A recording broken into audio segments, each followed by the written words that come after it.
Good evening and welcome to the joint meeting of the City Council of the City of Marina Valley Community Services District, City as successor agency for the Community Redevelopment Agency of the City of Marina Valley Housing Authority, Marina Valley Public Financing Authority, and the Board of Library Trustees. I now call this regular City Council meeting to order on this should be corrected, on December 7th, 2021 at 6:02 p.m. The Pledge of Allegiance will be led by myself, and please remain standing. We have Pastor Sherry, and if you could state the name of your faith as well, your church, when you come to the podium, that would be great. Thank you. Your hand over your heart and begin after me. I pledge allegiance to the flag of the United States of America and to the republic for which it stands, one nation, under God, indivisible, with liberty and justice for all. And remain standing. Thank you.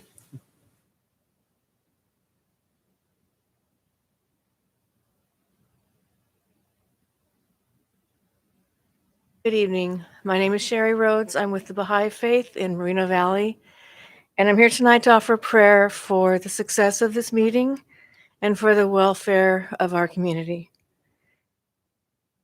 O thou merciful Lord, O thou who art mighty and powerful, O thou most kind Father,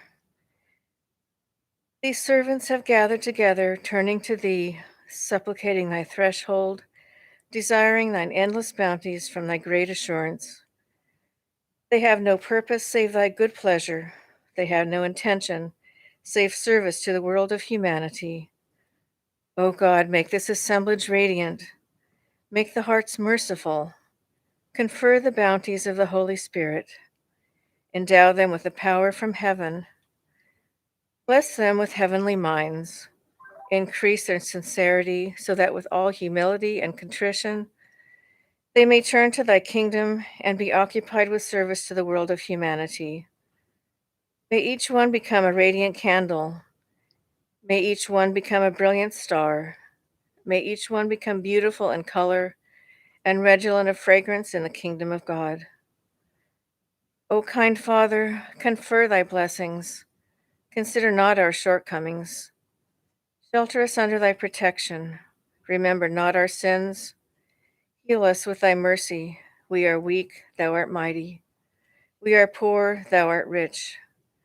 We are sick, thou art the physician. We are needy, thou art most generous. O God, endow us with thy providence. Thou art the powerful, thou art the giver, thou art the beneficent. Abdul Baha.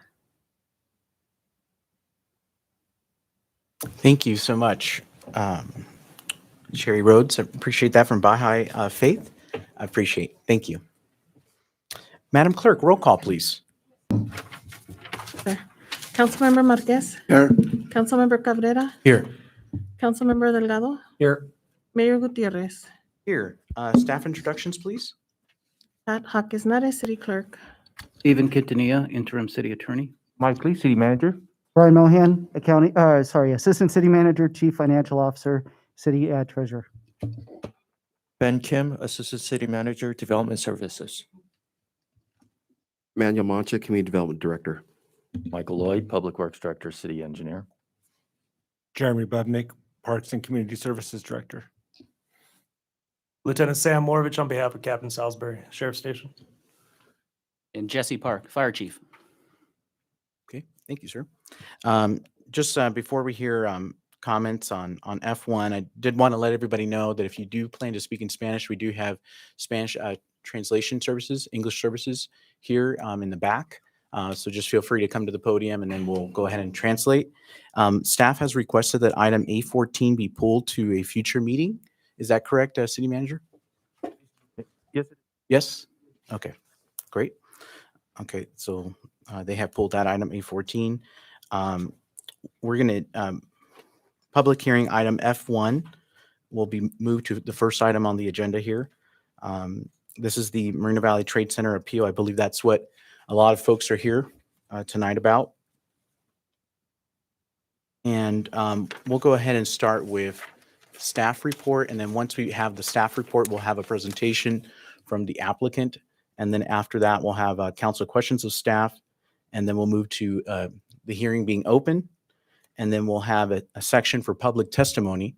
It does have to be about the project for this specific item.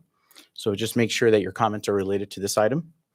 And then there'll be a rebuttal from the applicant. And then we'll have council deliberation. All right, so we'll go ahead and have a staff report. Manny Mancha.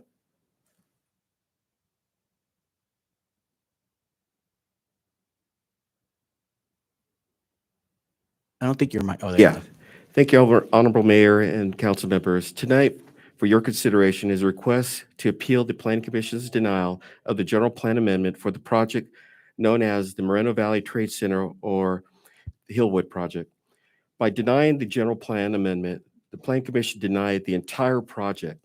However, the council has the option to uphold the Planning Commission's decision based on their findings of denial for the general plan or to review the project on a de novo basis, which means starting from the beginning.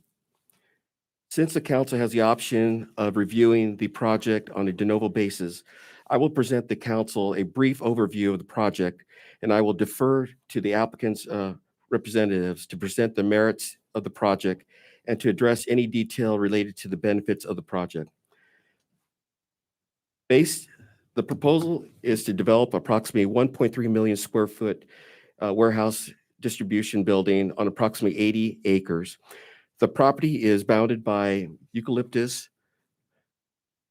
to the north, Encilia to the south, Redlands Boulevard to the east, and Quincy Street or Channel on the west. In order to develop the project, the applicant is seeking approval of the following entitlements. A general plan amendment to change the use designation from residential 2 to business park, and a zone change for residential agriculture 2 animal keeping overlay to light industrial. Also, a tentative parcel map to combine 11 parcels into 80 acres is being proposed. The plot plan showing the location of the building, landscaping, parking, circulation, and the project ingress and egress access points. In addition to the applicant's request that the council certify the final EIR prepared for the project. Staff will give you highlights of the project, including that the applicant is proposing to construct one building. The proposed building is 48 feet in height. The structure will be constructed to meet the equivalent of a LEED Silver certified structure. Landscaping is provided around the entire perimeter of the project site, which includes approximately 600 trees, shrubs, and ground cover. Also, there's 225 truck bays, 238 truck parking spaces, and 605 passenger vehicle parking spaces. All of the parking proposed exceeds the city's parking requirements. Site plan has been provided as well, showing the setbacks from the building to the property line. The building sits approximately 390 feet from Encilia. On Euclid, it's 205 feet from the property line. Redlands is 272 feet from the property line, and Quincy is 225. These building setbacks all exceed the minimum requirement of 20 feet.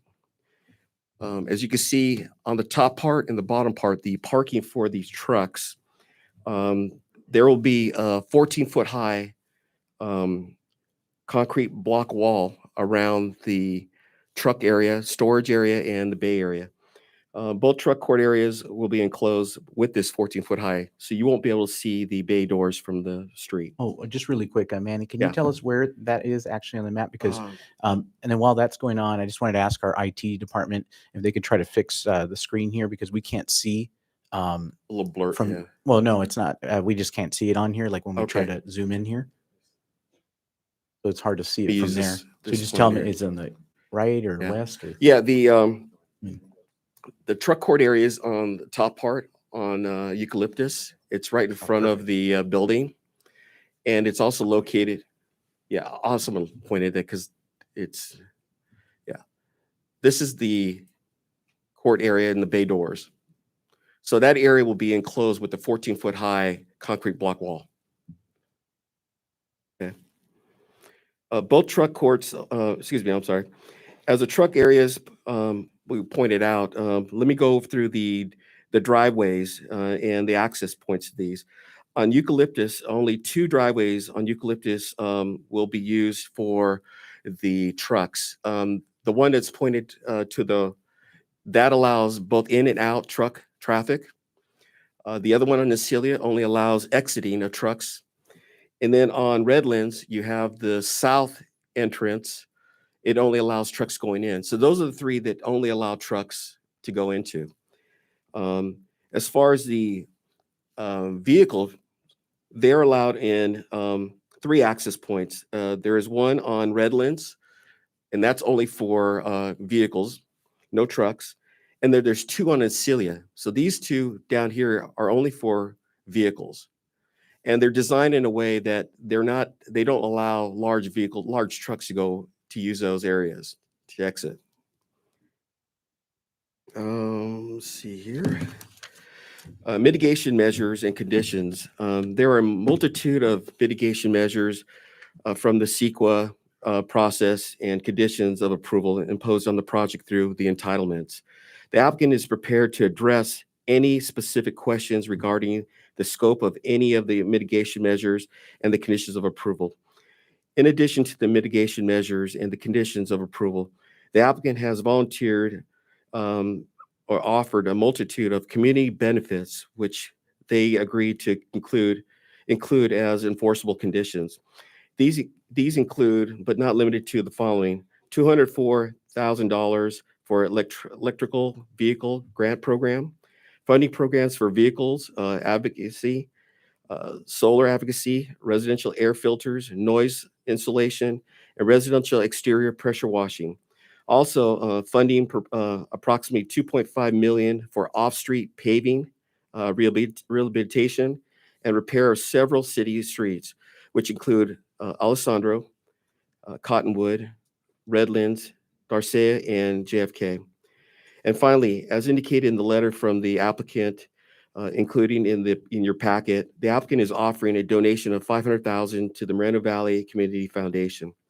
The applicant's representatives are here to address the merits and the benefits of the project. If it's okay with the City Council, the applicant would like to make their presentation now so they may address any questions the City Council may have about the project. Would that be Yes, okay? That's fine. Okay. Yeah. That's how I have it here. Let me introduce their staff. Today, on behalf of the applicant, we have David Slauson, which is the president of Winchester Associates, John Grace, vice president of development of Hillwood, Scott Morris, vice president of California Market Leader, Hillwood, Mark Ostrich, principal shareholder, and David Ornelas, a senior project manager with TNB Planning. Okay. So we do have David Slauson at the podium at Thank this you. time. Welcome. And just for the record, this will be the applicant testimony. Yes. Okay. Thank you. Good evening, Mayor and council members. My name is David Slauson. I'm with Winchester Associates. We're a 40-year Moreno Valley civil engineering, land surveying, and land planning firm. Previously, I served 4 years on the Planning Commission some years back. We are the project coordinator for Hillwood tonight. Before I introduce the project manager, I just had a couple comments, and the staff report was pretty thorough. With Winchester, we've done over 900 projects in Moreno Valley over our years. A lot of small ones for homeowners, lot surveys, lot line adjustments, flood elevation certifications for FEMA, but we've done a lot of work for the land development community as well. Industrial, commercial, multifamily, and single-family residential, and churches. As far as the developers that we've represented, Hillwood does stand out. They really strived to address whatever concerns they heard from the residents and whatever concerns they heard from the professional staff at the city. Some of the things they already commented on, but they also had, besides the landscaping and the buffering, the noise attenuation with the walls, they have rubberized asphalt on Ancelia, last I heard, and that is supposed to reduce the truck and traffic noise up to 80%. And besides the normal fees, they're going to pay over $7 million in fees with developer impact fees, TUMP fees, multi-species habitat conservation fees, school fees. And that's not counting the EMWD fees. All these go for schools and parks and police stations and fire stations. And approximately 900,000 of that goes to environmental protection with the multi-species habitat conservation plan. I was especially impressed at the fact that they readily agreed to provide the 5 miles of off-site paving. Some of those roads I drive Alessandro from Theodore, actually from Redlands out to Gilman Springs Road. And that's in really bad shape. And they have very little impact on it, but they agreed to pave it because they will have some impact. So we agreed to take the position to help coordinate this project because they had a good reputation of as being a good neighbor. And I think they've proven that. So I would just ask for support tonight. And of course, I'm here to answer any questions as well. With that, I think John Grace? Yes, sir. John Grace, thank you. I also want to just thank the audience for being respectful. And so, usually I go over the housekeeping rules. And so, please be respectful towards people at the podium and vice versa. When you come up to speak, we'll ask the same. We'll do the same. Thank you. Honorable Mayor and members of the council, thank you for allowing us to speak this evening. I'm John Grace, Vice President of Development with Hillwood Investment Properties. And Hillwood, we've been an investor in the Inland Empire, just so you know, and I appreciate Dave's introduction there.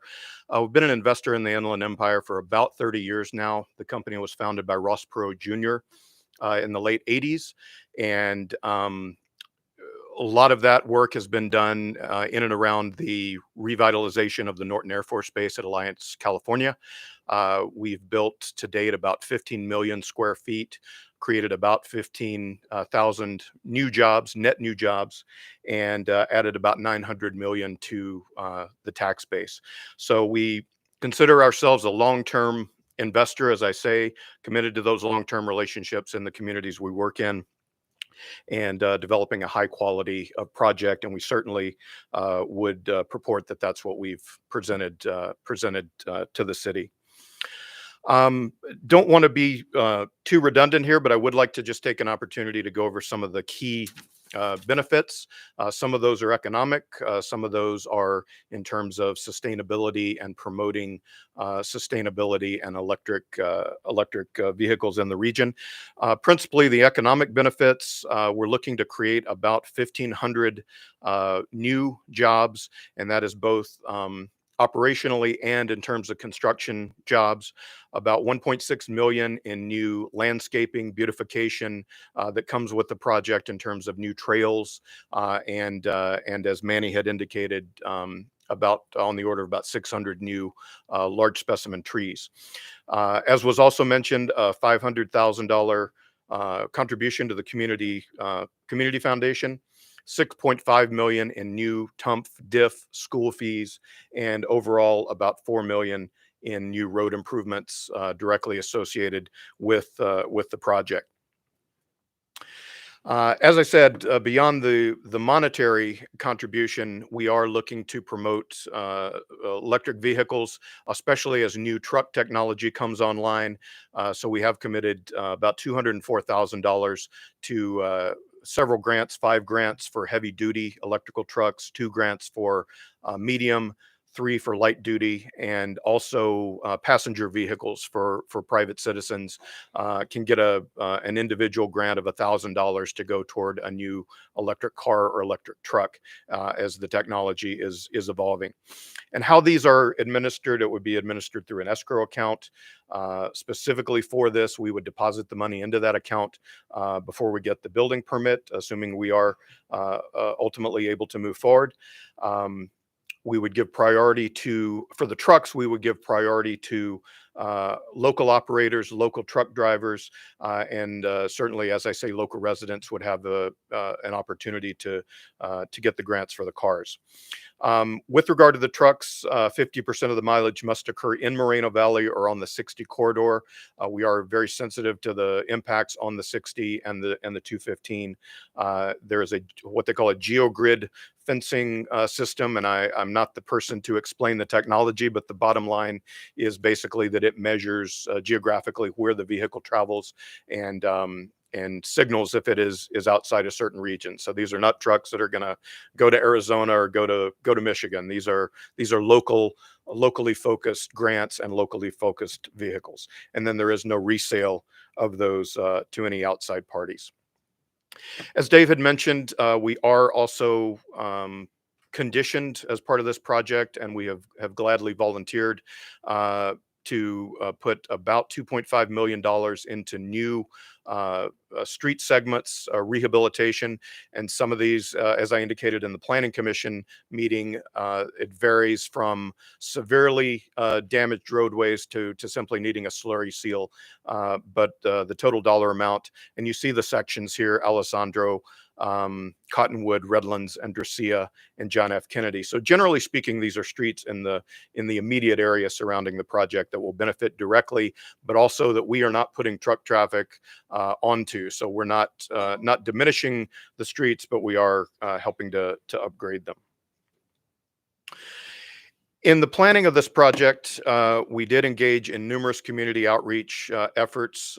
We met on 3 occasions with leadership of the adjacent neighborhood via Zoom, and had a similar opportunity to present the project and present some of the benefits. And it really gave us an opportunity to hear from the neighbors and do our best to enhance the project in terms of additional landscaping, additional landscape screening, 14-foot tall screen walls extended not only around the truck courts, but along the entire length of the project. Things like that we heard and put directly into the design. We understand the sensitivity of the local neighborhood, and we don't pretend that we're going to get support necessarily, but we feel like we've made a good faith effort, and we will continue to do so in working with the folks out there to make this as good a project for them as possible. Beyond that, there was also a citywide mailer of 15,000 homes, of which we got 158 supporter cards back. We did meet with the Moreno Valley School District and contributed $10,000 to their general fund for them to use however they like. We are a proud member of the Chamber of Commerce and have sponsored the State of the City as well. And then lastly, and one of the things that we're proudest of, we are supported by both LIUNA and the Southwest Regional Carpenters in terms of organized labor, and a lot of those folks are here tonight to speak in support of the project. As I say, in talking with the neighbors, numerous enhancements were accomplished. One of the most notable was enhanced architecture, glass, steel articulation, making this a Class A high quality building, not just a concrete box, but significant architectural enhancements. We are set back from the neighboring residences by a minimum of 434 feet. That's from the building to the center line of Encilia. We do have the 14-foot tall walls around the truck courts, but as I mentioned, in agreement with the neighbors, our current plans that we have on file also extend those along the other areas that would be seen otherwise by the neighbors. We are installing all-purpose trails, both equestrian and walking trails, on the east and the west end of the site, and then as Manny had alluded to earlier, about 600 new trees. And beyond just installing trees, it's important to mention these are typically large specimen trees, which is to say a minimum of 50% would be 24-inch box or larger. And these are high quality specimens: coast live oak, southern live oak, Afghan pine, and Canary Island pine. So there will be a very quick, very dramatic transformation of the property line and the border along Encilia there. Once these trees are mature, they will typically be in the neighborhood of 50 feet tall. And that helps not only with the beautification, but also noise and any of the other impacts from the building as it relates to the neighborhood. And you can see here, we thought it was important to kind of show you one of the other things that came up in Planning Commission. Some of the commissioners were concerned that we had not showed adequately what the screening would look like. So this gives you an idea. The top view, as well as the two in the right lower corner, are all from homes on Encilia to basically show that while the building may not be 100% screened, it'll be screened on the order of 80 or 90% from any local views. And then the other is a view from Eucalyptus and Redlands that is intended to show what the building will look like from Redlands Avenue. As Manny had indicated, and I won't be repetitive, but it is worth mentioning again, the truck routes. We are following all local truck routes. No trucks will enter or exit on Encilia, and this will be enforced via the design of the project in terms of the narrow width of the driveways, which is only allowing automobiles.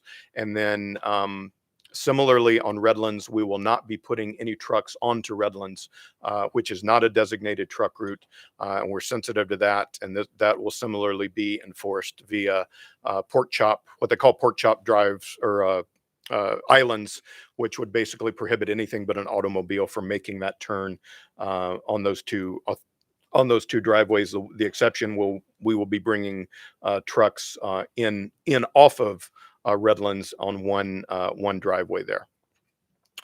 And then importantly, we will be installing a traffic signal, and this is not required by CEQA. This is not required by our traffic study. This is something that we're doing of our own accord, specifically to try to keep auto traffic from migrating into the neighborhood. That was another concern that came from the Planning Commission consideration, is pass-through traffic of automobiles going south, and our CEQA consultant can potentially explain it better than I could, but the general concept is with a signal there will be no need psychologically for any of the drivers to migrate into the neighborhood. It'll be a better access point to take the signal there. In terms of our application summary, there's been quite a great deal of discussion about attempts to limit truck traffic, but also trucks generally on the south side of the building. And there are several challenges with that. Scott, if there are other questions, he can give you more detail on that. But generally speaking, a lot of it is procedural. We did study both an e-commerce or a single loaded building as well as a double loaded high cube building in the EIR, but the application that is on appeal that was considered by the Planning Commission and that is before you this evening legally is only the one option, what we call the high cube option, which is a double loaded building with trucks on both sides. And that is consistent with the original application. So we need to be true to that from a procedural standpoint, so that we're not sideways legally in terms of our policies and procedures with the city. That being said, we have integrated numerous design features into the project. As we said, no truck traffic to mitigate the presence of trucks on the south side. No truck traffic permitted on Encilia. We will resurface Encilia with rubberized asphalt to reduce noise impacts. The screen walls, the landscaping, and the setbacks. With regard to noise specifically, there are numerous conditions of approval and/or mitigation measures. Actually, aren't any mitigation measures because as our CEQA consultant can attest to, the noise with project is actually less than the ambient noise out there today. If you were to stand on the sidewalk and listen, the project would actually reduce that with regard to the trees and the walls and things like that. But so it is limited to the conditions, but there are numerous conditions intended to minimize the noise. For example, no nighttime grading outside the hours of 6 p.m. Or within the hours of 6 p.m. and 7 a.m. So we would rarely need to be grading into the evening, but it's entirely possible. So we would have very strict hours applied to that. We are required to provide notice to any residents within 100 feet, at least 1 week prior, that we will be generating noise so that they can be prepared. And if we need to negotiate any kind of help for them to mitigate that, we can certainly do so. If they need to talk to our superintendent, for example, and we can try to focus our efforts as best we can. We're agreeable to working on those sorts of things. We are required, per the conditions, to establish a fund for residential noise insulation in the amount of $64,000, and this would be the potential to insulate windows in the adjacent homes. And again, this is not required under CEQA. This is just something that would give a level of comfort to the local residents that we'd be able to mitigate noise in that way. Generally speaking, the municipal code already restricts noise to certain dBA or certain decibel levels, and we would certainly comply with that per the conditions. We talked about the walls, and there has also been a lot of discussion amongst our team today. And I believe our land use council has been in touch with the city attorney. We do have two brand new unique conditions of approval that I'd like to enter into the record if I can. One has to do with limiting the impact of backup gongs or beepers, for lack of a better word, on many of the trucks. And another has to do with the installation, of insulation, or more aptly put, sound dampening materials on the inside of the screen wall. So that's just one more effort to do everything that we can to minimize. So if I can give this to the city clerk. I don't know if Mr. Quintanilla would like to read those or just enter them by reference. Could you read those, City Attorney? And so you're agreeing to that? Sure. Is that Yes, what you're sir. saying? Yes, sir. Okay. So the first condition is to reduce noise associated with the use of backup alarms, either ambient sensitive, self-adjusting backup alarms, or manually adjustable alarms shall be used on all equipment in use on the southern project boundary that requires a backup alarm. Ambient sensitive, self-adjusting backup alarms increase or decrease their volume based on background noise levels. The alarm self-adjusts to produce a tone that is readily noticeable over ambient noise levels. A minimum increment of 5 decibels is typically readily noticeable. The second condition of approval reads, prior to issuance of certificate of occupancy, applicant shall install sound insulation along the inside of the existing southern screen wall. Thank you. So again, we are more than happy to include those in the conditions if it's the council's pleasure.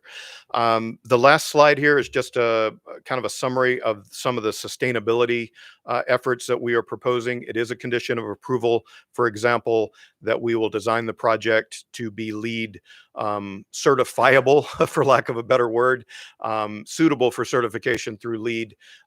Given the realities of the process to get certified, it often puts us on the wrong side of our certificate of occupancy, for example, but we will design it to meet the checklist, and the city will be in a position to hold us accountable to that checklist. We will be installing a minimum of 10 level 1 high capacity vehicle chargers and 2 level 2 chargers. The project is designed with numerous sustainable design elements, a cool roof, for example, to prevent or minimize the heat island effect. There will be a drought tolerant landscape, LED lighting, and low color lighting. The darker lighting for the dark skies requirements will be used on site. The roof structure and our electrical infrastructure is designed suitable for rooftop solar production. And then beyond the grants that I described earlier, we are proposing and in fact conditioned to establish a solar advocacy fund and electric vehicle advocacy fund for a minimum of $10,000, and that would be a similar escrow account to what we had described earlier. So with that said, I'll conclude, and I appreciate you hearing our presentation. We do in fact have our entire complement of consultants here tonight: architect, engineer, air quality, noise, and CEQA consultants, as well as Scott Morris, our market leader for California, and our land use counsel, if there are any questions. So I'd be glad to entertain any questions, or throughout the deliberation as well. We're here to hear anything you have to say and answer any questions you may have. Yeah, so the way it works is we'll ask our questions now. Okay. Okay, and then I'll go ahead and open the hearing. We'll just do one round, of asking questions. So just please make sure to ask, all of your questions, when it gets to you. I'll go ahead and start off. Well, first, thank you, John, Yes. for being here. I want to thank the public as well, and I know you're going to have an opportunity to speak as well. So just make it real quick with my questions. And this might be more for staff, what's the requirement that for the setback? What do we have in our ordinance for projects of this size? Manny? The setbacks for the projects this size is 20 feet for the parking areas of the storage of the trucks and for the buildings. So again, they far exceed the requirement, going to 200. I think the lowest or the shortest distance was 205. So they more than exceed the requirement. Because I believe I saw on there that it said 434 feet. That's the longest. Setback? That's the longest one that they're providing. Yes. Are there any projects that you might be aware of, Manny, that exceed this? Or, in our city, I know there was the Procter and Gamble on the south end of town, which is pretty close. I think it's like 150 feet. I think Procter and Gamble went to 250 feet. Do you know of any other projects that exceed it? I don't know of any other ones. I haven't been here long enough with the city, but in looking at some of the existing sites, you're right. They do look like they're in the over 150 feet easy. My other question is, are there any other, I'm seeing that they're going to be LEED Silver certified. So are there any other businesses that have this certification, in our city other than Skechers? I know Skechers has it. I think they're the only ones that have it, to my knowledge. So they would be, in addition to Skechers, they would be the only other one. Second one, yes, in the So city. we've approved other projects without the LEED Silver certification. That's correct. My last question is, now I heard you say a comment about the window insulation, Yes, sir. John. Yes, sir.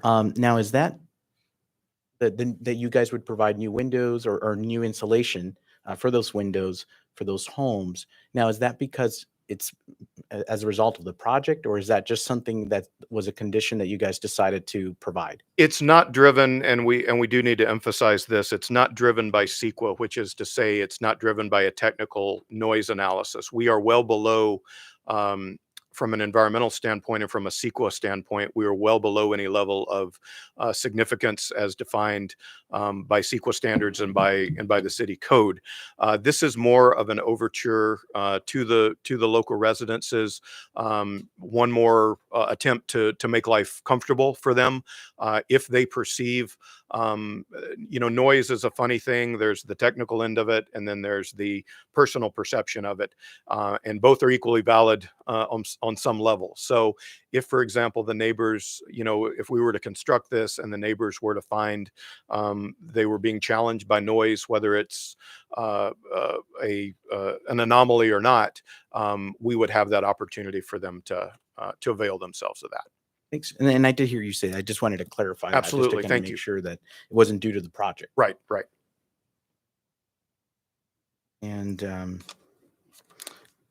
And then the letter from the superintendent, I glanced a little bit at it before, but it's a letter of support Indeed. from Dr. Martin Kedziora from Indeed. Lehigh Valley Unified School District.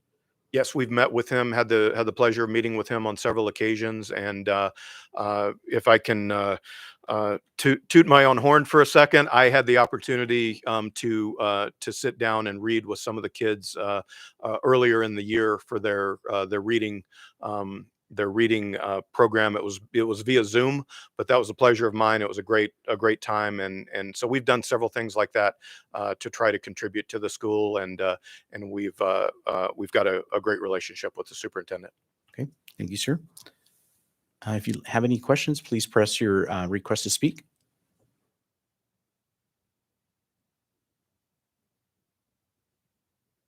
Councilmember Marquez? Thank you, Mayor. Hmm?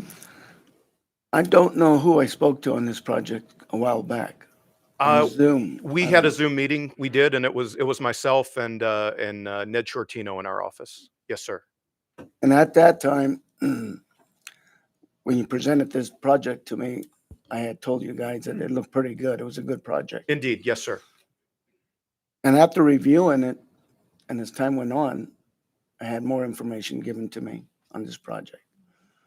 I think it's a great project.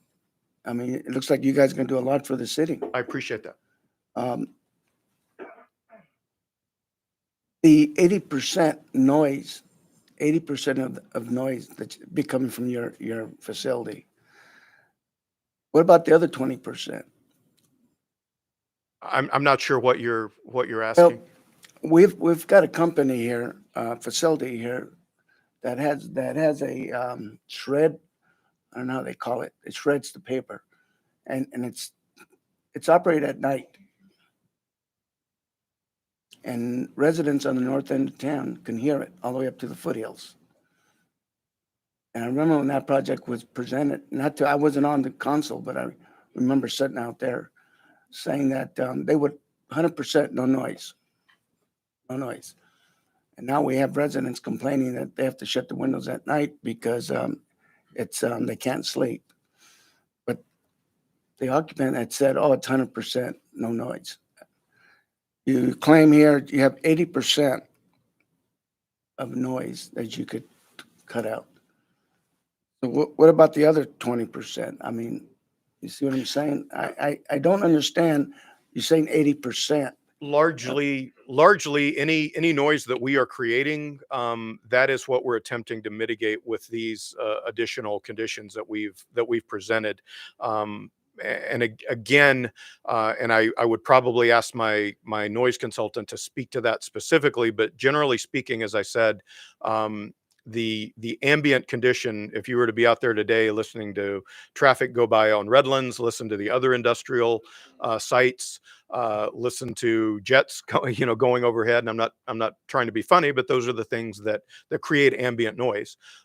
This project would actually be better from a noise standpoint than that, due to the trees, the tall trees, the concrete, which in some cases would absorb, in some cases it does reflect, but in some cases it would absorb and basically create a barrier to travel of noise. So any noise that we create, it's our position that we would be better, but in an attempt to further mitigate what is going to be out there, which is beepers from backing trucks and the locks that happen when you back a truck up to the dock door. Those are the things that we're looking to try to mitigate through the noise dampening or the insulation on the inside of the walls, as well as the minimizing the beepers specifically with a different technology. Thank you, John. Do you have a tenant already assigned to this facility? We do not. Typically, the nature of the market is such that for a building of this size, we would typically need to be entitled before we can start to market it effectively. Obviously, we are always marketing, but to really get a tenant in tow or a tenant very interested, we need to give them the assurance of entitlements, that they know that the project's approved and it is going to move forward. So it's really the only barrier there. I have no doubt, and I think I shared this with you when we spoke via Zoom in our presentation, will be and Scott Morse could speak better than I could about marketing, but feel like it's going to be very easy to market this building. So a tenant will be quick to come once we move forward, if we're so lucky to do so. Truck traffic. Yes, sir. That's one of my main concerns, and I believe it's a lot of people's main concerns. Indeed. You said that you're not going to have truck traffic go south on Redlands Boulevard. Well, I think there was other companies out there that other developers says, yeah, we're not going to allow truck traffic going south on Redlands Boulevard. Well, I drive that area quite a bit, and I see a lot of trucks going down there, and I get a lot of complaints from the residents. By the time we get code out there, the trucks are long gone. My concern is truck traffic also going in residential areas. Good example, and nobody's been able to give me a good, straight answer. What if there's a major accident at the overpass of Redlands Boulevard? The overpass. Where does all this traffic go to now?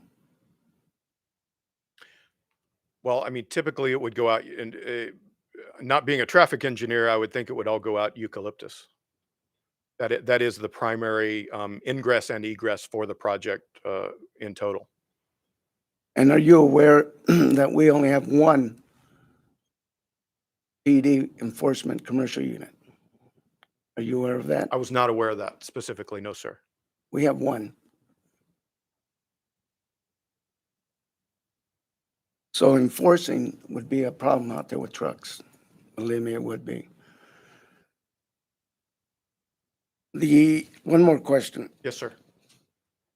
The backup alarms, as you indicated on your equipment out there, if you don't have attendant, how would you know what type of backup alarms? Material handling equipment. You can't eliminate the backup alarms on material handling equipment because with the OSHA's laws, you have to have a backup alarm. Same thing with trucks.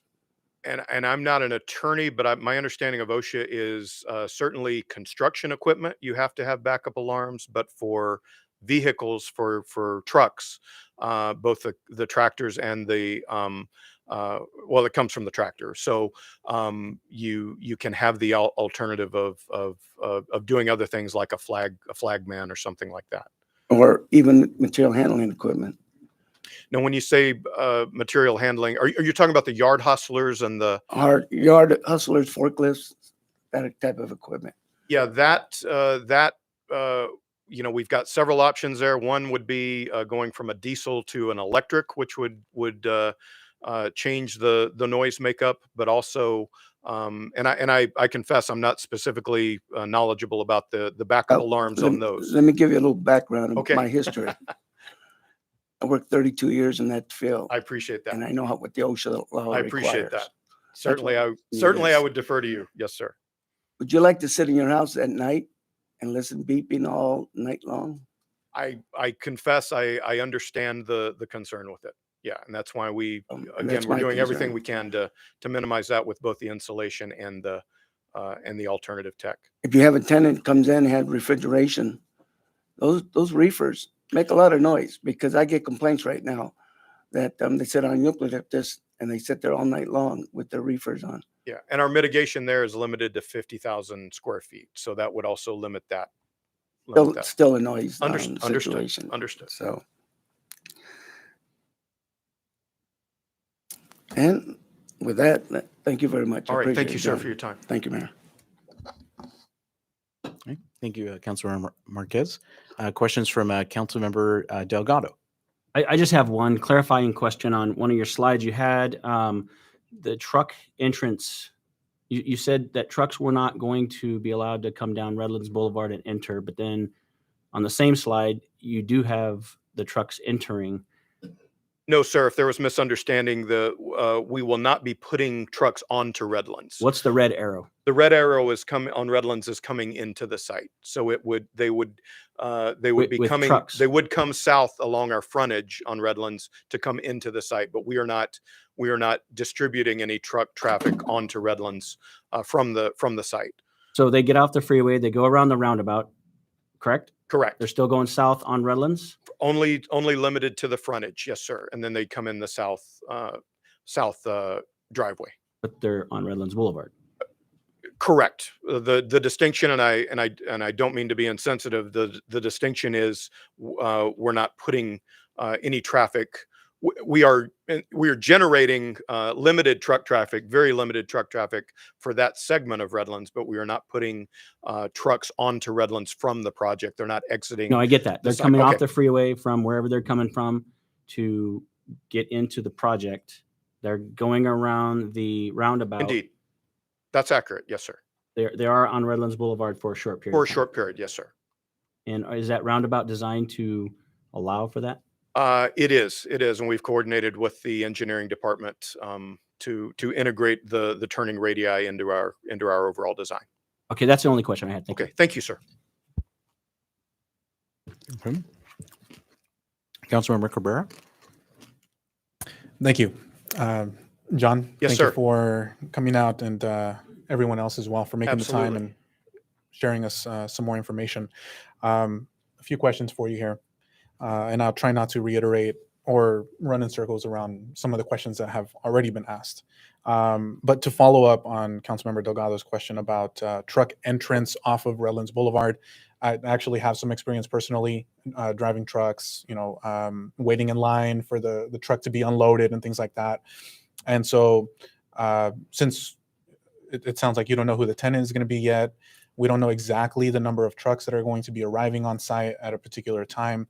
On the south side of town, over by PNG and right off of Heacock area, when there's too many trucks at a time, you see them line up on the street. They're waiting their turn. It's just too much to handle all at once. So my question would be for that entrance off of Redlands Boulevard, for the trucks coming in off of Redlands Boulevard, I'm concerned that might be an issue, right? That there might reach a point where there's too many semi trucks at once, and then they start waiting. Basically, where would they wait? If that becomes an issue, where are those trucks going to be waiting in line to get into the facility? Indeed, and the overall stacking would be, and one thing I would like to emphasize, and I think we've spoken as we had the honor to give you a presentation on this as well. We are hopeful that there may be an opportunity later for a tenant that would limit truck traffic on site, but generally speaking, the traffic would come in and stack in that drive aisle in the south corner there, and then also stack. There's a kind of a secondary drive aisle, if you see on the east side, that they would be able to stack in that area.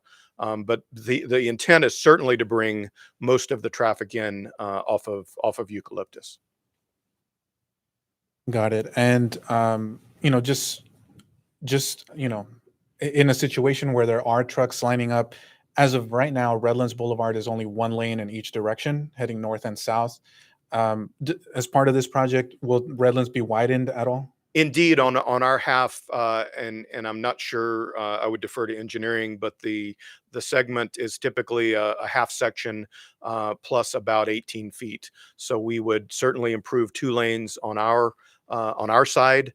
There will be a median that we're required, and that's another component of restricting traffic onto Redlands is the median. But we would construct 2 lanes, a median, and then overlay beyond that. So that would be the overall improvement. So as it relates to our frontage, it would be fully improved. 2 lanes, median, curb, gutter, sidewalk, street lights, all of that. Got it. Okay. So just for clarification, there will be if this project gets built, there would be 2 lanes on the west side of the street. Redlands. Yes, sir. From the north side of the project to the south Yes, sir. end of the project. Okay. Thank you. The next question relates to setbacks. Some questions have already been asked about that. So about 430 feet or so, I believe, from the dock doors. From the dock doors, the edge of the building to the center line of Encilia. Yes, sir. Got it. Okay.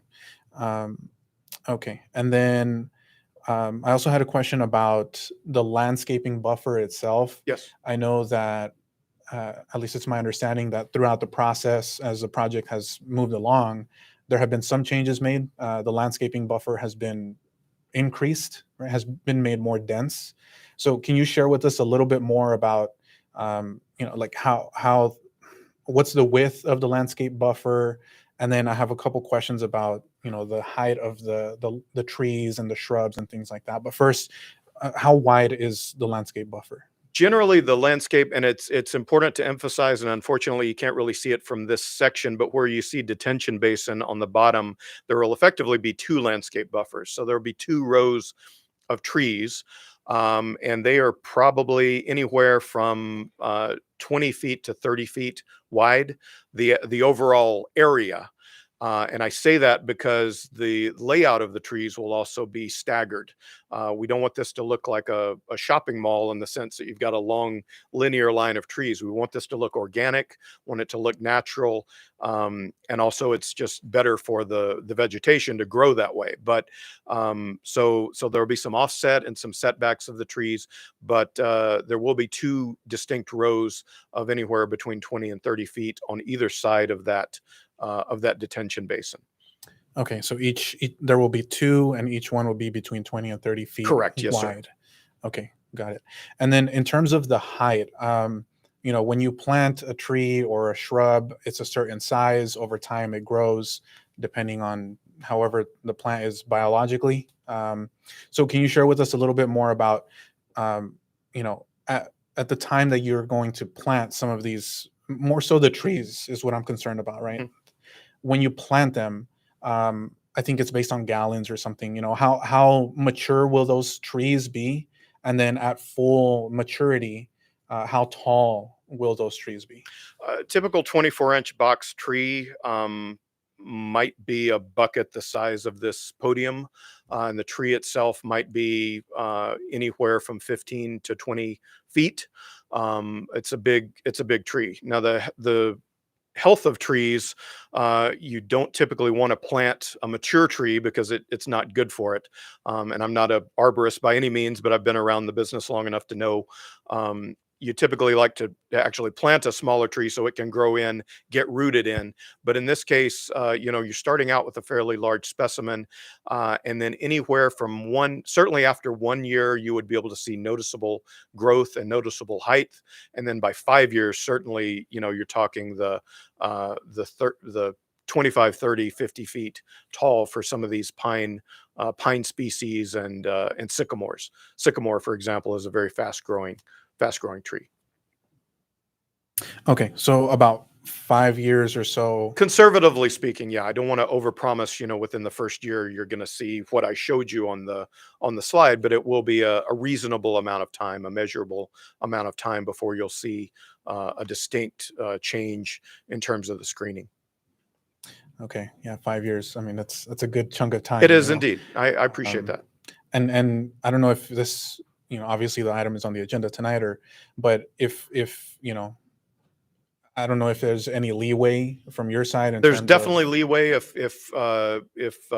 yourself or staff, wanted to pinpoint some areas where maybe we could do some specimen, what they typically refer to as a specimen tree, which is a large, mature, when most people think of it as a full-grown tree. We could certainly look at that. Absolutely, we'd be flexible to do that.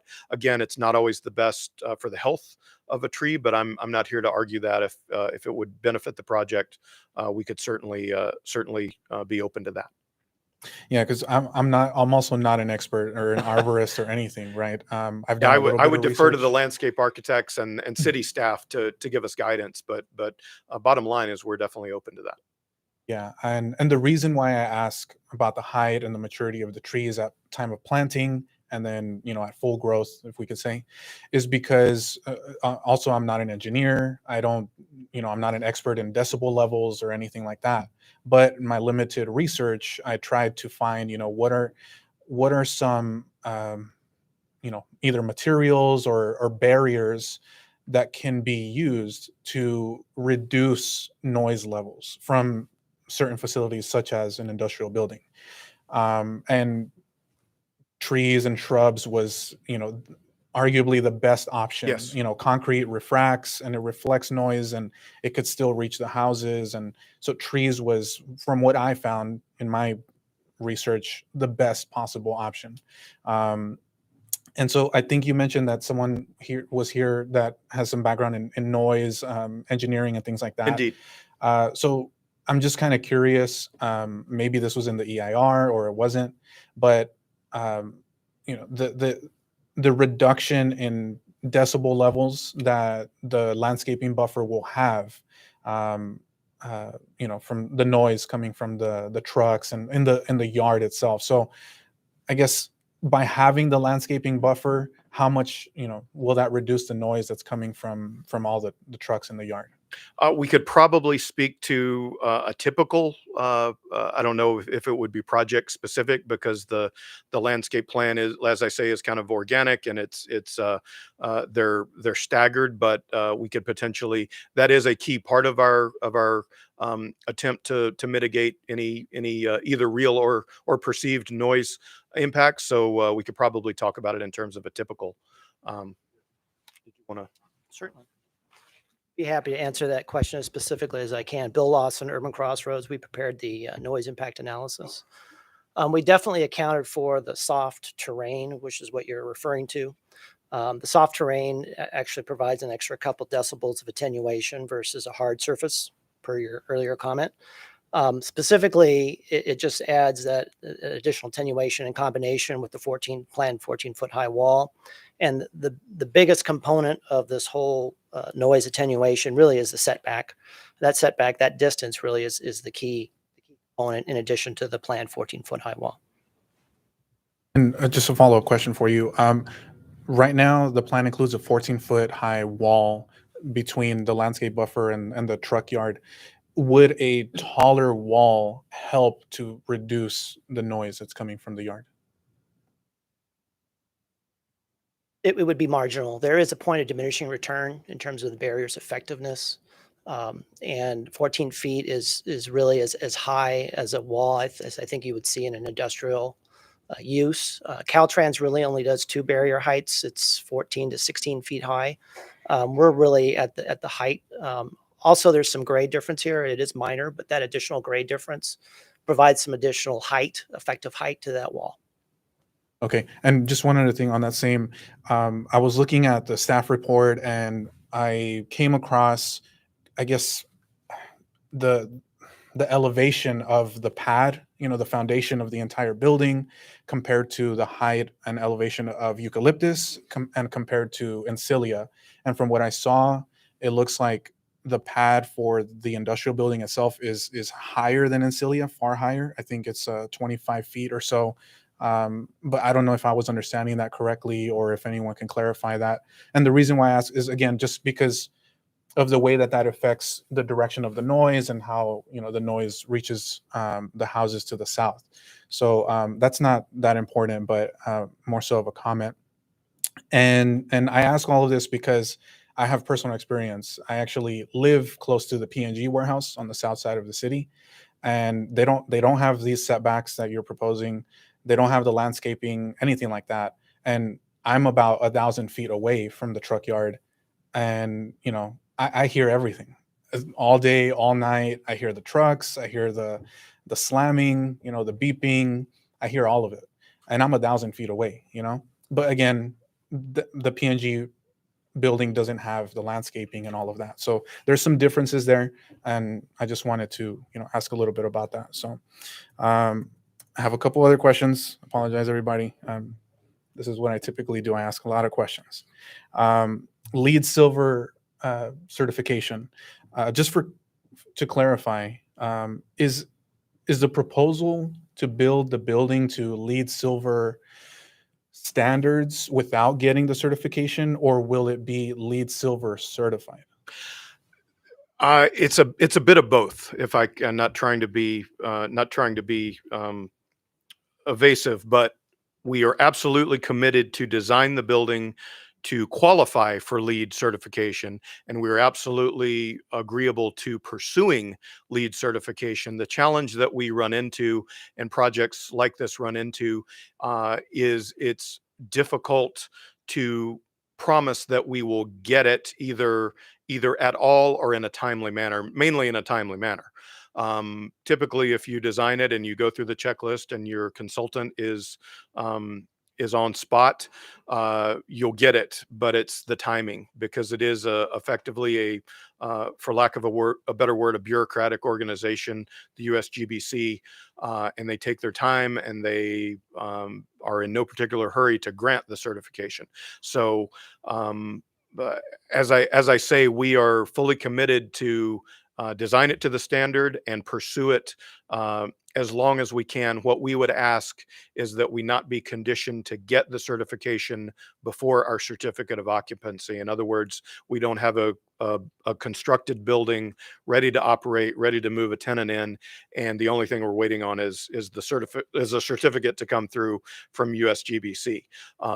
If we can have a condition, and right now the condition is written such that we would design it to qualify. But again, in conversations with my upper management, we're definitely committed to pursue it to the end if need be. So it's kind of a long-winded way of answering your question, but the only challenge is not to be tied to get the certification before we can open. So. Got it. Yeah. Okay. So at the bare minimum, LEED Silver equivalent, LEED Silver standards, right? It'll meet all the, it'll Indeed. check off all the boxes. Absolutely. And then. And that would be city staff that would confirm that, not us. Our architect would complete the checklist, but it would be up to city staff to validate it as a third party effectively. Yeah, definitely. Yeah. I think the certification is preferable, right? Absolutely. But I understand also what you're saying, right? Absolutely. About the timeline, construction, and things like that. So, okay. So LEED Silver certification is preferred. You know, we already talked about the buffer. We talked about how mature the trees, the height of the landscaping, and then I was going to ask about the road repairs, but I think you put a map up earlier that shows. It looks like the roads that you're going to repave. Is that correct? You're going to fully repave the roads? Yes, and it does. The condition does vary. Some of them are in really bad shape. The asphalt is deteriorated, and they would need to be effectively demolished and over excavated and new base and a brand new road effectively. In other cases, some of the residential neighborhoods, it would be able to be a simple slurry coat or fog seal or something of that nature, just to basically seal the cracks. So it does vary, but that's the gist, is that, and there is an ultimate standard. So regardless of what we start with, the ultimate end goal is the same: to have a neat, clean, fully sealed, drivable surface. So that's the essence of what we've committed to. And will Hillwood decide? Let's say, will Hillwood decide Alessandro is going to get grind overlay, or JFK is going to get slurry? Who decides that? This is subject to the city engineer and the ultimately, I think, probably subject to the field inspector acting on behalf of the city engineer. I don't mean to speak for the city, but that's my understanding, is that there will be a determination made by the city staff in consulting with Hillwood, but it's not a subjective opinion of ours. We do what the city asks and bring it to a certain standard. Okay, got it. Yeah, so 2.5 million, that's the ceiling. It's a set number, and then kind of like you mentioned, it depends on the condition of the road. So okay, got it. We talked about the 14-foot walls outside the yard, and then so the last questions that I have are related to those two conditions that you brought forth during your presentation. Yes, sir. If you could share with us, because it's new to me, right? I don't know all the rules that OSHA has in place for safety reasons when a truck is backing up and all of that. So can you just share with us a little bit more information on what this technology would look like if it was implemented? I know the purpose is to reduce the noise that's coming from the yard, but can you share with us a little bit more about how that? And again, I would defer to Bill to give you some background on that, as well as the insulation, kind of how that would decrease the noise. Happy to answer those questions for you. In terms of the backup alarm, there's two mitigation measures. The first mitigation measure deals with the type of alarm, and the newer alarms allow you to adjust the volume based on the ambient. So you're not just blaring an alarm at full volume. It'll actually be much lower based on the actual background ambient conditions. So it produces a much lower level effectively. And that condition, I believe, has been implemented in other jurisdictions as well. In terms of the absorption for the barrier, absorption can have some value, anywhere from 1 to 2 decibels potentially. And that'll, again, just further reduce the project-related noise levels. I think it's important to recognize that the existing noise levels that we measured today range from about 50 to 55. Our estimated project noise levels with the wall range from about 40 to 44. So the existing ambient is actually much higher than what we're expecting from the project. And that project contribution is less than a decibel, which is considered barely perceptible for a typical person. Got it. Okay. That's all the questions that I have. Thank you. Okay, thank you, John. Thank you. I'm going to go ahead and open the hearing. We'll go ahead and have public testimony. Madam Clerk, how many speakers do we have on this item? Just to remind everybody, it does have to be about this item. Okay, when you come to speak, please. All right, 49. 49. Okay, we'll go ahead and limit to 2 minutes each. Yes, sir. There. Bob Palomares. And we do have, the city clerk mentioned, 49 speakers. So, if you could please let us know, whether you support it or not and the reasons, that would be very helpful. And then also, if the other two could please be ready. So when you hear your name, if you could just stand right behind, it'll just make it go a lot faster. So that way we can get to the deliberation and vote. Okay. So it's Bob Palomares in. Followed by Julian Flores and Devin Dorsell. Hope I said that right.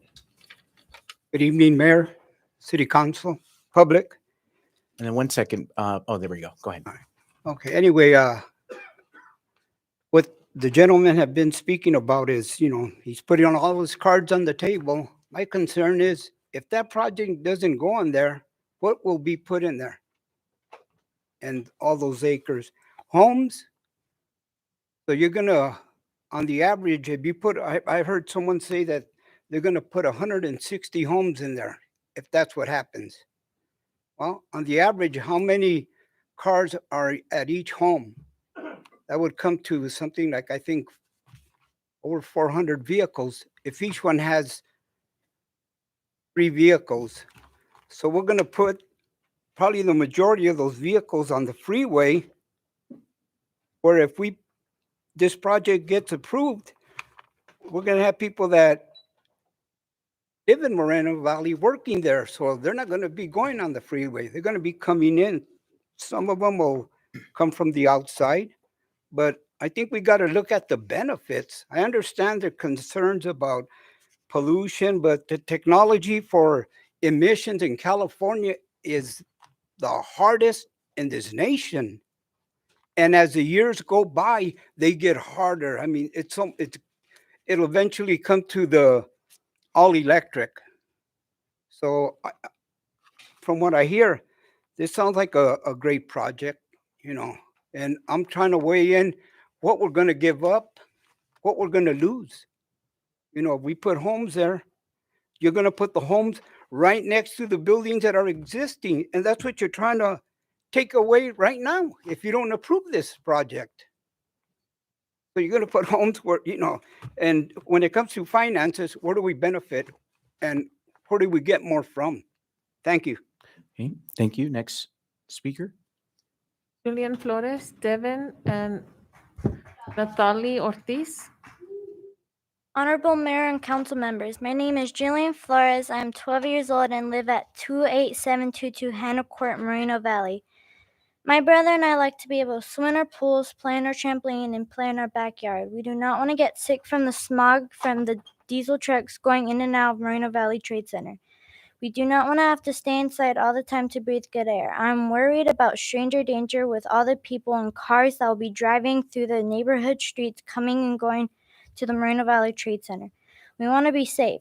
You wouldn't want Moreno Valley Trade Center next to your house. Please do not put it next to ours. Thank you. Thank you, Julian. Devon? Okay. Good evening. Good evening, Mayor and City Council members. Thank you for allowing me to speak tonight. My name is Devon, and I lived in Moreno Valley for about 12 years. Based off the presentation I heard from the developers, I asked that this project be approved. The project will bring thousands of well-paying jobs to Moreno Valley. Not only will the Not only will the money developers pay and millions improve the city and surrounding areas of Moreno Valley, it will increase the revenue and help pay for police, fire, and improve schools and public areas. It would also generate additional income through property tax, having little impact on public services. I'm all for improving Moreno Valley in any way we can. The developers, in my opinion, are doing a great job ensuring that it will not affect the surrounding homeowners. Building a 14-foot wall to limit noise and the landscape around it, and it's close to the 60 freeway for easy access.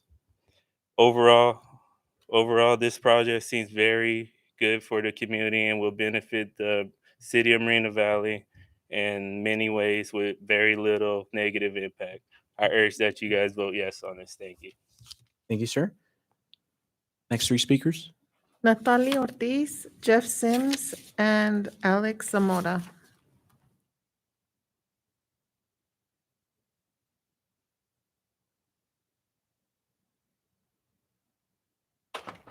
No, Natalie Ortiz. I think she's Natalie. Yes. Yes. Okay.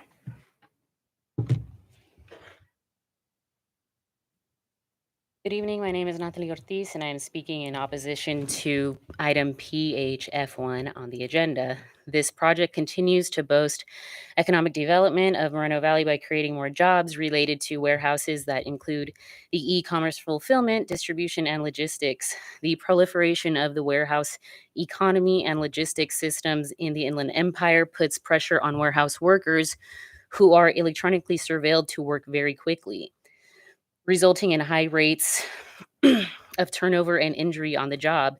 In the US, this workforce is not unionized and is disproportionately Black and Latino. A recent study published in October 2021, co-conducted by Dr. Reese at UCR, illuminates the health injustices faced by about 40% of Southern California warehouse workers. In this studies, employees were concerned about their inability to use the restroom, and when needed to while at work, they explained that they are under such constant surveillance of their productivity. Warehouse workers, like delivery drivers, often resort to urinating in bottles or trash cans. That is just a small glimpse into and the reality of the jobs that this project boasts. These working conditions are made possible because of projects such as this one. This project boasts economic development and economic competitiveness, and the testimonies in the aforementioned study highlight what economic competitiveness actually looks like in relation to the inhumane conditions of the jobs this project will create. The warehouse employment only drives inequalities forward in the Inland Empire. Most participants in this study did not view their warehouse job as providing valuable work experience that would help them in their future careers, and many college students described their warehouse employment as interfering with their ability to perform well in school. And it is clear that this project does not aim to enhance and support human life that can flourish in a way that doesn't destroy the Inland Empire. Thank you. Jeff Sims, Alex Zamora, and Lindsay Robinson. Okay. Good evening. Honorable Mayor and council members, my name is Jeff Sims. I'm a commissioner on the Planning Commission. As you know, the Planning Commission acts as an advisory role on land use projects, and you as council appoint planning commissioners that advise you on land uses. Your Planning Commission unanimously denied approval of this project. I've been on the Planning Commission for almost 10 years, and this is the second project that I can recall that got a unanimous denial. The other one was the Ironwood Village. I didn't need to read every page of the EIR to know that the project mitigation measures were inadequate. For example, air pollution. How can anyone in a clean conscience consider approving a project that has as mitigation to pay for air filtration, noise abatement, and power washing existing homes near the project to get rid of the diesel soot? 2, the traffic on residential streets. They talk about what the trucks are not going to do, but the EIR calls out for 4,500 plus cars dumping out on Ensalia, which likely many of those will go through small residential streets. Saturation. Over 12% of this city's land use is committed as built or going to be built warehouses. This council's already approved it. It begs the question, when is enough enough? Most of the existing projects, warehouses and whatnot are built by freeways. They're built by major arterials. They're built by the March Air Reserve Base and other major facilities. This project is different. It's right next to a residential neighborhood. It's not compatible. Please do not approve it. Thank you. Next speaker. Alex Zamora, Lindsay Robinson, and Richard Serio. Good evening, everybody. My name is Alex. I'm a member of LIUNA, which is the Laborers International Union of North America. We are here in support of the project and of the developer. Projects like these have really saved a lot of union workers, not just for the Laborers Union, but all of the union workers involved in projects like these. Not only that, but the developers that are willing to meet and exceed a lot of expectations of not only the EIR, but communities, other unions, other entities, I think is a really good thing. And responsible developers partnering with responsible, well-trained labor, I think is a great thing for any community. And I really appreciate all the work you guys do. I know that there's a lot of pressure from both sides, and you are appreciated. Thank you so much. Thank you, Alex. Lindsay Robinson, followed by Richard Lasario and Joe Bunker. Good evening. I hope you read my email. It has a lot of information in it that I can't cover in 2 minutes. I'd like to know if Mr. Slauson or any of the Hillwood people donated to the mayor's supervisor campaign. I'm also concerned because we just finished the general plan update, and now suddenly we've got all these warehouses coming through. Why weren't they in the general plan update? 2006 general plan protected the residents from encroachment of warehouses. I'm sure none of the suits and none of you guys, except for Mr. Cabrera, live next to a warehouse, nor would any of you want to. The noise is ridiculous, and the health effects, are awful. And you guys, it's your responsibility to protect the residents. And this project may be a nice project, but it doesn't belong next to homes. They are going to be breaking the law if they go south of Eucalyptus with their truck entrance. That's not a truck route. It stops at Eucalyptus. So they're admitting they're going to break the law. Alessandro, he's bragging about paying for Alessandro. Well, Ido Benzivi is closing Alessandro at Merwin when his project gets to him. That's his responsibility. So the city's not going to benefit. Cactus is going to be the through. Go back and review the specific plan on that. I forgot. Anyway, we don't need more warehouses, as Mr. Sims said. The jobs aren't that good, except for temporary construction. 148 homes. You guys stated in the general plan update that the state has a mandate that we need all these homes. Okay, that's 148 half-acre animal keeping homes. Where are those homes going to go? We need to keep those homes. You told us that. Okay, so no more warehouses next to homes. Our sleep doesn't need to be disrupted, and we need to breathe clean air. So nice project, but no. And even the presenter said he doesn't want to live next to banging bells all night. Thank you. Richard Lasario, Joe Bunker, and Tom Thornsley. Good evening, Mayor, council members. My name is Richard Lasario. I'm a third-generation union member, a fourth-generation construction worker. I worked in this area when it was called Sunnymead in the 80s. I remember the project. I'm that construction worker that drives by somewhere and said, I worked there, I worked there, I've worked here, I've worked here. So I'm in full support of this project. Hopefully someone could work on this project, drive by it in 10 years and say, I helped pour that, I did that, I planted that tree, I did that concrete wall. Again, I'm in full support of this project. Thank you. Have a good evening. Thank you, sir. Joe Bunker, Tom Thornsley, Jose Radillo. Good evening. Thank you, Mr. Mayor and council members, for the opportunity to speak tonight.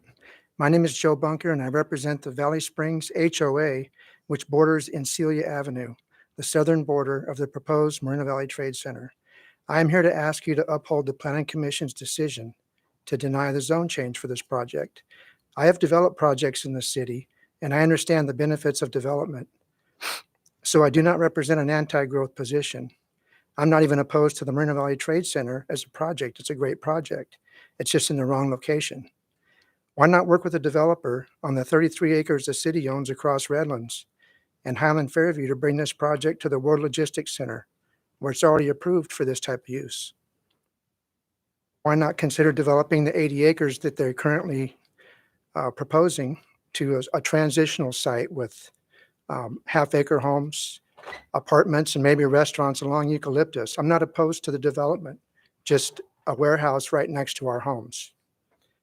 I've lived in this city since 1975, and I ask you, if you had to live right next door to it, how would you feel? Thank you. Thank you, sir. Thornsley, Jose Radillo, and Elliot Diaz.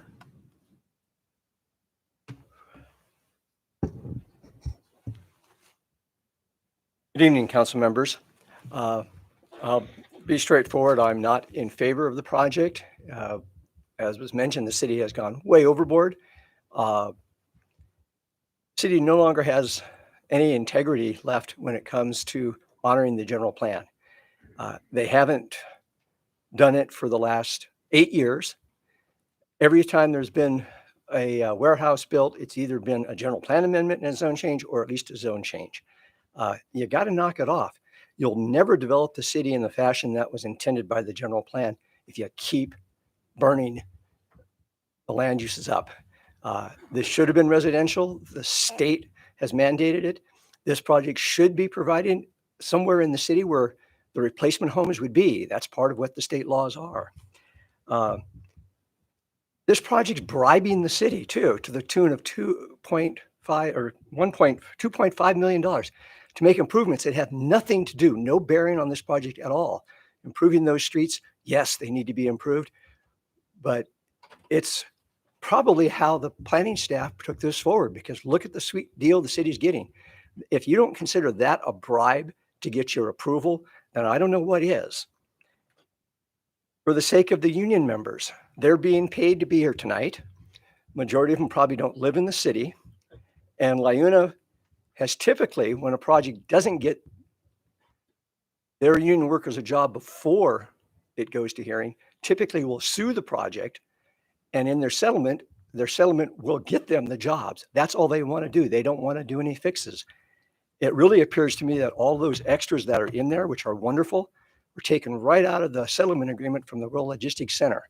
I've read that agreement, and it is almost exactly the wording that I heard tonight that I read inside that document. Please do not approve this. Thank you. Jose Radillo, Elliot Diaz, and Sherilyn Banco. Mayors and city council members, my name is Jose Radillo, and I am a member If you of can speak into LIUNA. the mic, Jose. I am a member of LIUNA. As such, I am here in support of the Moreno Valley Trade Center project. I believe Moreno Valley Center is a great way to bring over 1,500 construction jobs and permanent logistic jobs to Moreno Valley. Passing the project will help contribute to the growth of the economy, as well as provide much-needed, well-paying jobs for skilled laborers.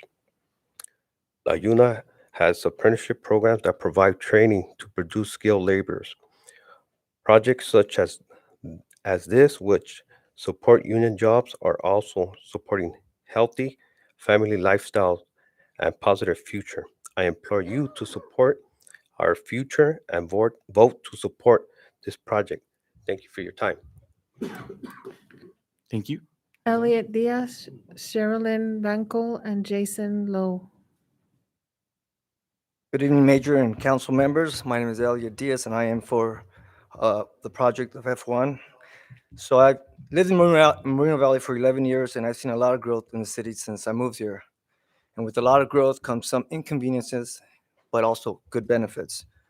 Hospitals have been built, so I hear more ambulance, helicopter medical flights, but I know they are saving lives. I hear more cars and honking, and it takes me longer to get to one side of the city to the other.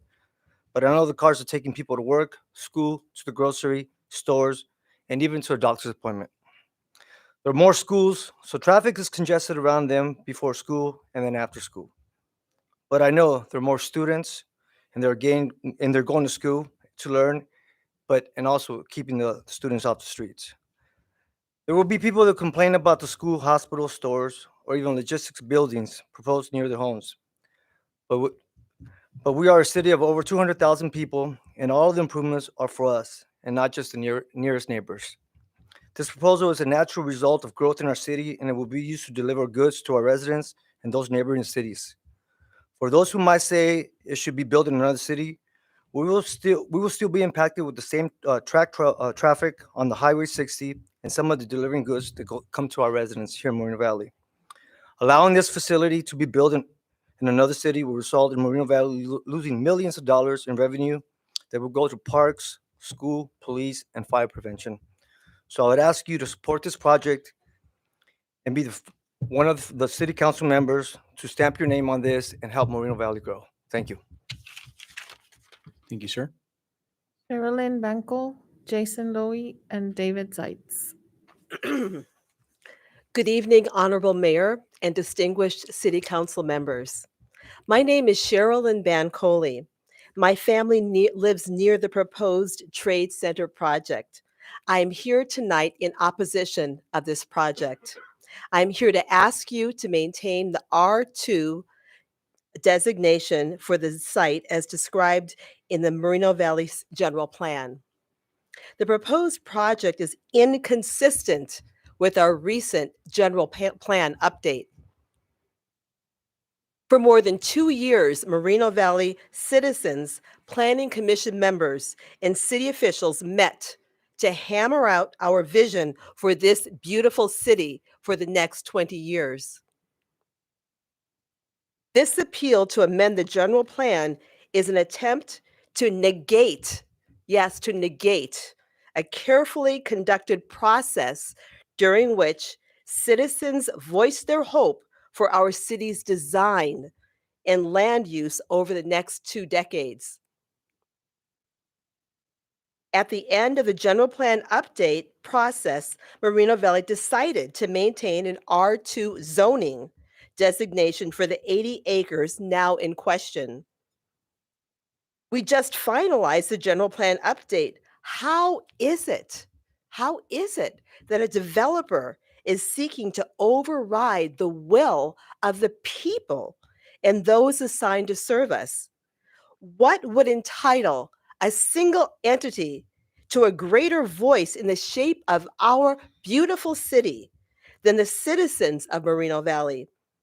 I urge you tonight to deny this request. It is inconsistent with the general plan update. I thank you for your time. Thank you, Sherilyn. Next 3 speakers. Jason Lowy, David Zeitz, and Susan Zeitz. Good evening, Mayor and city members, council members. Sorry. My name is Jason Lowe, and I have been a teacher in the Moreno Valley Unified School District for 19 years. I'm here to support the Moreno Valley Trade Center. The letter from the superintendent, Dr. Kedziora, states that the Hillwood generously donated $500 to the Moreno Valley Education Foundation and $10,000 to the Moreno Valley Unified School District on February 24th, which helped support student literacy programs as well as parent and booster organizations. They also participated in the virtual reading day program on March 6th to encourage literacy and get students excited about reading.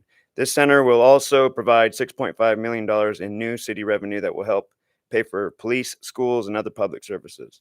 Our city is growing and we are in need of more jobs for our local residents. I have many friends that work construction and many that I've heard tonight that spend several hours a day commuting to the work. It would be great for them to get work in their own city. I hope the council will consider these factors in their deliberation. Thank you. Thank you, Jason. David Zeitz, Susan Zeitz, and Evis Esque. Good evening, City Council. One, I do have to reiterate what Tom said, is where are we going to put those 148 houses? We already encroached on the northeast end to change the zonings to meet the state standards that was snuck in at the last minute on the Planning Commission. We talked about truck traffic. Nobody has mentioned, with the WLC being built right behind this one, actually how many trucks are going to be going down that street. What is the estimated amount of trucks leaving WLC combined with this new warehouse? Okay. They talked about putting filtration systems in houses. They talked about putting insulation. They've talked about power washing the house. I got something here they forgot to add for the children. So the kids can go out and play in their yards. Okay? Is this what it's coming to, that we're going to have to give kids masks to play in their own yards? Because that's what it's doing. If you have to filtrate the air in somebody's house, the kid can't even go in his yard and play. The schools nearby, anything that may be built up, any restaurants, anything that may be put in that area are all under this. It's ridiculous that we're going to do this. We're going against our general plan. Another item that I want to bring up real quick, so I have 30 seconds, is why do we have a rear exit? None of the other warehouses in the area have rear exits going out onto it. Another thing, if for some reason you guys approve this, we should have a penalty if they are turned down by the silver, whatever it is, per month that they're not certified. If we get turned down by whoever it is, bureaucracy, then there should be a penalty imposed on the developer till it is done. Thank you. Thank you, David. Susan Sides, followed by Eves Esque and Antonio Higgins. Good evening.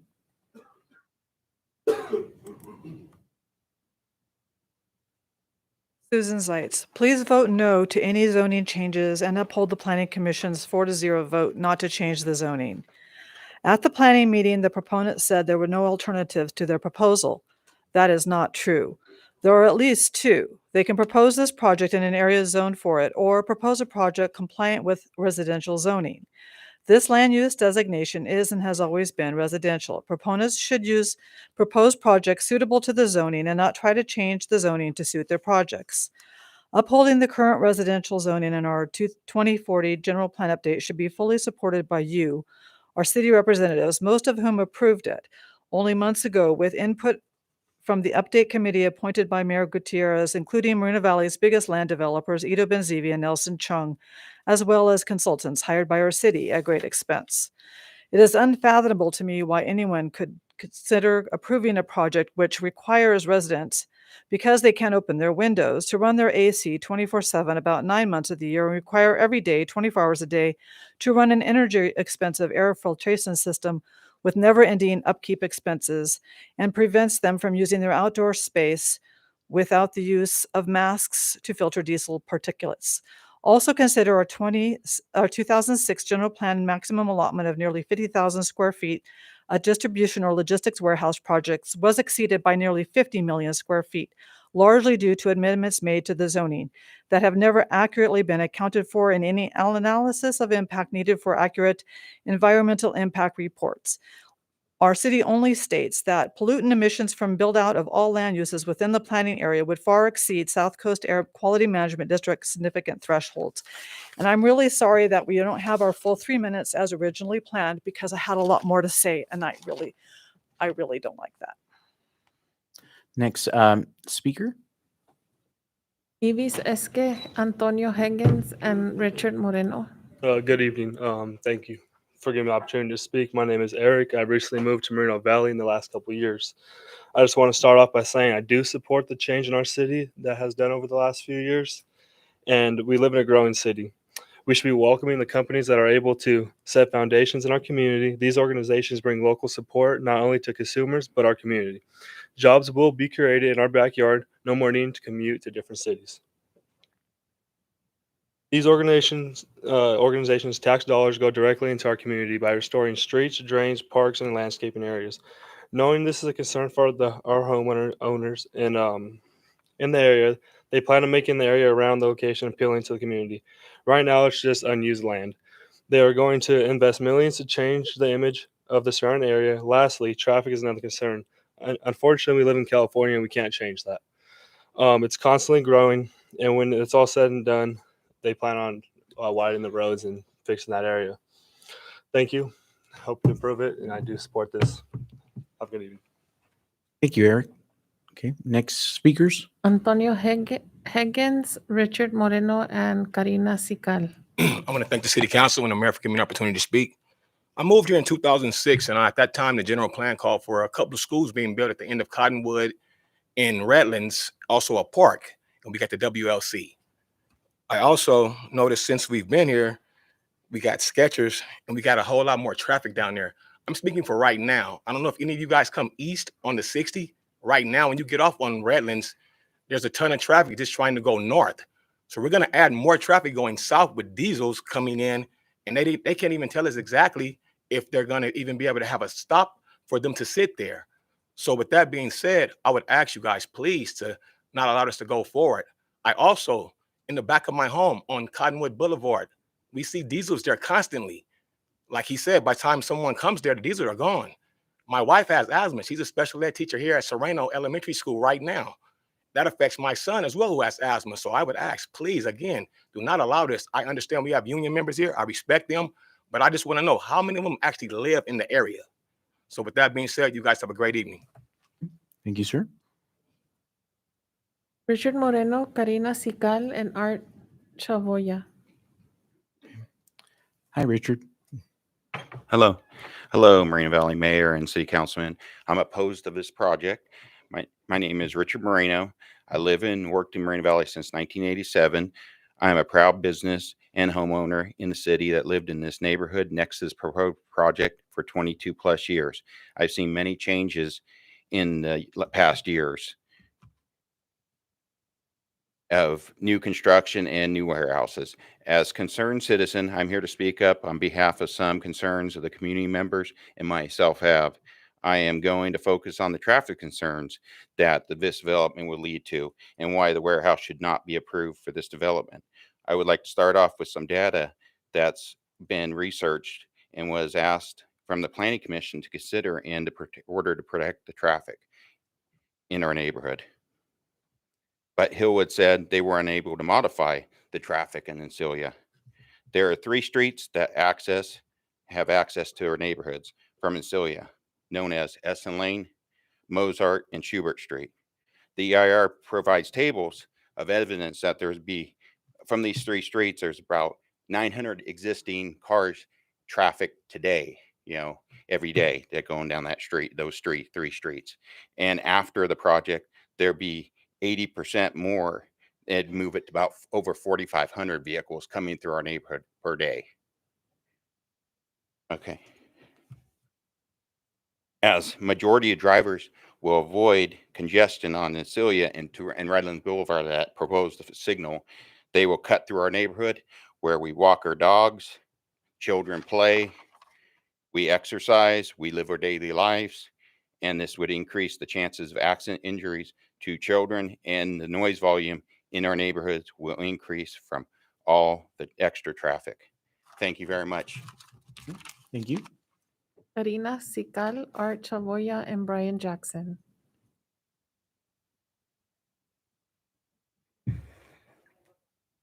Good evening, council members. My name is Karina Sical, and I am a resident of Moreno Valley, and I am a proud union carpenter. I am in favor of the Moreno Valley Trade Center project. I truly believe that it is an amazing opportunity that will bring over 1,500 construction jobs and many other permanent jobs to my neighborhood. This project will be extremely beneficial for the community and for workers like myself and my brothers that are here with me tonight. These local jobs have helped support my family, and I am grateful to work where I live. These jobs allow me to have an amazing life close to home where I can proudly show off my hard work to everyone. These jobs close to home also save me at least 3 hours on the road daily, as well as hundreds of dollars on fuel. The type of work being brought by the Moreno Valley Trade Center will help Moreno Valley residents earn family supporting pay, and it will create more opportunities for advancement towards bettering their lives. I urge you to approve this project so that more residents can enjoy the quality of life that I have been able to have. Thank you for your time. Thank you, Karina. Art Chavoya, Brian Jackson, and Mike Sotomayor. Good evening, council members. I'm a third generation carpenter. Uh, I'm a resident of Moreno Valley, District 2. This job, I'm in support of this job. It'll bring more work for me in the area. Uh, in 25 years, I've driven 5-6 hours just just to go and come to work. I would like to work here since I live here. I'd ask you to approve this project. Okay. Thank you, Art. Brian Jackson, Mike Sotomayor, Julio Flores.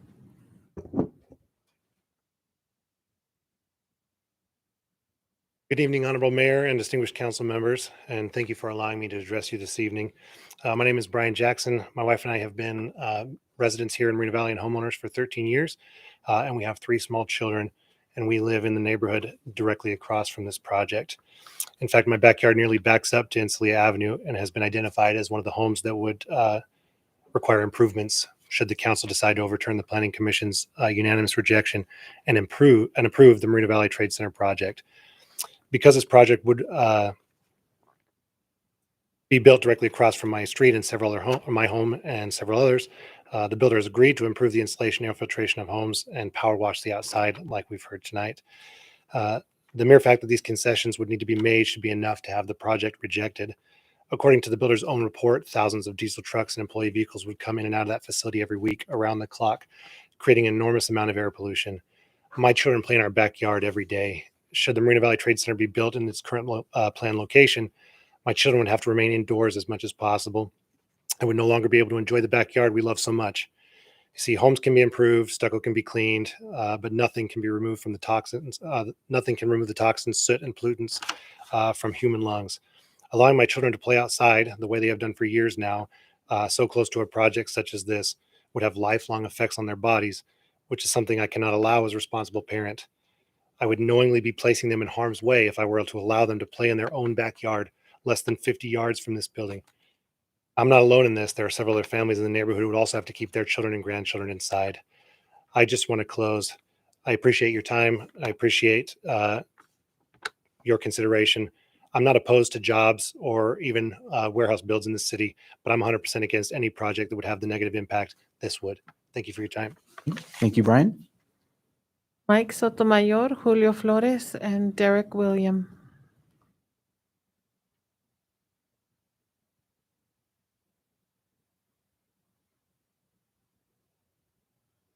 Hey, Mike. Mayor, councilman, I just want to thank you guys for giving me the opportunity. My name is Mike Sotomayor, and I come to you guys today speaking to you guys as a professional union carpenter, and secondly, as a resident of Moreno Valley. I am an 8-year resident here, came back in 2013. I am a homeowner here. I don't rent, so I don't plan on just hanging out here for a very short time. I want to thank you guys, first of all, for allowing me to speak. I also want to thank you guys for creating and helping to create local jobs recently. Also working hand in hand with skilled trade labor. I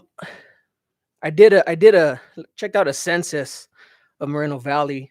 It's a 2019 census, so it's a couple years outdated, but it showed Moreno Valley has 207,000 registered residents. I'm sure that's not fully accurate, but that's just with people who have registered. Local 951 and Local 909, that's the Inland Empire. We currently have about 11,000 carpenters in San Bernardino and Riverside, and we have just about a little over 4,800 in this for 951. We have about 1,000 carpenters. There was a person who came up here earlier and said, "How many carpenters actually live in Moreno Valley?" We have close to over about 1,000, and we spent some time, passing out some gifts to our members. And why I say that is because the show must go on. We still need to build. Our city's growing. Our city is doing tremendous jumps, and I'm in strong support for this. Our motto for our union is "Many hands make light work." So I respectfully say, how can we continue to lock arms, residents, carpenters, and continue to do great things here. Thank you. Thank you, sir. Julio Flores, Derek William, and Jack Huggins. Good evening, Mayor, City Council members. My name is Julio Flores. I am a proud resident of Moreno Valley and a representative for the Southwest Regional Council of Carpenters. Last month, I had the opportunity to attend the Apprenticeship Expo here in the city, and I was amazed to see so many juniors and seniors who are really interested in joining an apprenticeship program when they are done with high school. I was able to exchange information with some of these students, and to this day, I still receive numerous calls from their parents inquiring on what they need to do to make sure they get their kids in an apprenticeship program when they get out of high school.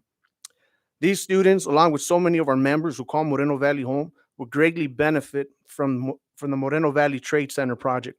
It will give them the opportunity to earn while they learn and an opportunity for investment towards a better life. Not to mention the hundreds of permanent jobs that the facility will create for the residents of Moreno Valley. I really hope you guys will consider moving forward with this project. Thank you. Thank you, Julio. Derek William, Jack Huggins, and Ralph Velador.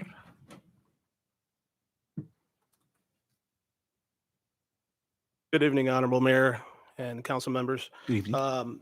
I'm opposed to this for a myriad of reasons that just don't seem to make sense. And I respect my friends in the orange vest, that jobs need to be had, but there's a lot of things that cause disruption to the neighborhood with this project. One of them being Insulea. It's already been talked about. I'm not going to continue to kick this dead horse. But when the builder itself will not abate the traffic on Insulea, that's a major problem because I don't want those cars coming through my neighborhood, causing problems in our neighborhood as far as, kids playing in the streets, anything like that. That's our neighborhood. Now, I can respect that we have people here that live in the neighborhood, but they don't live in the adjacent affected community. That to me is an egregious overstatement of, what you think your power is in this neighborhood. Funny thing is that none of these people were at the meeting in my neighborhood to discuss this at all. So when they come up here and say that, this is a great thing for the community, they don't live in the adjacent neighborhood that's going to be affected tomorrow, the days to come, the years after we figure out that this has been an egregious overstep and a mistake for the community. Now, what I don't come without compromise. I mean, hey, I want to see the community grow. Put something there besides that. If you want to build a 80-acre facility, tell them to take up arms with Edo Benzevia, move that where it needs to be. There are other things impending along with that, but I'm going to stay on topic. But, I feel like, sometimes, we have a planning commissioner with no master plan. And I think if we did have that, you would see that this doesn't fit in the overall community at all. Now, like I said, I'm not against that. I'm a capitalist. I like money, all of that. And with that said, I'm opposed to it. And thank you. Okay. Thank you, sir. Jack Huggins, Ralph Velador, and Fred Good evening, Banuelos. council members, Honorable Mayor. My name is Jack Huggins. I'm here in support of this project. I wanted to say what a great job that the developer did. It did a really good presentation. There's a lot of benefits to the city. It sounds like you're also going to have sustained tax benefits for the foreseeable future out of there.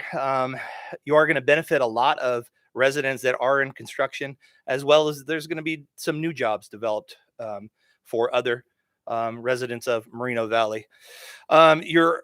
Well, I haven't heard anybody say it yet, but you're going to have some high schoolers that are going to be graduating pretty soon, and they're going to need somewhere to go. Not all of them are going to go to college. The trades offer a great avenue to a career, and I guarantee you that project's going to be putting on apprentices, and they will take them under the wing and from all the trades and train them up. And those are also, hey, Moreno Valley residents, correct? So I'll keep it short.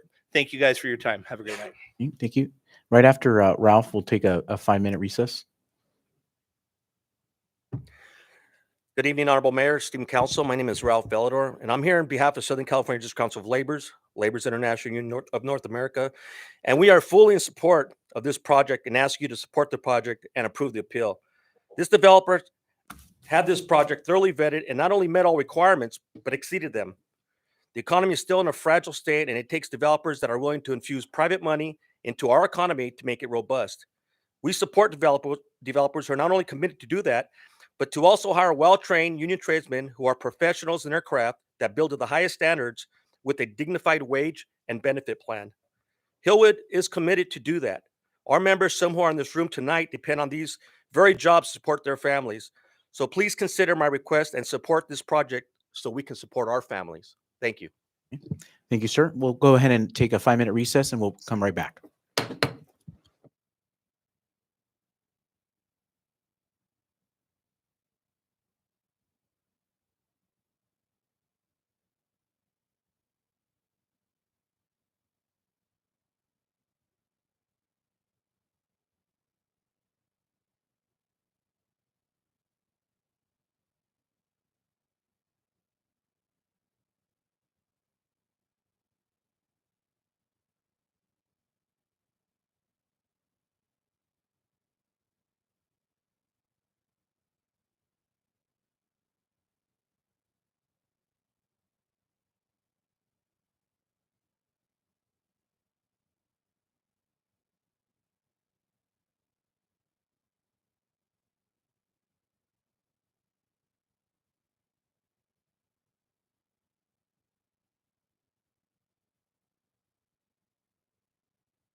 Welcome back to the Moreno Valley City Council meeting. I'm Mayor Gutierrez. We're now on item 28. Well, actually, we're public comments, public speaker number 28, Fred Banuelos, followed by Stephen and then Bill.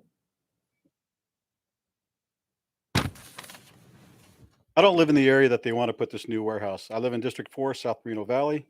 I did go to the area and knocked on doors to find out about how people feel about this issue. This warehouse will be right across the street from homes. Labor's unions will talk about the job that this creates. What it creates for me is a negative impact of air pollution and damaged roads. This negative impacts will far outlast the construction jobs. SB1 failed Moreno Valley. State Senator Roth and Assemblymember Jose Medina voted for SB1. We don't have the infrastructure to support more warehouses. 66% of our roads are in disrepair. SB1 was supposed to fix our roads. Remember that when Senator Roth and Assemblymember Joe Okay, Medina Fred, ran it for has office. to be about this project. Okay.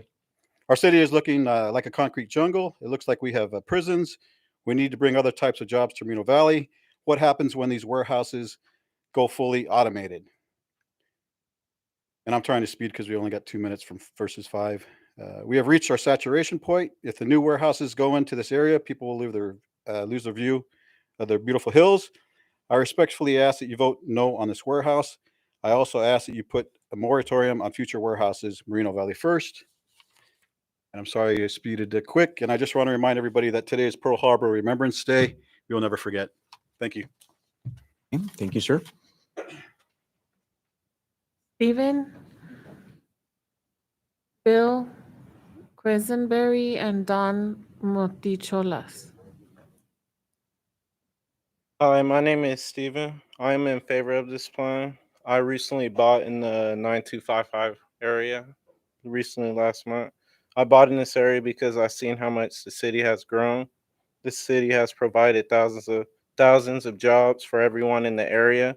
This plan is going to benefit the people here because they won't have to commute an hour to go to work.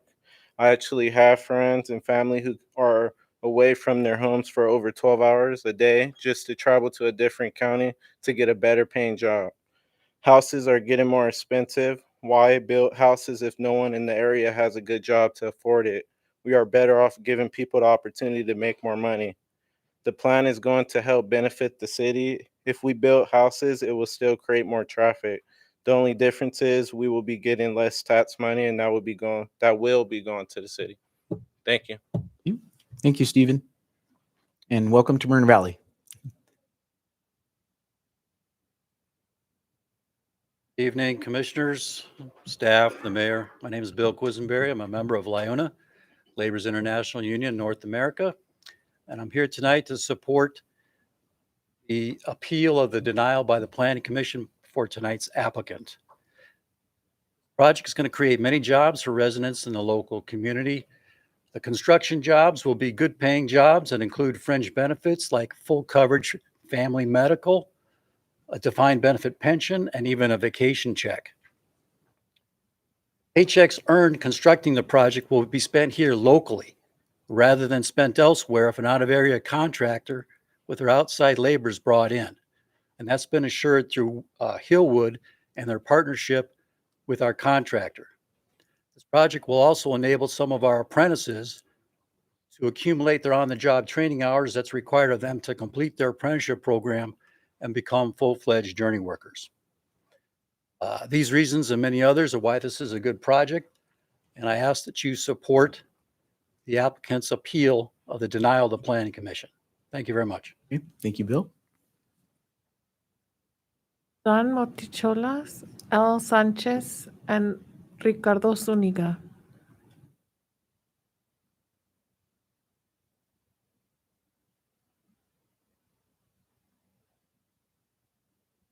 Hello, my name is Dominic Nicholas. I've lived in Moreno Valley since 1985. I currently live on Handle Court since 1995, and that's right in the heart of the area in question. And I want to say that I am against the project. I have to agree with, since everybody had a chance to speak earlier, I agree with a lot of the other speakers. The project, this sounds great. They put a lot of time into it, put a lot of effort into it. It has a lot of benefits. However, it does not belong there. It's too big of a project for that area. It's right on top of us, literally right on top of us. It is a huge 1.3 million square foot is huge, 80 acres. It's just too big of a project for that area. It's just, there's other areas. There's east of Redlands is wide open land. There's no definitive reason that project has to be in that location. And the fact that they're willing to I have to question the donations and the contributions to if you change the zoning laws and approve their project, they're going to give us money. And so other gentlemen have made a comment, and if it looks like a duck and quacks like a duck, I mean, they're offering money if you change your mind. I don't know what to call that. Mitigation, you cannot, I was understanding, you cannot create a hazard, you cannot create a nuisance and then say, well, we'll make it less so and we'll mitigate it. No, you don't bring the hazard. Do not create the hazard. Do not create the nuisance. Then there's nothing to mitigate. You know, I have grandchildren. They ride their bikes. Where are they going to go? That's a small neighborhood. We've lived there for 26 years. And as far as construction jobs, I've worked construction 36 years. I appreciate that, but that's short terms. They really don't have a horse in the race.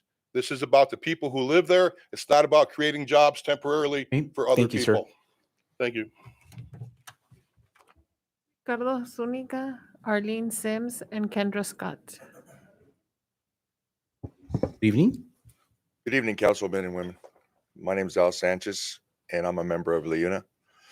I've been a member for about 36 years, and we're here basically, we do need jobs closer to home so we could be with our family, good paying jobs.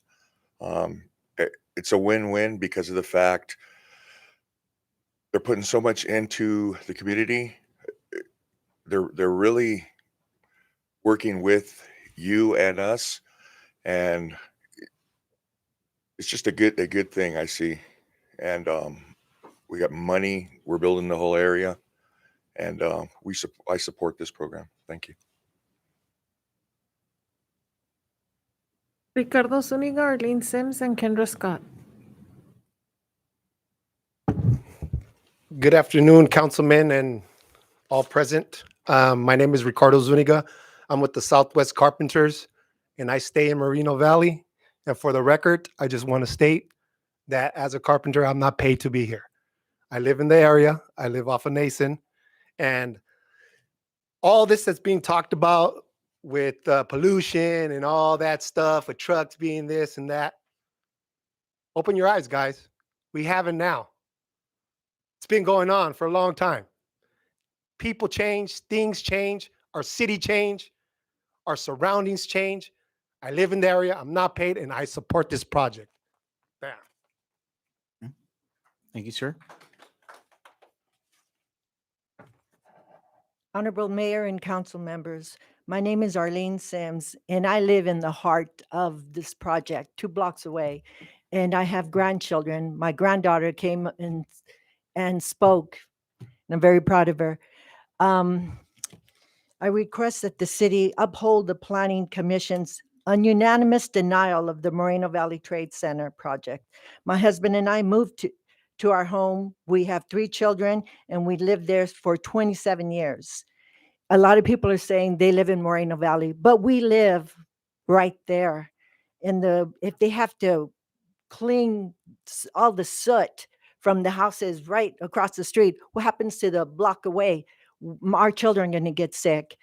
I oppose for the future of my grandchildren and their children. I mean, it's unhealthy and not safe in the traffic. It's just bad for the people who live right there. Please do not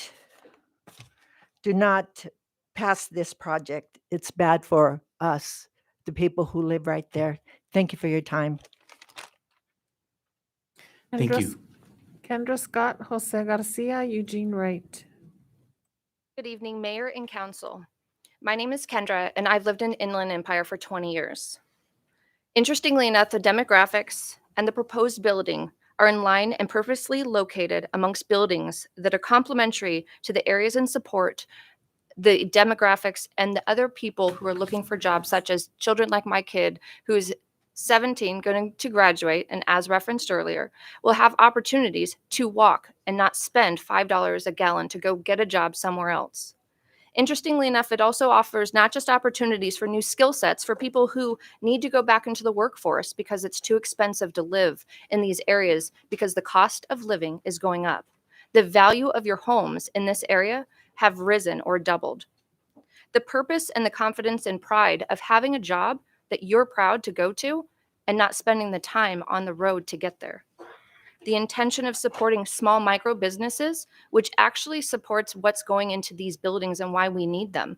Those are small businesses that need these logistics centers or whatever is going to go in here to support them. So it's not just the truck drivers or the actual people who are working inside of these warehouses. The time and the reduction of driving for employees. I actually own a business and have 14 employees. And during COVID, we found that remote employees were actually happier, but hybrid employees were actually even more happier. Because the reality is that I'm 43, it's just a number, and I'm used to driving, right? Because I get to stay plugged in. So having that actual integration with what the community is going on is unity, and we need to stay plugged in. Monetary independence means increased wages and income opportunities. When you're driving 2 hours, 1 hour each way, that gets reduced and you're settling, and that's not being happy. That's not quality of living. So the solution is a community that is part of a solution, not focusing on the problems and the negative, but actually saying, let's do something where other cities like Redlands, who Thank put you. all of them behind, Thank too you. much traffic. Jose Garcia. Good evening, Mayor, Council, everybody present. My name's Jose Garcia. I've been a member for La Una for 34 years. It's what I do. I'm a builder. We build America. We've been building America for over 100 years. This union's been in place. California is a very diverse area. I've had the pleasure of living in quite a few places, and every place has its own agriculture, oil. We face challenges every day. And since our population grows, we have to adjust. And I think I support this project, first of all. And I think we need to embrace developers that come to our area and offer great projects to improve our area, but also work with the manufacturers that are coming in. We're all assuming diesel trucks are coming. They don't even have a customer in line yet. Why don't we make sure that they get a good customer? A lot of, like somebody mentioned earlier, the emission laws here in California are stronger than anywhere else. We need to take advantage of that. We need to plan with that in our future in mind. Another thing, this generation that we have, and I only say this, I'm allowed to say this because I'm a father. I father 3 children right now. And just to drag out children out of the house nowadays, to get them off the computers, to get them off the TVs, they're the ones wanting to order me this, order me that. And I don't mean to blame them. That's just the way society is. When I was a child, we loved going to the mall. Every Sunday was a trip just to go to the mall. Our retailers are failing. Everywhere you see closing doors. We need to get back to making America, California, a manufacturing state, and keep the lines of ships of bringing junk in and make American products again, to thrive, to make our California who we should be. Thank you very much for your time. Thank you, Jose. Eugene Wright, Jason Baez, and Juan Munoz. Good evening, Honorable Mayor, City Council, members of the Commission, and all in the audience. My name is Eugene Wright. I am a retired Air Force personnel here. I am also a high school teacher here in Moreno Valley. And I'm opposed to this project. I'm opposed to this project for several reasons. Just as it's been stated by others, our kids ride bikes in these areas. Our kids play outside. I have kids who may get sick as a result of all of the pollution that comes in from the trucks that would be generated here in Moreno Valley in reference to this project. I also have students that I see every day who come to school sick, or who don't come to school at all because they're too sick to come to school because of all of the pollutants in the air. Nobody says, I'm sick. They just come and they try. But again, I'm opposed to it because of the pollution that it might create. And I love my kids playing outside. I love seeing my students playing outside. We have a number of days that kids can't go outside of school because of the air pollution, air quality. And so this project would just add to that. We don't need to add any more to the problems that already exist. So let's keep this project, put this project somewhere else. I'm all for jobs. I'm all for growth, city growth and everything and development, but I'm not for warehouses just creating pollution in our city. I thank you for your time and your attention, and I pray sincerely that you will uphold the decision that was made by the city council. Thank you. Okay, next three speakers. Jason Baez, Juan Munoz, and Mike Day. Honorable Council, thank you so much for giving me the opportunity to speak. My name is Jason Baez. I'm a proud member of Labor's International Union of North America. First and foremost, I want to say that tonight there's going to be many, many young people that will be praying to the Lord tonight for God to open a door for them to have a career with a living wage that will enable them to buy a home here in the Moreno Valley and raise a family. This project will give that opportunity to many people. This project will open doors. I've heard tonight so many people say that these are short-term projects. That is a lie from the pit of hell. These projects are where we establish relationships, friendships, new acquaintances that lead us to the next projects. They're essential to our lifeline of work. Also, when we leave, that facility is going to be a wellspring for this community, opening up small jobs for students, seniors, single parents, married couples who one spouse has to work because of the rise in the economy. So many opportunities will come out of this project. The revenue that it'll produce to open up new opportunities for programs for seniors, for teens. There's so many things. It's a whole list. This is an excellent opportunity, and we have an applicant with integrity who's going the extra mile in every way possible. This is an excellent opportunity for our community. Please consider this.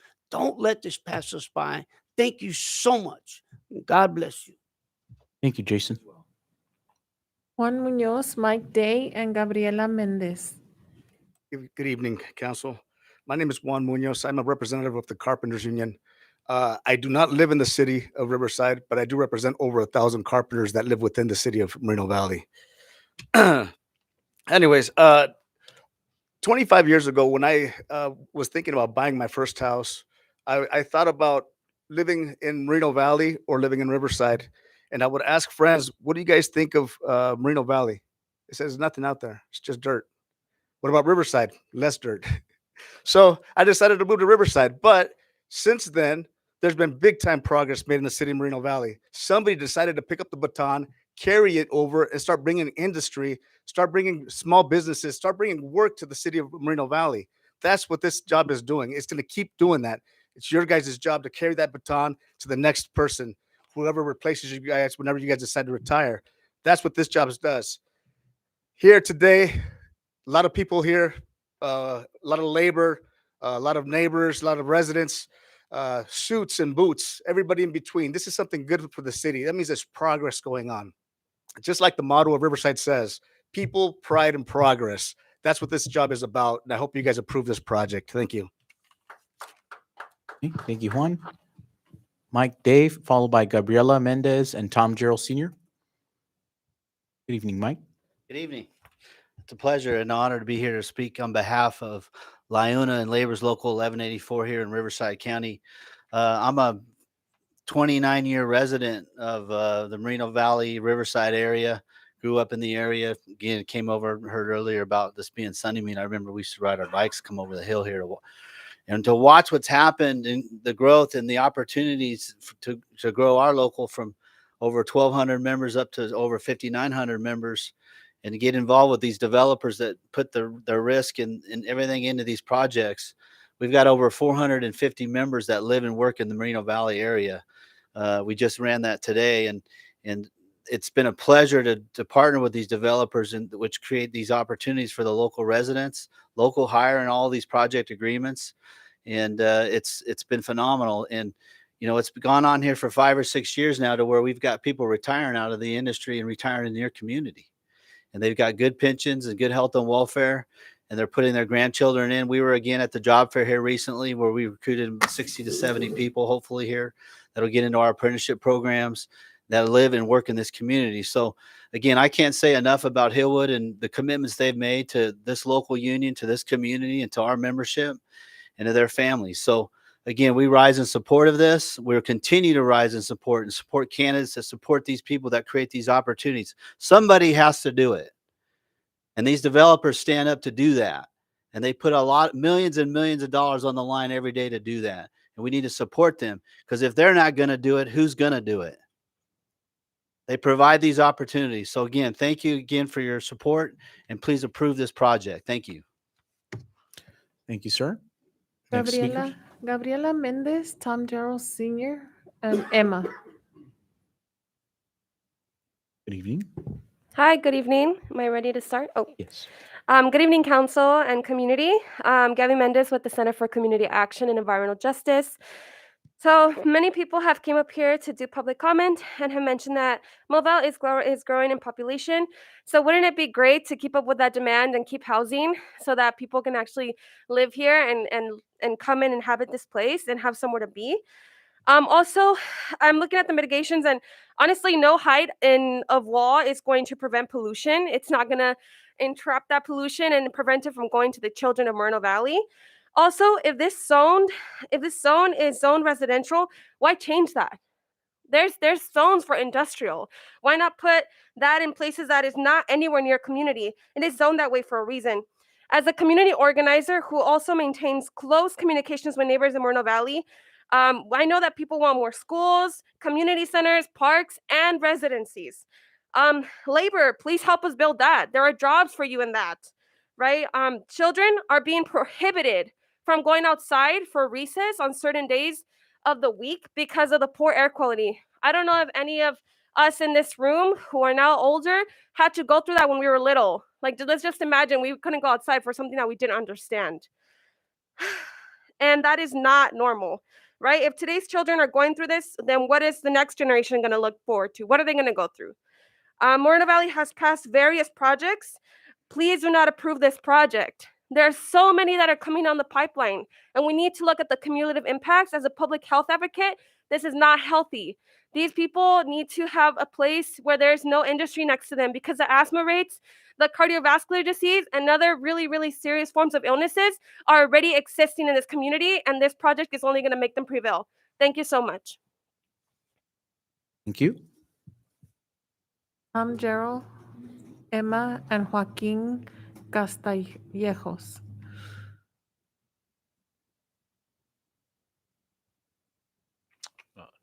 Tom Gerald, speaking on behalf of myself. Thank you, Mayor, Councilman, members of staff, and the public, both here in the chamber and watching at home or on the net.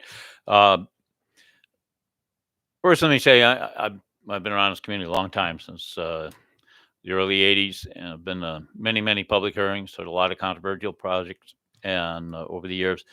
And I'm the type of person, I can see both sides of the issue. I have nothing but respect for both opinions. There's always more than one way to get something done.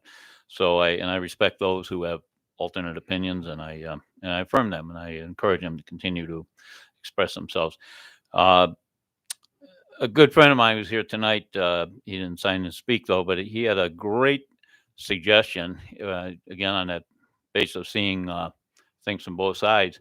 And what it basically had to do with really enhancing the landscaping and reaching out into the developed areas, number one, which I thought made a lot of sense because of the ability for the natural vegetation to fight the pollution. That's number one. Number two, some improvements on the circulation element. I know it costs, but I mean, it's something it's a worthy consideration. I'm in the building development business, so I not active now, but I have been. I understand cost and how these things factor out. Nothing's free, but it is on shall I say, a fair consideration.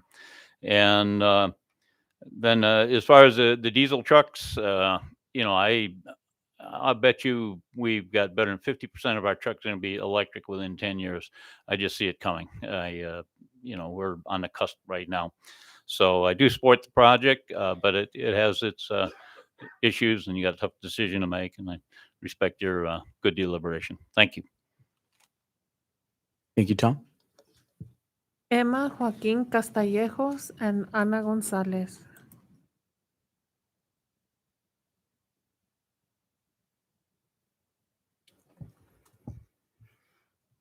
Good evening, Moreno Valley City Council members. Thank you for allowing me the opportunity to speak. My name is Emma Pacheco, and I have been a resident of Moreno Valley for about 16 going on 17 years.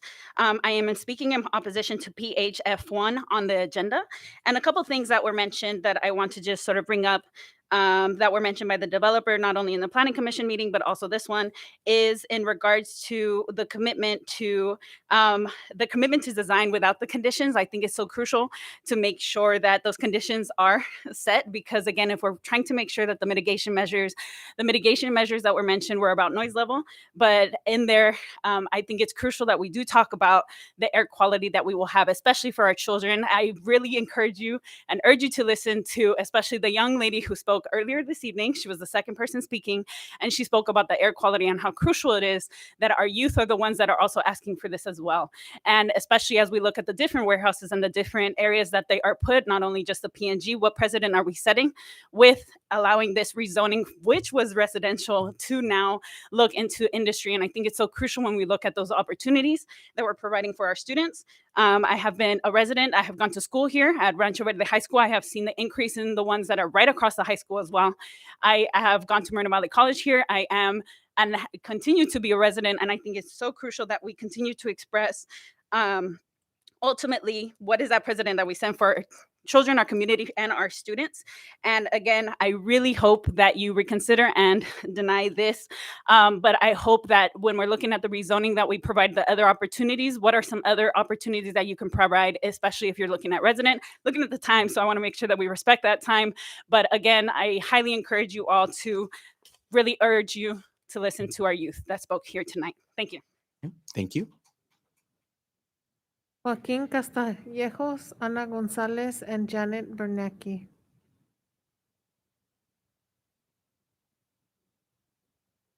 Hi, council members and community. I'm here to speak against the warehouse. I'm in opposition to the warehouse, item F1. There's already so many warehouses that have come into Moreno Valley that have changed the landscape, that have changed the way these communities work, and the schools have affected there's been environmental, health, and traffic impacts to all of Moreno Valley. But this warehouse specifically is gonna affect the community right across from the project. We've already heard a lot tonight that just hearing that there has to be air filters in the houses, that there has to be clean the soot from the houses, that's already enough to show how much the impact is going to be to these communities. We don't deserve that. The community doesn't deserve that. Moreno Valley deserves better. Moreno Valley deserves better jobs. This is not the progress that we think it is. This is not going to bring the jobs that we think is going to bring. The warehouses are pushing, like, we have colleges here in Moreno Valley. It's pushing college graduates to look for jobs elsewhere because, all we have here is warehouse jobs, and people try to say that it's not temporary, but these are temporary jobs. The construction is temporary. People who work in these warehouses is temporary. It's not a good place to work. I've worked in a warehouse before. I've seen how it is. It's like very, repetitive work. Hard labor. I worked in a warehouse where like already half of it is automated, just to show how automation is really close. In the future, all the work that we did was I could see it being done by a robot. So I don't think it's very like crazy to say that automation is coming, and imagine all these jobs that these warehouses are supposed to bring, and it's going to be replaced soon. I just think that Moreno Valley. Thank you, Juan. Thank Joaquin. you. Appreciate it. Thank you. Staff, Manny, can you, I've been hearing a lot of comments about the filtration devices and those kinds of things. Can you comment on that? Is that related to the project or is that something extra that I just want clarity there? As far as I know, the filtration is during the construction, the dust control and stuff like that. That's really what it's for. All right. Next three speakers, please. Ana Gonzalez, Janet Bernacki, Donovan Siddiq. All right. Good evening, Moreno Valley Mayor and City Council, community members and staff. My name is Ana Gonzalez. I'm representing the Center for Community Action and Environmental Justice. And we also represent a membership, a great membership of Moreno Valley residents. So one of the things that I haven't heard being discussed is that this project is not complying with SB 330, which is obviously violating state law. The replacement location for the loss of residential zone capacity here needs to be clearly identified. Also, remember that the communities will to not have a project next to their homes and schools supersedes any right that the developer has to apply for permits to construct any type of development. We have done an internal study where we are estimating that the truck traffic with the warehouses that have been approved up to September in the region will increase by 6,000%. So these are trucks trips that are going to increase by 6,000% in the next 5 years. Shame on the school district for allowing and for supporting this project. You're supposed to protect the health of students and safety. What this city should be focusing on is implementing a warehouse moratorium to conduct a thorough study on the cumulative impacts that are affecting the health and safety of the residents of Moreno Valley before approving any further projects like this one. We need to focus on updating the studies developers are using to conduct their EIRs. Most of them are out of date and do not have the proper information that is updated with the current development that the city has. So I ask that this council upholds the Planning Commission's decision and oppose this project for the benefit of the community. Thank you so much for your time. Thank you, Anna. Janet Bernacki, Donovan Siddiq, and Brittany Goodrich.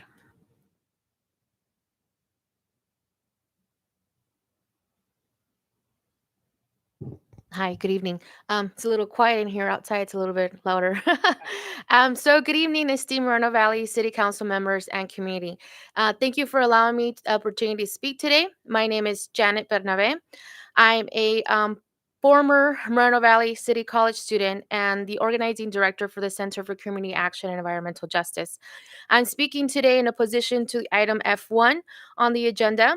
I know a lot of colleagues and other community members came out in opposing the project as well, but I just want to reiterate that the area is already zoned for residential, not for light industrial.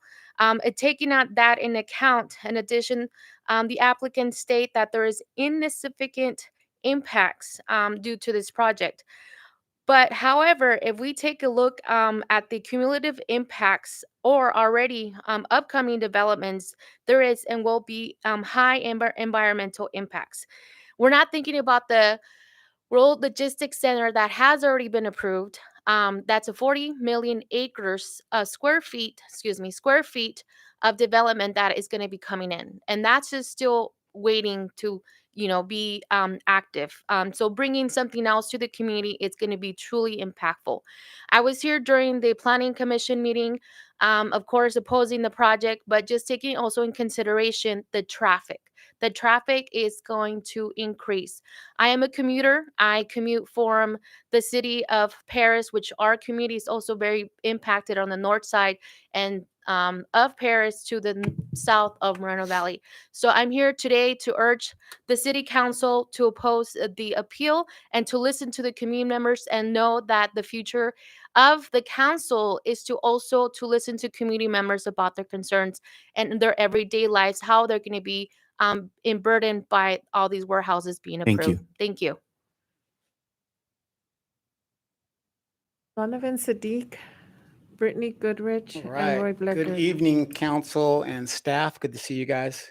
Happy holidays. I'm here to speak on item F1. And I just want to say this.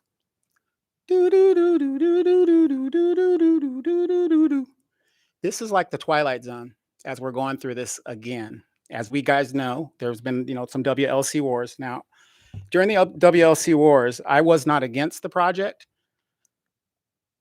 I was against where it was located. And the one thing I've been hearing with everybody's comments is location. I don't think a lot of people are against this project. It's where it's located. That's the issue I think you guys should really consider, especially you, Cabrera, since you are really near the project. Isn't it funny that when it affects you, and I'm not trying to jump on you right now, I'll do that later. We're affected. When it's going to affect us, that's when it's a problem. During the WLC wars, a lot of people that I haven't seen them before, but I didn't see them during the WLC wars. They didn't come out and speak, and now the chickens have come home to roost, and now it's affecting them. Now they want to come out and defend their area, which is fine. But I just want to say one thing: I'm very pro-union. If it wasn't for a union, you wouldn't have holidays. You wouldn't have a lot of things that are going on today. A 40-hour work week. So unions are very important. You guys give yourself a hand there. But let's be real. Once this project is built, the union goes on to the next project that might not be in this city. That's just how it works. And let's stop with the lies of the union. I mean, I'm not saying all unions are bad. What I'm saying is not everybody wants to be a carpenter. Not everybody's going to want to do those type things. They do great things. They have great apprenticeship programs, but let's be real. Once this project is done, this union will go on to the next project, and it might not even be in the city. Thank you. Thank you. Next speakers. Brittany Goodrich, Roy Bleckert, and Adam Varela.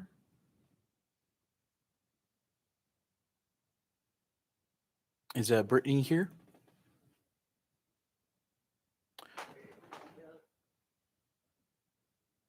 Sorry about that.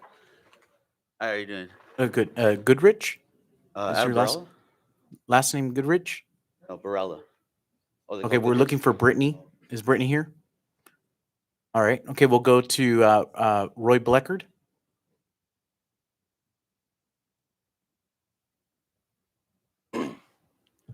Followed by Adam. Protests, throngs of crowds, raucous meetings, everything's back to normal. One thing. Oh, hold on. Roy, 1 second. Can we get the timer on? They wanted go to hear ahead. me. Go more. ahead. It's being a native of Edgemont, living here all my life, parts of 7 decades. Practically everybody in this room. If you wanted to say not in my backyard, none of you would be here.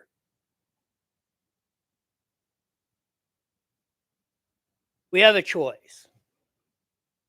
We're going to do, these buildings are going to be built, supply and demand. The choice is very simple. You want the projects that are going to be a net positive revenue into your community. That's what warehousing does. Except for very high-end housing, they're a net negative. If you want streets, you want roads, you want parks, then you need projects like this. That's how you get them. Positive cash flow. On top of that, do you want to tell one of the biggest developers, not only in the United States, but the world's, not no, but hell no? We've had enough trouble in this community ever since it began. But the future is now, and we have the choice to look to the future. I urge you to pass this project. It's a good project, a good developer, and it will be a net positive for the community. I get the concerns from everybody, and I'm not discounting them. I'm saying it weighs heavily on the plus side. Please pass this project. Thank you, Roy. Adam Varela, Omar Cobian, and Don Martin.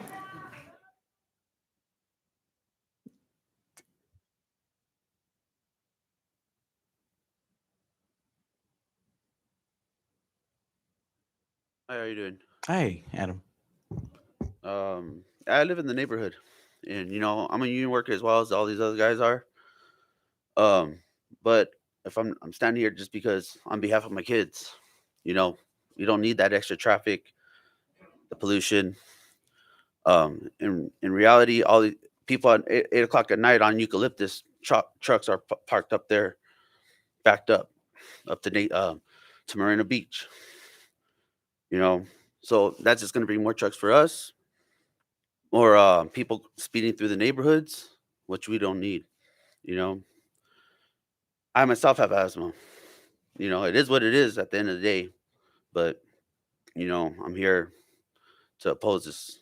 I live right down the street, a minute away from the Adams nursery. I'm not against this project, but I'm against it being in that location. And that's all I have to say. Thank you. Omar?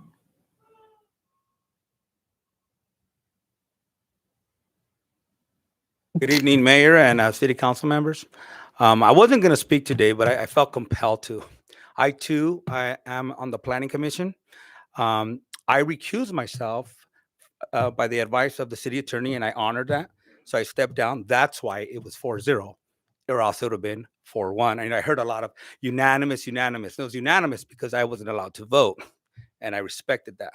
But I felt compelled to talk today. I live in the neighborhood. I live on Heritage Ranch. When I come out of my neighborhood, I see Adams Nursery. And I'm going to tell you, I love what the Skechers Warehouse has done. We wouldn't have the roundabout. We wouldn't have those giant palm trees. We wouldn't have the vegetation. If you see the Skechers Warehouse has been there for 7 years. That thing has so many trees. That was just dirt before. Dirt, and more dirt. That dirt gets into my backyard. That's all I get. I want it built. I am in support of that. Not because of this, because I live there. And I tell my wife, every time I come off the off-ramp, look at that. Look at those trees. Look at that beauty. That would not be there if it wasn't for a developer coming in and cleaning that up. I love the fact that they're going to fill in that canal, that water canal that I've seen several cars ditched in before. And if somebody's going to let their kids ride in Celia, that's dangerous. I know how people talk about 147 homes. I know because I know the market. Nobody's building half-acre homes. Do you want to know what a developer would do with 80 acres? 400 to 500 homes. You know how many cars that is? About 1,200 cars. And that's not if they built apartments there. So you guys want residential there in 80 acres? That's what developers are building now. 500 to 600 homes there. And not only that, this developer is now setting the precedence. If you're going to build here, you're going to have to pay for new roads. You're going to have to give to the community. You're going to have to give back. That's setting a precedence. That's what I like about this developer. Because moving forward, other developers are going to have to pay up for our city. Thank you. Okay, thank you, sir. Next two speakers. Don Martin and Tom Hyatt.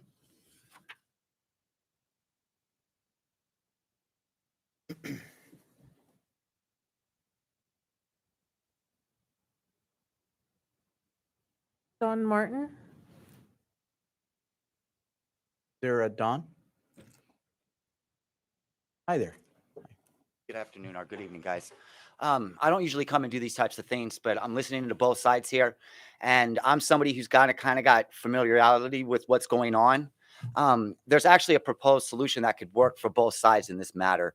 One, if the developer was willing to actually increase the foliage, the trees, hedges, grass, and so forth, including the surrounding residential areas for landscaping and curb appeal, not only would that improve the area greatly, but it would also reduce the pollution. You see, as the trucks and people produce carbon monoxide, our plants and so forth take that in and reproduce oxygen out. And I can speak from experience because I do a lot of work in like our South Irvine counties, Orange counties, and areas like that. And there is an abundance of warehouses out there right now that are developing, and they have an abundance of landscaping and foliage that has been put up. And you would be surprised at the amount of people that I see jogging and walking on a daily basis. In regards to the traffic, if I was a developer, instead of just focusing on one area for the double lanes, I would focus on all of the areas for double lanes and create maybe a structure of the trucks actually going through a thing where they don't have to sit in one place at one time. And then on the issues of noise and so forth, we have noise noise cancellation devices that could actually be put on the extremities or the perimeters of the area where all the development is going on. That would greatly reduce the sounds of any diesel trucks and so forth that are going in, so to speak, like the reefers, as you were saying, that would be parked in logistics areas that would be docking at the doors and so forth and running.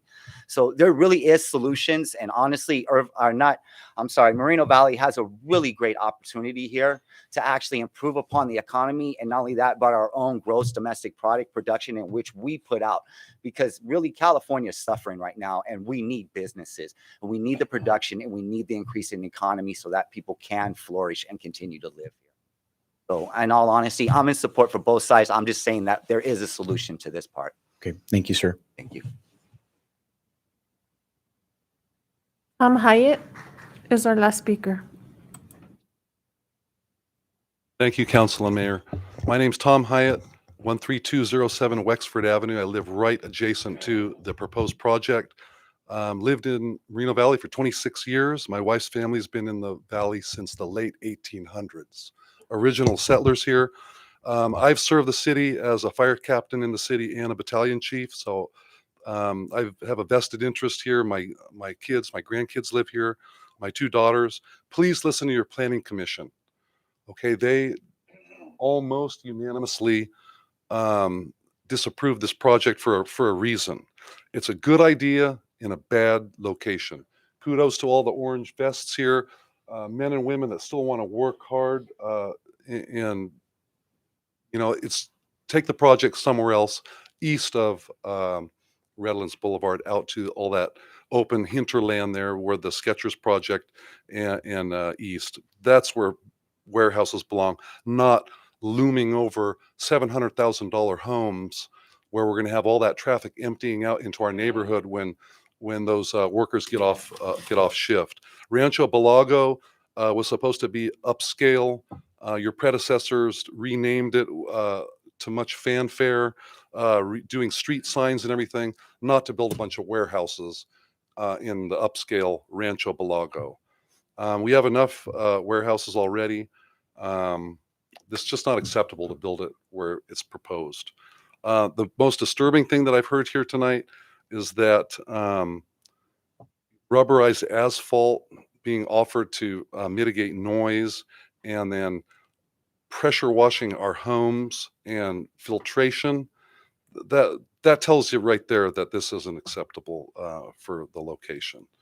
As for the noise, I think it was Councilman Marquez mentioned the residents to the north of Eucalyptus. Thank you, sir. Thank you. Right. Thank you very much. Madam Clerk, any more speakers? No more speakers on this item. Okay, I'll close the public speakers section. We'll take a 2-minute break, and then we'll come right back.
Welcome back to the Moreno Valley City Council meeting. This day, we have the public testimony that we just finished for item F1. Now we're going to go to the rebuttal. Applicant, you have an opportunity to do your rebuttal. If you could please, we're not going to entertain questions, so it's just your rebuttal. Yes, Honorable Mayor, thank you. I do have a bit of housekeeping. I do have the supporter cards. If I'm able to enter those into the record, I'd like to do that now. Okay. If I could give those to the city clerk. And I don't have much. I did have a few key comments. You had actually asked the question, Honorable Mayor, about the air filtration, power washing, and noise insulation. And there were numerous comments tonight and also at the Planning Commission kind of diminishing the merits of the project based on those components. In other words, I heard and even the last speaker specifically, if you have to filter the air, then that says a lot about the project. I need to emphasize emphatically, these are items that are in no way driven by CEQA. These are voluntary items. And in fact, they actually come from the Sierra Club guidelines. And I believe we actually received a letter from the Sierra Club recommending these things or these components on an even grander scale, more than just the first few rows of homes. So that's really important. I do think that in some ways has been used to disparage the project. If you have to power wash, then it must be a bad thing. We don't have to power wash. We don't have to filter the air. These are completely voluntary items. And I wanted to answer your question specifically. I will say they are proposed to be long-term, but they are proposed to give the residents a level of comfort if they so desire it. If they don't have to take us up on it, and it's completely voluntary. But to say that it's required by the project is just simply it's incorrect at best and misinformation at worst. So just wanted to say that. Another quick comment about the general plan that has been discussed at some length, and I just need to emphasize our application was in several months prior to the NOP going out for the general plan or prior to the general plan process starting. I can't specifically comment on the motivation for not including this project, but it is important to note that we were well in the queue and we were well, had done everything that we were supposed to do as it relates to segueing or rather dovetailing with the general plan.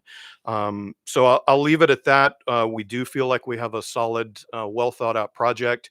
And with regard to the union members here, I mean, if we were to be so fortunate to be approved, we're ready to create, several hundred jobs immediately if need be. So I'll leave it at that in terms of rebuttal. I appreciate the opportunity to speak again, and thank you for your consideration. Okay. Thank you, sir. I'm going to close the hearing, and we'll now do a council deliberation. We'll do one round of deliberation, and we'll do 5 minutes each. Start with Councilmember Marquez. Thank you, Mayor. I'm not going to take the whole 5 minutes, but again, this is a great project. I'm not saying it isn't. But when are you going to stop? And when is the city going to stop okaying warehouses within the residential areas? It's got to stop somewhere. I'm a union member. I'm a retired Teamster. 26 years a Teamster, Local 951. So I know how the union workers are. Not only that, I worked in warehouses in my whole career as a mechanic. So, no, I didn't build them, but I actually worked in them repairing equipment. And I see what goes on in those warehouses. A lot of them are not good paying jobs to support a family of 4. Unfortunately, you have to have, a husband and wife working just to bring in some money to, support a house payment. So it's got its pros and cons. And to me, being on the council for going on my 6th year, this is the first project that I've lost sleep over. Really have. I've read every email, every text that was sent to me by phone calls, texts. Tonight, listen to 52 people speak. And it's a tough decision. It really is. But I'm here to represent the residents that voted for me, to be their voice, to make these hard decisions.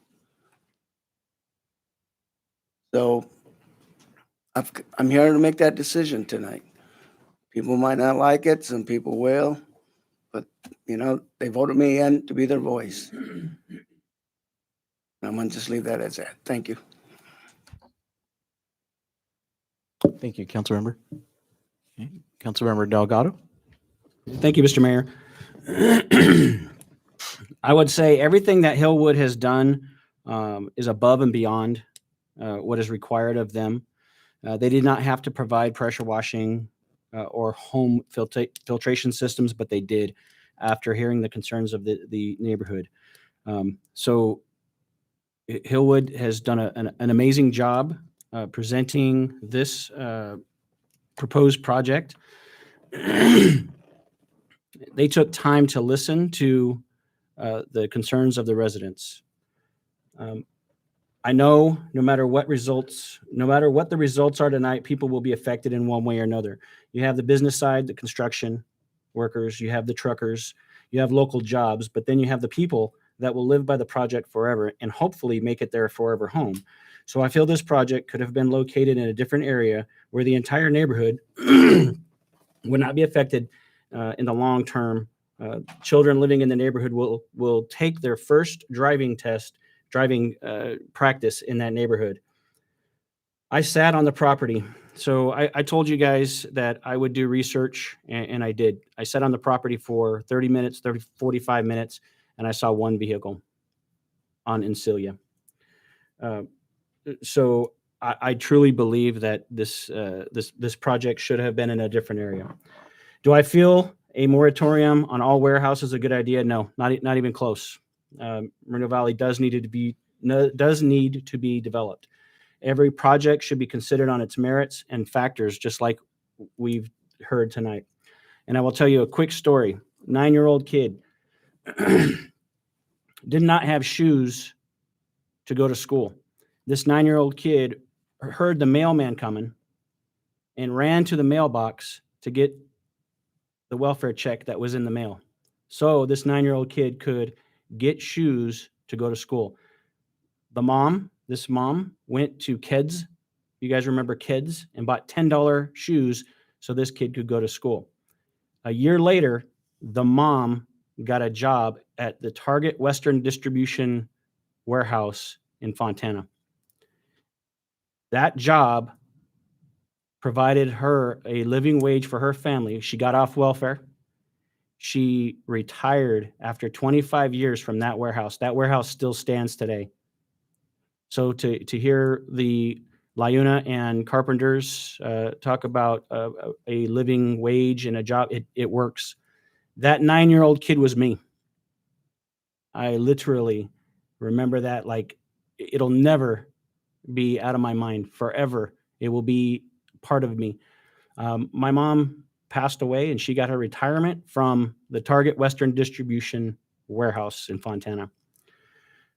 The reality is, you guys, we are 47 miles from two of the largest harbors in the world, Long Beach Harbor and the harbor in Los Angeles. Warehouses are a part of our life. I blame my wife. She has QVC and Amazon at the door every day. So we definitely need somewhere to put these. However, if that project could be somewhere else, I would fully support it. That project is going to affect many lives, both short-term and long-term. So I just, Hillwood, great job on sitting in agreeing to sit down with the residents of that area, working with the Moreno Valley staff to get to a point where you're at today. I just hope to get to a point where we can think about a different area, because it is going to affect people and the human side of this. So thank you. Thank you, sir. Okay, Councilmember Cabrera. Thank you. And I want to thank everybody who came out tonight, all of the residents, all of the members of the Carpenter Union, LIUNA as well, commissioners, everyone who came out tonight to share their thoughts on this project. This is not an easy decision that we're going to make here tonight. As some of my colleagues have already mentioned, and many members of the public, that, I think at the crux of this particular project is the location. And earlier you heard me ask a lot of questions about mitigation measures when it comes to noise and the emissions from the trucks and so on and so forth. So, it's a complicated issue because, yes, I agree that we need jobs. I do construction myself. I lay tile, I do drywall. I'm on the private contractor side, but, I know what that's like. I know what it's like to drive 3 hours to LA just to get to a project and to put food on the table. I understand what that's like. And at the end of the day, every time a industrial project, a warehouse comes to the dais, up to our agenda, these are questions that I'm asking. What kind of jobs are going to be created, not just in the construction of it, but who's going to be working inside of the buildings? And when I think about the residents of Moreno Valley, I think all of us up here on the dais can agree that we want the best possible jobs, the highest wages with benefits and everything for our residents. One of the issues that I have with warehouses in particular is that oftentimes, unfortunately, that's not the case. We see, again, the temp agencies and the staffing agencies and no benefits, no retirement, and things like that for, in particular, distribution centers, fulfillment centers. Manufacturing is a whole other, category. They pay higher wages. Those are careers. Those are careers that our people can have.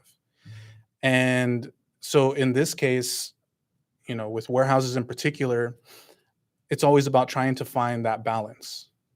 Yes, there's a lot of economic benefits, from property tax revenue to job creation to development impact fee payments, infrastructure improvements. Absolutely. There's a ton of economic benefits, without a doubt. But the question is, do those outweigh, and are they worth all of the negative impacts that the project is going to create?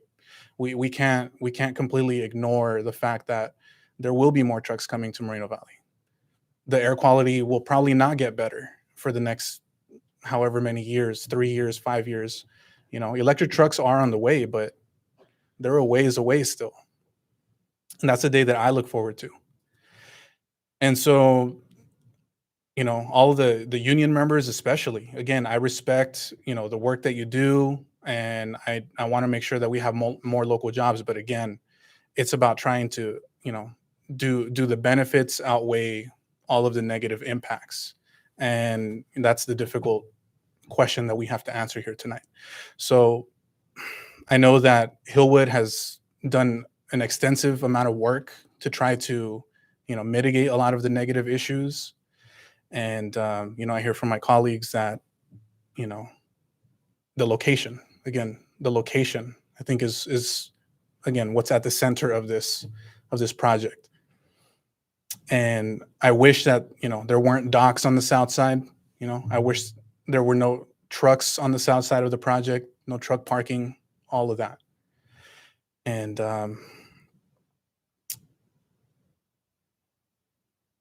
it's a tough decision for sure. But we'll see what my colleagues decide here, my colleagues and I, and then we'll go from there. So that'll conclude my comments. Thank you. Thank you, Councilmember. Well, want to first thank the public for coming out tonight. I know it's been a very long time, actually long night, about 3 hours already of public comments, and so I want to thank you. And I know we haven't had these kind of meetings in a very long time, but I want to thank you for being here. Sharing your stories, your experiences, and definitely your viewpoint. And that's what it's all about. That you have that opportunity to come up and speak. So thank you. For doing that. I want to thank Hillwood as well, for your dedication to looking at the environmental concerns, from the residents, and then looking at mitigation, mitigation factors to address those concerns. I think you've done a great job. And like I've said, I think that they have gone above and beyond than any other company that has actually developed an industrial project. And that's important to be said, because I'm proud to vote for the 20,000 new jobs that I've voted for, in the last 6 years. And many of those jobs were distribution. But you know what? A job is dignity, and provides dignity to many people. It provides, local union, high living wages, benefits, and that's the key here. And I think that's what this project does provide. That being said, I do understand, what many of the residents that live in that neighborhood, their concerns. I do think that, for the record, it does need to be addressed that, the power washing, the filtration systems, all of that has nothing to do with the actual project, meaning that the project is not going to cause those types of devices. From what the applicant mentioned, and from what I read in the EIR, these are voluntary. So these are voluntary devices. But seeing, that there is no support tonight to pass this, I've always been very pro-growth, pro-development. I think it's going to provide a lot of jobs, economic benefit, about $7 million to our city, the revenue, the roads, but there's no support. There's no support tonight. So if the council agrees, I'd like to ask for a continuance, so that way maybe the developer can rehuddle and try to figure out, maybe what they could do, maybe look at other mitigation devices that maybe they can, figure out. I like the way that speaker mentioned, I think his name was Don, where, maybe there's a way that we can work this out. So I'd like to see if, maybe the developer can actually do that. There is precedence in doing this. We did this with Prologis before. But I'll leave it at that. Again, I want to thank everybody for being here tonight. Thank you, and the staff as well. Thank you. Mr. Mayor? Yes. Just for a point of clarification, are you suggesting it be continued to a date certain? It could be a date certain, or it could be just, actually, just say a date that they could, it depends how long they, I think when we did it with Prologis, they took a while because I think they eliminated one of their buildings, and then they did all of these other mitigation. So Yeah, think- I just wanted to clarify that for the record, that if it's going to be continued to a date uncertain, then we'll have to renotice the public hearing at the appropriate time. Well, I think, that saves, if the council's inclined to do so. I know that they did an EIR that they probably spent over like $2 million, in doing, allowing them to continue. That means they can rehuddle and try to figure out, any other types of conditions that maybe they can do for the project, or revisions. And Mayor, I would support continuing it to a date uncertain. Okay. I would support that. Okay, thank you. Okay, so I'll make a motion that we continue this item to a date uncertain. And the second it by Councilmember Cabrera. Okay, please vote. Okay, motion passes 3 ayes and then 1 no. It'll be continued to a date uncertain. All right, we'll go ahead and break. You need a break? All right. Okay, we'll go ahead and continue. We'll go ahead and have, let's just wait like 10 seconds for everybody to kind of.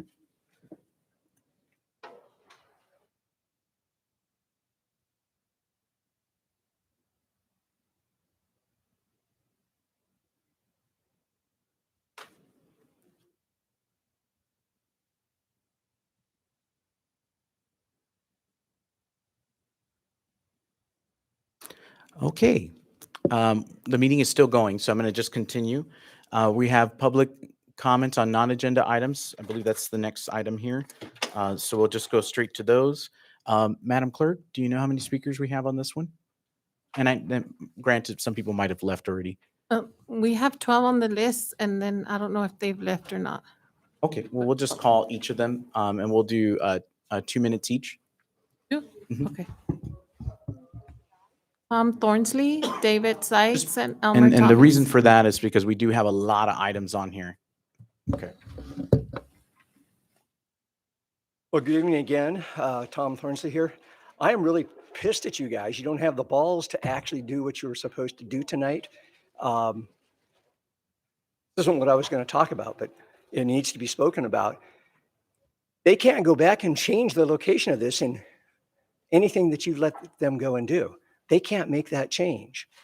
You know, the closest thing they could have done was maybe not put any traffic on Encinas or come back with some kind of a project that's a business park, or really it should just stay residential. You guys got that close to actually taking a good action for this community for the first time that I've worked on trying to get these projects done. The developer lied to you. I am part of the Sierra Club. We did not provide them with a playbook on what they should do. What they got was the playbook of all the mitigation measures that were required of the World Logistics Center. I see that the timing's off. It's okay. One more minute. Okay. It really ticks me off when I hear them say that kind of stuff, because I spent 2.5 years of my life dealing with Highland Fairview, their attorneys, and helping negotiate out and hammering out something that was better for all of us that are on that side of the city who are dreadfully impacted by this stuff.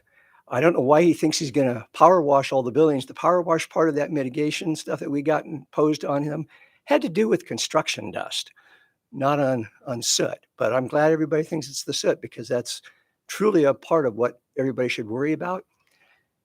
What I wanted to come here and talk about is there's a project coming up on Thursday night for the Planning Commission, and it was said that all of the documents would be posted on the city's webpage. None of them were, which were all of the studies or the initial study. I was out of town during the time that I discovered the project was going forward. We had 2 days to try to make comments on the initial study. I believe you, Mayor, has been contacted. I sent stuff to the city manager who didn't respond. Thank you, Tom. And I'll ask him right now. It took 22 emails to send me those Okay, documents. thank you. And I could Let me not deal ask, with all of those. just real So quick. please Staff, have that worked have on. we sent it out, or can you do that? Nope. Send out those documents? I got 22 emails. That's how it took to get me all those things. The city, I know the city is able to send large documents through the cloud or whatever they do. Oh, so you got 22 separate emails? I got 22 separate emails just for the studies. Some of the studies had to be broken into pieces to be sent to me. No telling how many hours staff spent doing that. Okay, we'll find out. For any of these projects that have an initial study, unless I've worked in a lot of cities, we always, when we finally All got right, to this thank you, technology, Tom. I have to be respectful of the time. Thank you. so please make that Okay, not thank happen you. again. Okay.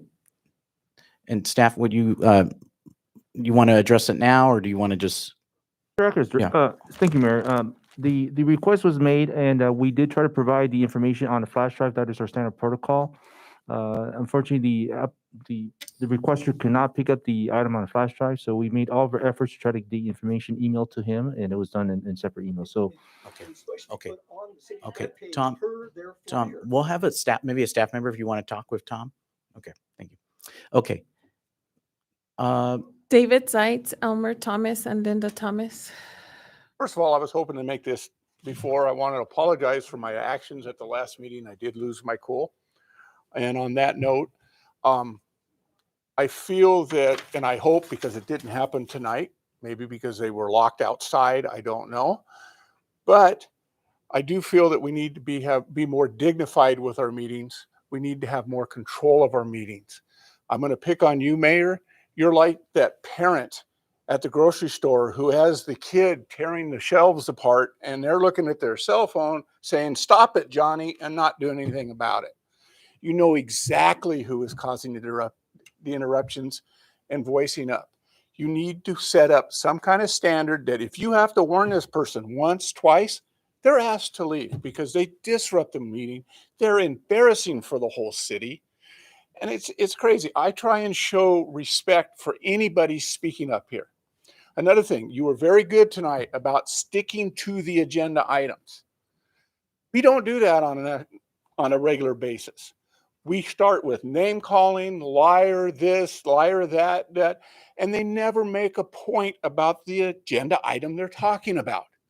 You can go back for years and look at it. So yes, you did an excellent job and I commend you for that. On a final note, I am disappointed. They can't change what's going to happen to the neighborhoods unless they completely redo the whole project to a different style of projects or buildings or move it. I hope that you can at least let people know and it doesn't slip through the cracks and get approved later. Thank you. Thank you, David. Elmer Thomas, Linda Thomas, and Bob Palomares. And just to clarify, these are non-agenda items. So when it's on agenda items, I have to focus it only on the agenda items. On non-agenda items, there's precedents, legal cases already that people can say anything that they want to say, at a podium. And in fact, in Riverside, about 2 years ago, when a member was removed from the audience, there was a lawsuit. So I've been advised of that. And that's why, that's why we have, bailiffs, we have staff members here as well, but I'm very limited in what I can do. Okay. So I do want to clarify that. Okay. Thanks, Elmer. Thank you. I'm here to, in all due disrespect to Cabrera and Marquez, both of you need to resign. I told you, Marquez, a long time ago, when you still had a little bit of dignity left, you chose not to. So now you're going to have to suffer the consequences. And I'm going to remind you why you should resign. Specifically you, Marquez. Cabrera, you're next.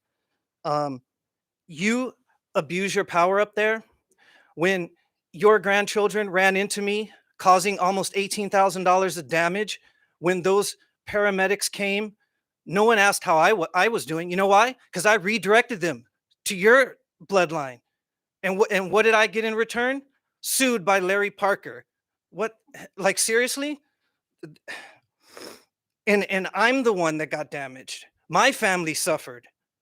All right? You came there and you acted like you were some kind of prince of the city. You didn't need to obey the officers on the scene because you worked for the city. Then you sat up there and said you weren't even there. Seriously, I love it that you talked about the case while you were in that seat up there.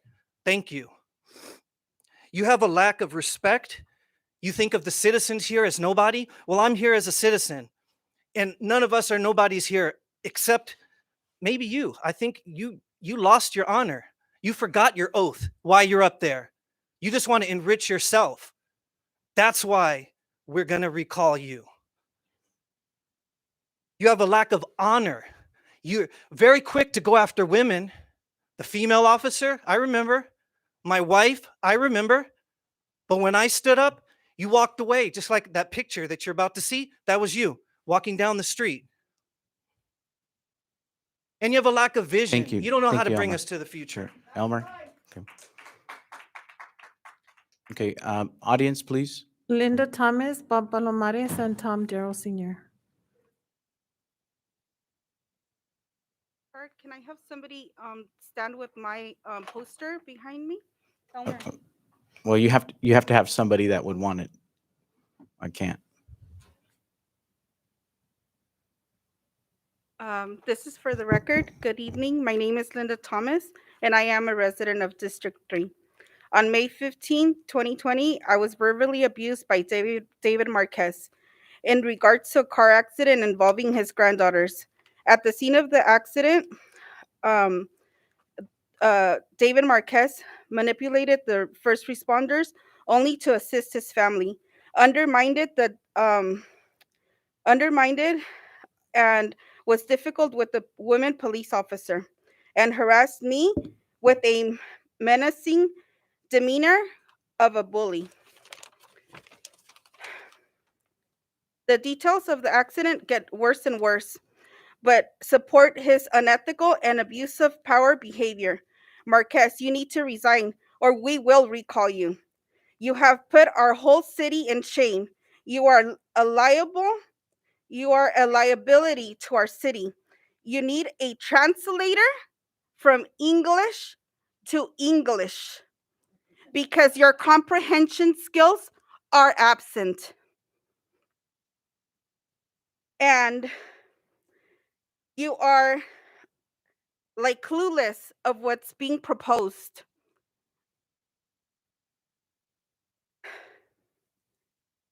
You have sat in that seat since 2016, and you are incapable to move our city forward. You should at least be self-taught or use the guidance that is at your disposition. And Ulysses, you're next. Okay, next speaker, please. Bob Palomares, Tom Gerald Sr., and Roy Bleckert. Again, good evening, Council. Good I'm evening. very proud of my representative, the City Council, Mr. Delgado. I like what you said at the end of that F1 about how you sat there and, you told everybody just the way it is, like a football coach. You said, you know what? The play's over. Let's go on to the next one, and I know you've got those leadership skills. It's obvious, so I'm proud for that. And I just want to say, Mayor, when you close this meeting here, if you could do it to honor all the Pearl Harbor people, that were there. I was hearing that there aren't any more survivors alive anymore. You always got to remember them. And just like we got to honor our fire and police day in and day out. They do the great job. Public doesn't always see it, but I'm always proud of them. Thank you. Thank you, Bob. Tom Gerald, Roy Bleckert, Elena Santa Cruz. Good evening, Tom. Evening. Thank you, Mayor, council members, members of staff and the public here in the chamber and watching at home. Actually, I thought the council showed a pretty good resolution to the big project was up here tonight. And these guys put a lot of money in these projects. And what I always worry, in the early days of the city, they were way too loosey-goosey, letting anything through. And then we had a recall. And not only did we go no growth, but we had the worst kind of no growth. It was a deceptive type. It was not fair. People would come in and spend, tens of thousands, hundreds of thousands, and probably in some cases millions of dollars, and then get led down the Primrose Pass and never get anything done. And some really good projects went. I saw a guy walking out of the planning department one day, and he had, at that time, an average tract home might be a set of plans this big, and it was that big. And, just by the quality of the plans, you can tell it was a good project. And he threw them in the trash can. He said, I'm out of here. I'm never coming back. And it was one of the big name builders, type of people you want in the community. So we lost a lot of good track. So I thought showed wisdom by leaving the door open and seeing what can be done. So I'm not, like I said, I think you guys show good wisdom.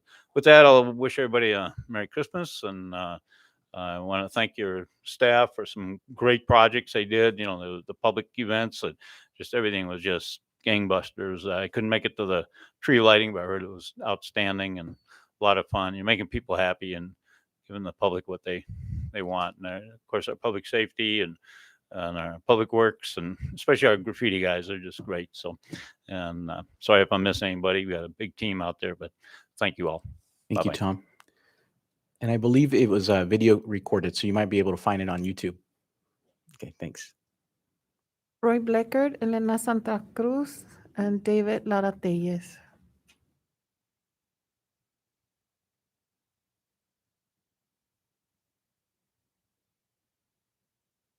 We owe the 2,403 that died 80 years ago a debt we can never fully repay. But we can honor that by keeping the spirit of keeping freedom and liberty in the greatest country in the history of the world. That letter I wrote calling for the resignation of David Marquez and Ulysses Cabrera and LaDonna Jempson, a smarter person probably wouldn't have done. But I think back to those 80 years ago and all them before that sacrificed everything.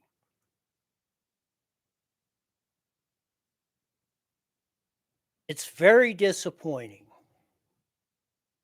to see what happened and the steps that were laid out in that letter.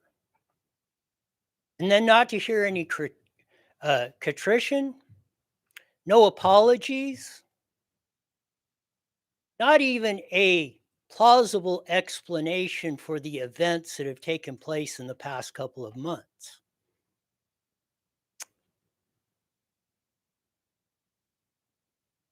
I don't come up here liking to do this. Tried even staying away from it.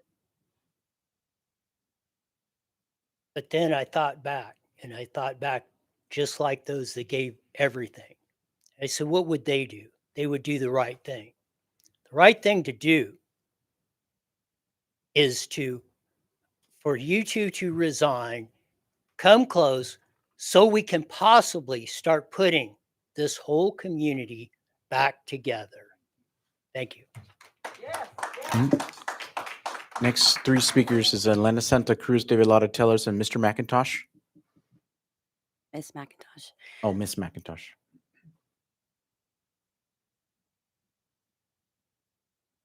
Good evening. My name is Elena Santa Cruz. I'm a resident of District 1, and I just wanted to share with the public who didn't get a chance to make it down to City Council chambers today that at 5 o'clock, a large group of voters were outside protesting and demanding for the removal of Ulysses Cabrera and David Marquez for their shameful actions, their illegal actions, and their smug disposition about what they've done. David continues to say he doesn't care about the Brown Act, but you know what? We do. That's the law. And just like you didn't care about the law when you were a cop, you don't care about the law now. And that's your job. You took an oath. So you're a liar. You're a fraud. And you should step down before you cause more harm to your family. Already we know what's going on. And yet you sit there and you continue to bring bad karma on yourself. And Ulysses, I've seen the 460s that they're investigating you on. Where's the money? You can't just take your funds, political funds, and use them however you like. There's rules. You are required to follow the rules. And you want to be mayor? You're crazy. And you know what? I've already asked for copies of all your discretionary fund, because if we can't trust you to manage your own political funds, how can we trust you to manage city funds? And in fact, we're asking for LaDonna Jempson, who you two are responsible for. So if she doesn't pay back those funds, you should. She's given money of District 1 discretionary funds to other places, to District 3 where you live, David Marquez. You probably asked her to. It was probably something else you cahooted with her. Stop it. Step down and go away. We've had enough of you. You're bringing shame to the city, corruption again, you guys are the ones accusing other people, but you're Next the ones speaker, doing please. it. Just like Alicia Okay. Espinoza. Okay, Elena, thank you. David Laratelles, Mrs. McIntosh, and Luis Palomares. Thank you. Mayor, Good evening. council, staff. I'm David Latateas. First of all, I'd like to apologize to staff. I know that you go to meetings and you interface with some of your peers from other cities, and what has happened in the last couple of months must be a real embarrassment. And I am so sorry. We're going to rectify that. We are going to get these two people, these two criminals, off the city council. Regarding David Marquez, the last meeting, your behavior was bizarre. I mean, just bizarre. I'm questioning your mental health at this time. And to say that, you know, so what if there was a Brown Act violation? The people that support you, I worked with them a while back before you did. And they saw the Brown Act as sacred. The Brown Act protects us, the public. It's for transparency. And what you did was a slap in the face to your constituents, a slap in the face to the public, a slap in the face to the city of Moreno Valley. You need to resign. And if you don't resign, I assure you, I promise you, I give you my word right now, you will be recalled. Okay, next speakers. Mrs. McIntosh, Luis Palomares, and Donovan Siddiq.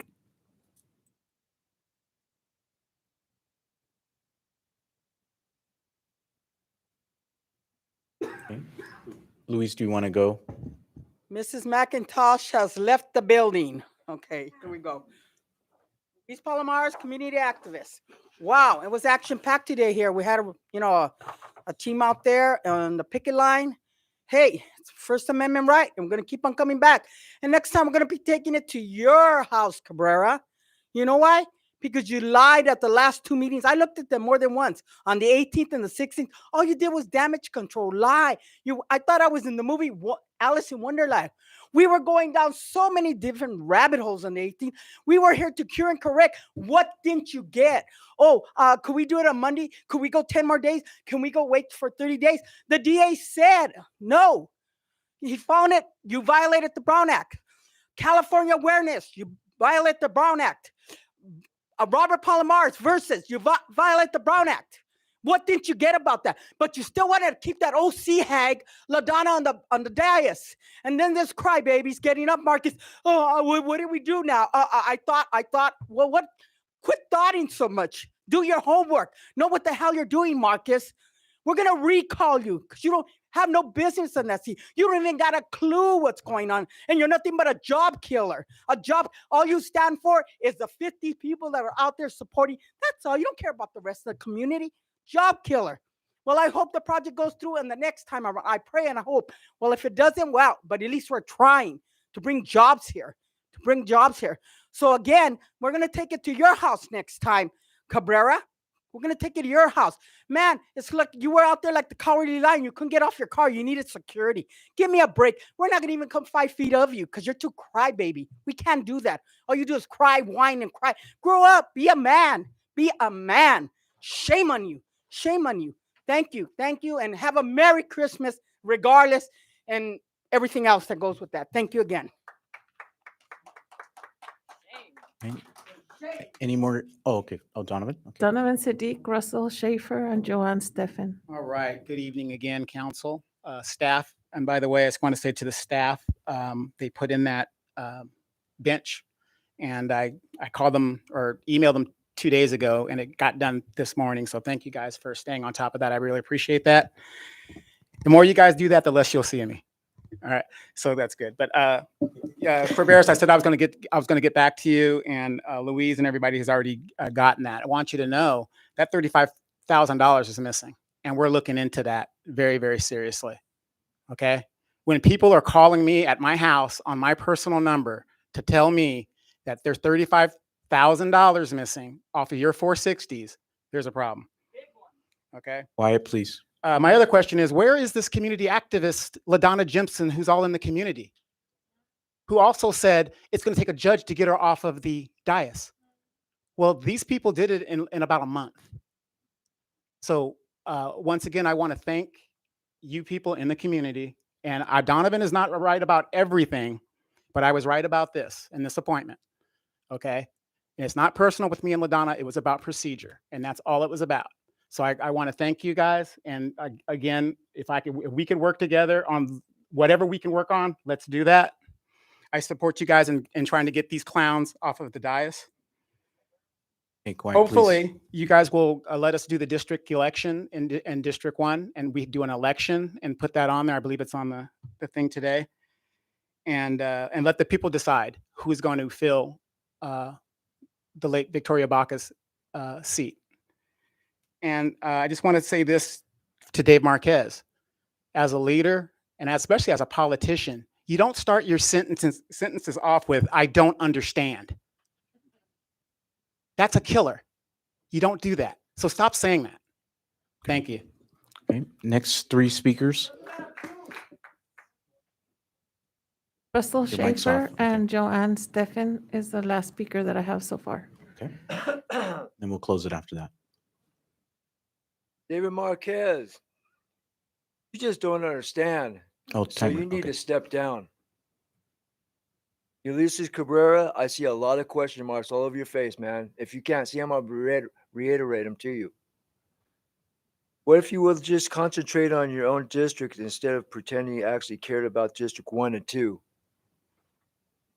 What if you did not try to get back at your fellow council members by publicly showing you don't care if things are legally, you'll do them anyway just out of spite? What if you stopped thinking you were the smartest person in the room? What if you had not attempted a coup with Marquez and Jemison? What if you treated everyone with respect instead of trying to demean people who you believe to hurt your political aspirations? What if you stopped asking so many hypothetical questions at meetings? What if you did not hold grudges? What if you're more mature? What if you lose the race for mayor? That's going to happen. Will you stop aside or point fingers at everyone else for your failure? Which I'm thinking that's going to happen. What if you held a regular job, not working with your dad or politics, where you feel you can lie freely and there won't be any consequences at all? What if you cannot account for those thousands of campaign dollars that you have to report? $35,000? FPPC? Think about it, man. You're blowing it. Okay. Last speaker is Joanne Steffens. And then I'm going to close the public comments. Oh, wow. I've been here almost 40 years, and man, this has been a sideshow. It really has. You guys have really, really taken the city to a different level. It's like outer limits. When you both realized that your friend LaDonna Jepson was off, you just couldn't even believe it. It like went right over your heads. I mean, Marquez, you actually got off the dais. We're so upset. Maybe you wanted to go over there and console her because she was having a fit. I heard her that people were out there saying that she was just cussing like a sailor leaving. And Ulysses, I don't know. I really don't know. Oh, you wanted to retract your vote? What was that all about?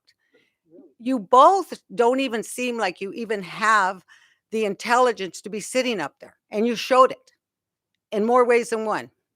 I couldn't even believe it. I had to see it over and over and over again at my house because it was like I was here, but it was like I was on Mars. It was really crazy. And as far as that project, I'm going to tell you all guys something. I know that Ed told us his story. I'm going to tell you mine. I lived in a barrio. And my grandparents came over in the 1900s, and that barrio is still there. There is nothing but factories all over there. Anaheim is filled with nothing but factories and homes right by there. None of us have a third eye, at least I don't think I do, growing anywhere. I don't have cancer. There, industry can be put anywhere. The homes do not give your city revenue. That's what we need. Those houses are not going to do anything in that area, and Redlands is right there. They're not going to be going down to the neighborhood. We had the damn Wienermobile going through Thank our you. neighborhood. Thank you, Joanne. Okay. Madam Clerk, any other speakers? No more speakers. Okay, closing the public comment. We're going to move to consent calendar, sections A through E on the agenda. Items A, B, C, D, and E are considered to be routine and non-controversial and may be enacted by one motion. I'm going to request, I received some new information on A6, which is the item for the mayoral appointments. And so I'm just going to request to move, that's my own item, so I'm going to move it to December 21st. And I'll reconsider those appointments. The motion to adopt the consent calendars is deemed to be a separate motion by each agency and shall be so recorded by the city clerk. Items withdrawn for report or discussion will be heard after public hearing items. In regards to A6, also, city clerk, if you could send out a email to each of the council members just to see what areas they might be interested in. Yes, sir. Okay, thank you. And then I already received one. Okay, but okay. Okay, so this is consent calendars. We already heard public comments. Any items on here for discussion or for removal? Okay, Councilmember Cabrera. Thank you. Just 2 items for comment. Okay. That's going to be items A11 and A15. A11 and A15. Okay, sir, go ahead. Yeah, whenever you're ready. Thank you. Oh, and then any other items, just so I can write it down here. A11 and A15, any from anybody else? No? Good, okay. All right, go ahead, A11. Okay, thank you. So I always like to highlight a few items that are on consent. A11 is actually an expansion of the Wi-Fi Garden program. This came from our staff. And basically what we're doing is expanding the capacity that we have to offer free Wi-Fi to our residents. So, our staff is always finding different pockets of money and everything. And so I just want to make sure that we let folks know that we already have Wi-Fi gardens available throughout the community at different locations. And I didn't have the time to find the map earlier, but I believe maybe Brian or someone can share the website so that people have a visual and they can find, if they need a Wi-Fi garden, they know where to find that. I don't know if you want to share that just quickly. Sure, Councilmember. Actually, the Wi-Fi garden with all the components of it is actually on mobile.org/CLIC click. So we have not just the Wi-Fi garden, but all the other amenities as part of our click digital inclusivity program. Thank you. Perfect. Yeah. So I just wanted to highlight that one. And you want me to go to the next one? Yes, please. Okay. So A15, this is an item to approve additional funding for utility assistance. So again, this is something that the council did when I think at the very beginning of the pandemic, right? We received some funds from the federal government. And so we decided to help our residents with their utility bills because we know that a lot of people were struggling. So A15 is just an allocation of additional funding to further assist our residents that are going through hardships, with like late fees and being unable to pay. And, we understand that some folks out there may still be going through some hardships, and this is the council, trying to do our part to continue helping you through these rough times. So with that, I will conclude my comments. Thank you. Great. All right, I'll entertain a motion to approve the consent calendar.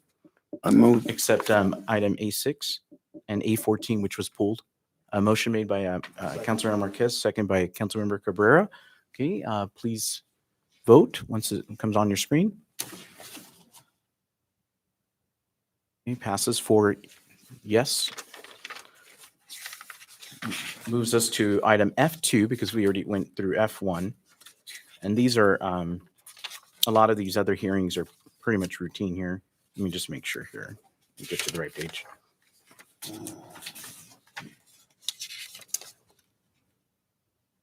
Okay, this one is the F2, which is the public hearing on the annexation of certain parcels to Community Facilities Districts 2021-01. We'll have a report from the Financial and Management Services Department. Thank you, Right. Honorable Mayor, council members. The item before you tonight is to recommend annexations of 6 development projects. As part of their conditions of the development projects, the applicants are required to provide an ongoing funding source for maintenance of certain public facilities. Yeah, that's better. Sorry. Such as parks. As part of that, the annexation and coming into the district will provide the funding to mitigate the cost of certain impacts created by the proposed development. As such, like you had mentioned, this is a routine item. There are 6 projects that are being balloted. I would request that recommendations 1 through 7 be acted on first.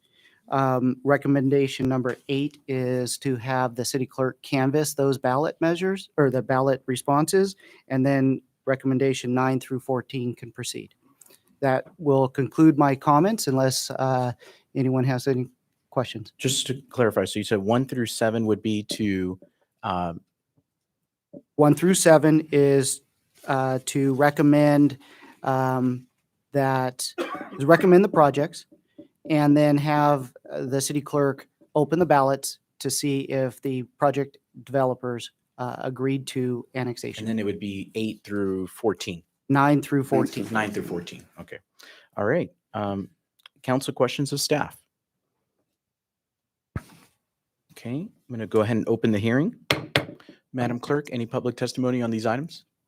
None. Okay, we'll go ahead and close the hearing. Okay, any council deliberation? Okay, entertain a motion by council to approve recommendations 1 through 7. I'll motion to approve. Second. Okay. Okay. Motion made by Councilmember Delgado and a second by Councilmember Cabrera. Okay.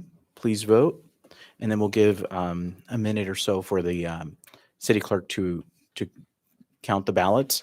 So to direct the clerk, it was 4 yes.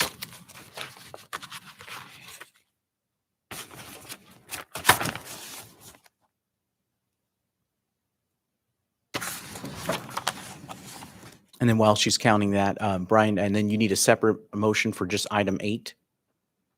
Or can we just do 9? Just go straight to 9? Because 8 is just the action of her accounting, right? Okay, got it. Sorry, correct. 9 through 14 are adopting resolutions. Okay, great.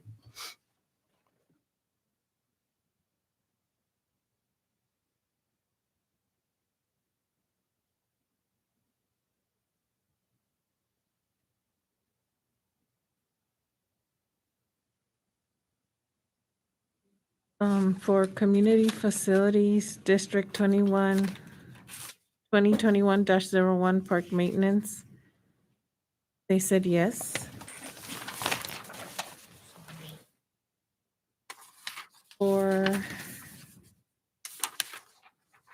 And that was map 5. That's item 5? That was map number 5. Map number 11 is also a yes.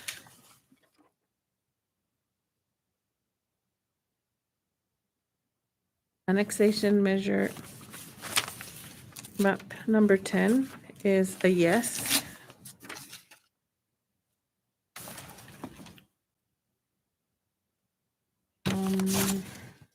Number 8 is a yes.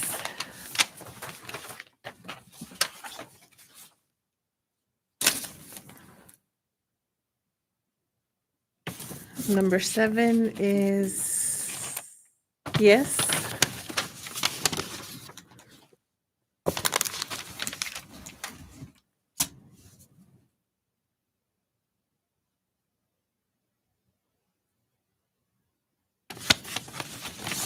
And number 6 is a yes. Mayor, if I may, I'd just like to add into the record that the annexation numbers that the city clerk was referring to is a table that is in the staff report.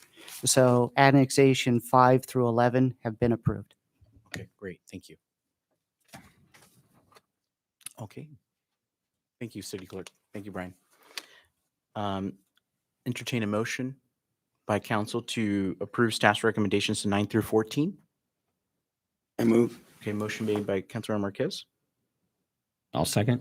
Okay, second by Councilmember Delgado. Please go ahead and vote. And approves unanimously. Okay, we'll go to F3. And these, I think, will be even quicker. They're usually kind of routine here. So, public hearing to designate future annexation area for Community Facilities District. And I believe this one has only, yeah. So we'll go ahead and have a report from Brian again from Financial Management Services. Thank you, Honorable Mayor, council members. Again, this annexation item is predicated off of the previous item. So obviously, we're annexing projects. What we're looking for is staff is requesting approval of an ordinance change. This would be the first reading, second reading in a subsequent council meeting that would enable staff to bring these annexations for future development projects on a consent calendar as opposed to public hearing. So at this point, what I'd like to do is just defer to any questions you may have. The ordinance is stated in the staff report, and it will go through a first and second reading. Great. Staff questions? Council questions of staff? No. Okay, we have one. Councilmember Cabrera. Thank you. Just for clarification. So this item that we're considering now is so that we don't have to do this every single time that it comes up. Yes. Okay. We have created the new special district 2021-01. We formed that back in summer. This is finalizing the new annexation process. We will bring forward the methodology of rate apportionment in February. So you will see this item one more time for that methodology. Okay, thank you. Okay. Seeing no other questions, I'll go ahead and move to the hearing open. Any public testimony, Madam Clerk, on this item? None. Okay, I'll close the hearing. Any council deliberation if desired? Okay, seeing none, I'll entertain a motion by council to approve staff's recommendation number 2. A motion made by Councilmember Cabrera. Second. Second made by Councilmember Marquez, and this is to introduce the ordinance. Please vote. And approves 4 yes. We're going to move to item F4. And then after this one, we'll take a restroom break. Okay. All right. So, all right. Okay. F4, public hearing for adoption of state mandated Senate Bill Ordinance 1383 ordinance to amend Municipal Code Title 6, adding Chapter 6.03 mandatory organic waste disposal reduction requirements. Report from Brian. Honorable from Mayor. Financial Management Services. Yeah. Honorable Mayor, council members, the state legislature has mandated local jurisdictions. It's getting late. I know, me too. sorry, to basically reduce the amount of organic waste disposal that enters our landfills. And so as part of those requirements, it mandates the city add language to their municipal code to ensure future compliance with this legislation. So therefore, the report recommends that the city council approve the authorization and adopt this particular ordinance. In order for us to comply with the state mandated Senate Bill 1383 ordinance to amend Municipal Code Titling 6, adding Chapter 6.03, mandating mandatory organic waste disposal requirements. Just keep in mind that there is a implementation phase as part of this legislation. So we will be working with our waste hauler in implementing this particular legislation. Okay, thank you, Brian. Any council questions of staff? We'll start with Councilmember Cabrera. Thank you, Mayor.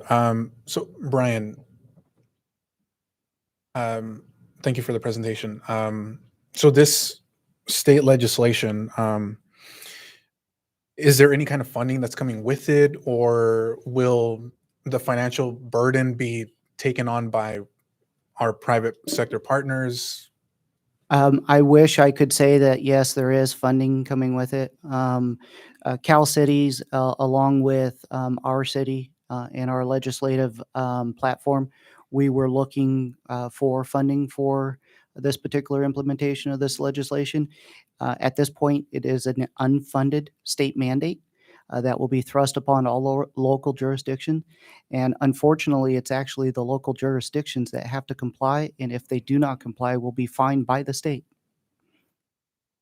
Understood. And okay, so we'll be working together with, in our case, Waste Management, to make sure that we're in compliance. And so I guess those are some things, all the details are what we're going to figure out over the next couple of months or so. Yes, as with all local jurisdictions, they're working with their waste haulers right now, and will be revising most likely their franchise agreements in order to make sure that we implement certain wording in those agreements that meets the state Cal Recycle requirements for this particular legislation.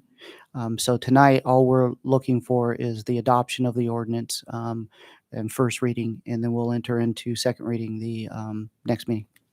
Got it. Thank you. Thank you. Next speaker for questions is Councilor Marquez. Yeah, thank you, Mayor. Brian, with this mandated thing by the Senate, it's going to require additional material, meaning dispensers, containers. Possibly. So we don't know how it's going to be disposed of. We are currently in conversation with our waste hauler in looking at the specific legislation in order to implement this and be in compliance, yes. Okay, so we can have an extra trash can out there, basically what they're saying, because it's got to be separated. How are we going to enforce that? Do you know, or how's it going to be enforced? We are actually seeking Cal City's request and seeking that information and getting the details. There's currently Senate Bill 619 that was passed this year. The governor signed it because he identified that Senate Bill 1383 is a large piece of legislation, and local jurisdictions do not have the resources or the staffing to implement this. So he's delayed the implementation and the fine that the state can thrust on us for non-compliance for a year. Thank you. Okay. Councilmember Delgado. Just a little bit of clarity on that, and don't, I didn't read this, but I did meet with the waste management representative that was here last week, and he said all this is 100% true and it's going to happen, but we're going to throw our food into our green container because a lot of the 60% of our landfills is generated by that type of waste and creates methane gas, and they're trying to eliminate the methane gas use. So according to him, we're not going to be required to have another can. It's going to go into the our current green waste. So they're going to do the food recycle. It's going to be for food. Yes. Yeah. And the restaurants are already doing it. Yeah. It's organic, disposable waste, and there's a lot of innovation that is occurring in this particular industry. So as far as how it ultimately ends up and where it ends up is still being discussed. Thank you. I'm going to go ahead and open the hearing. Any public testimony, Madam Clerk? None. Okay, close the hearing. Any deliberation on this item? I'll entertain a motion by council to approve staff's recommendation. I move. Moved by Councilmember Marquez, second by Councilmember Cabrera. And please vote when it's on the screen. Motion passes unanimously. We'll take a 2-minute break.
Good evening and welcome back.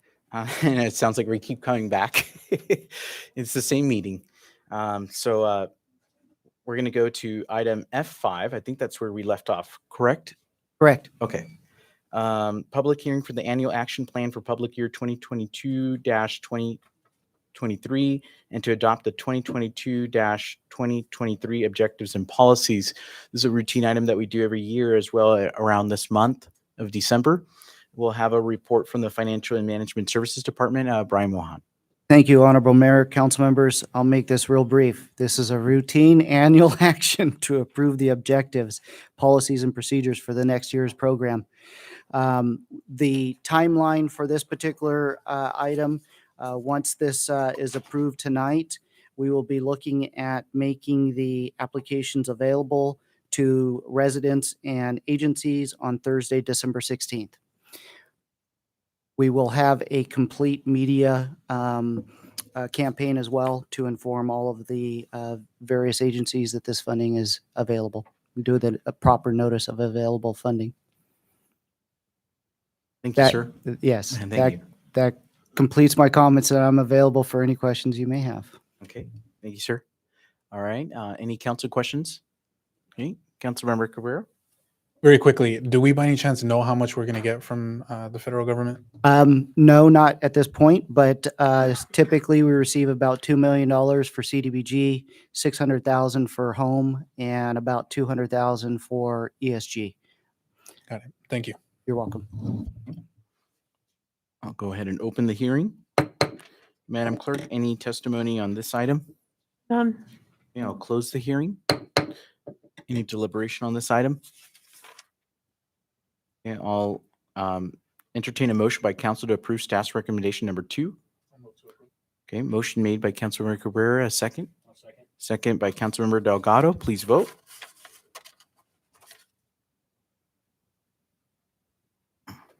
There we go. Item goes to, it passes. 4 yes. We'll go to item F6, which is public hearing to adopt substantial amendment to number 2. Amendment to, okay, I can't even read it now. Public hearing to adopt substantial amendment number 2 to the 2019-2020 Annual Action Plan CARES Act Amendment, reprogramming ESG-CV funding. Brian? Thank you, Honorable Mayor, council members. I'm happy to report that due to the success of our rental rescue program, which is funded by the Emergency Rescue Assistance Program, funding sections 1 and 2, that we are requesting that we reprogram $1 million of the CARES Act funding from the United Way, which was funding the MoVal rental rescue, to the Salvation Army for the hotel motel voucher program. The ERAP funds for our rental rescue program is less restrictive than the CARES Act funding. And we feel that this particular reprogramming of the funds will go a long way with the homeless and nearly homeless, which will provide up to 60 days of hotel motel vouchers while permanent housing is being secured. That completes my report at this point. Any council questions of staff? Okay, seeing none. I'll go ahead and open the hearing. Madam Clerk, any testimony on this one? None. Yeah, I'll close the hearing. Any council deliberation? Councilmember Cabrera? As brief as I can, I'm so proud of this item. I'm so happy to see this on the agenda. I know I'm only speaking for myself personally, but this is something that I think staff can attest. I talk about a lot. What are we doing for housing, for the homeless? And now to see $1 million put in to give basically bridge housing, right? Working with our private sector partners, amazing, right? To add on to the Homeless to Work program and everything else that we're already doing. So kudos to our staff for bringing this forward, and I support this proudly. Thank you. Okay, thank you. Okay, so I'm going to go ahead and open the hearing. Any public testimony, Madam Clerk? We already did that. Oh, whoops. Okay. See, I'm tired. Normally I could have been a lot earlier. Motion. Okay. All right. So, anyways, okay. Okay. Motion made to approve? I'm exhausted. All right. Okay. Motion made by Councilmember Cabrera, second by Councilmember Delgado. Please vote.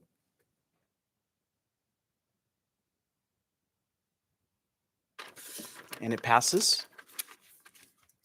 We'll go straight to item G1, which is to authorize the refinance of Community Facilities District. I'll just have Brian speak. Go ahead, Brian. Honorable Mayor, council member, along those comments, I'm glad to report that this is my last presentation of the night. This is non-conduit, non-committal debt for the city. We are working with the developer of this particular special district, in which the bonds were initially created to help pay for property tax levy by the special district that the property owners of that district needed to fund the development. This particular refinance of this non-conduit debt will by no means have any liability on the city. And in essence, it will save the property tax or property owners of that district about $53,000 per year, or $805,000 over the remaining life of the bond. The bond will still mature in 37, which is the same term as the previous bond. Please note that as the markets adjust, the figures that I just stated of 53,000 per year and 805,000 over the life of the remaining life of the bond may change. We're looking at pricing this week, and it very well might be closer to 57,000 annually or 870,000 over the life of the bond. Yeah, that's good. That completes my presentation. Okay, any council questions of staff? Okay, and this one doesn't have, it's not a public hearing, so any deliberation? Okay, entertain a motion by council to approve staff's recommendation. Okay, motion approved by Councilmember Delgado, second by Councilmember Cabrera. Okay, please vote. And it's approved 4 yes.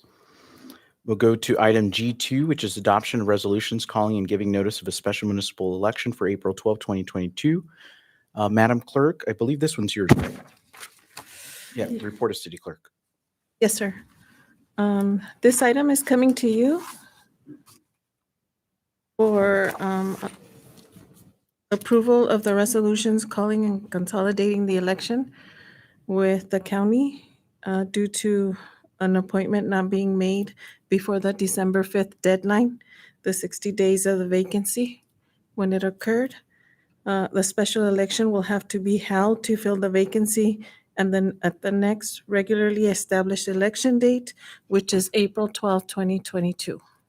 That concludes my presentation. I'm here to answer any questions you may have. Any council questions of staff? Councilmember Cabrera? Thank you. City Clerk, I think you mentioned this at the last meeting, but just to make sure I remember correctly.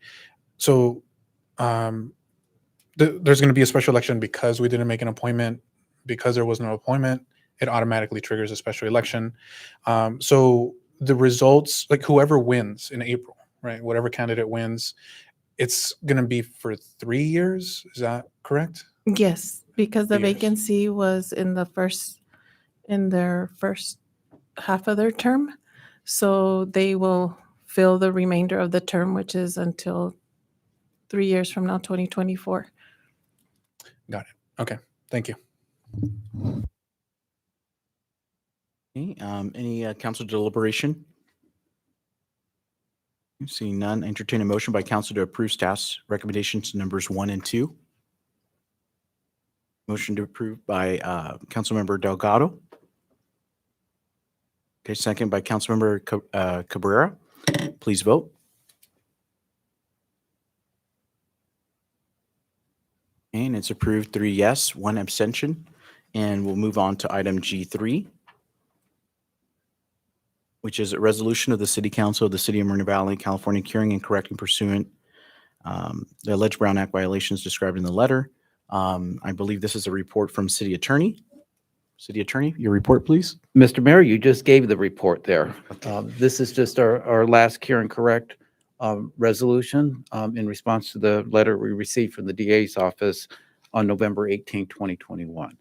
So by adopting this resolution, it would preclude the district attorney's office from pursuing any civil proceedings against the city for a Brown Act violation. Thank you, sir. Any council questions of staff on this item?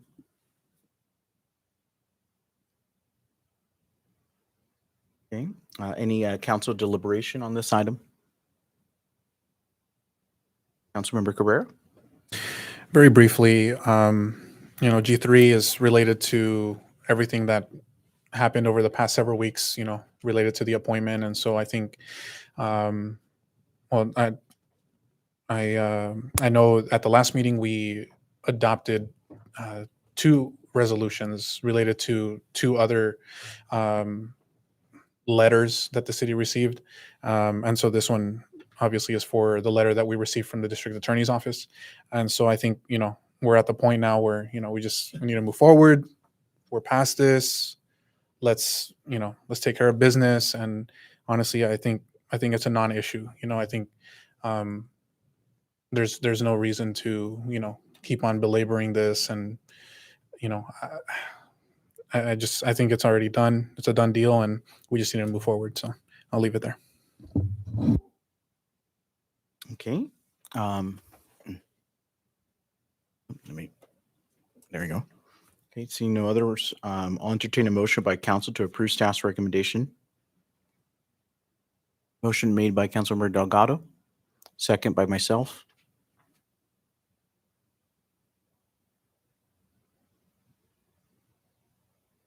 And it's approved 3 yes and 1 abstention.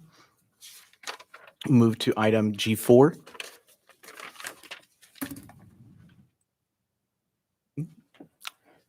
Did you request to speak on G4? Oh, well, did you try submitting it already, or?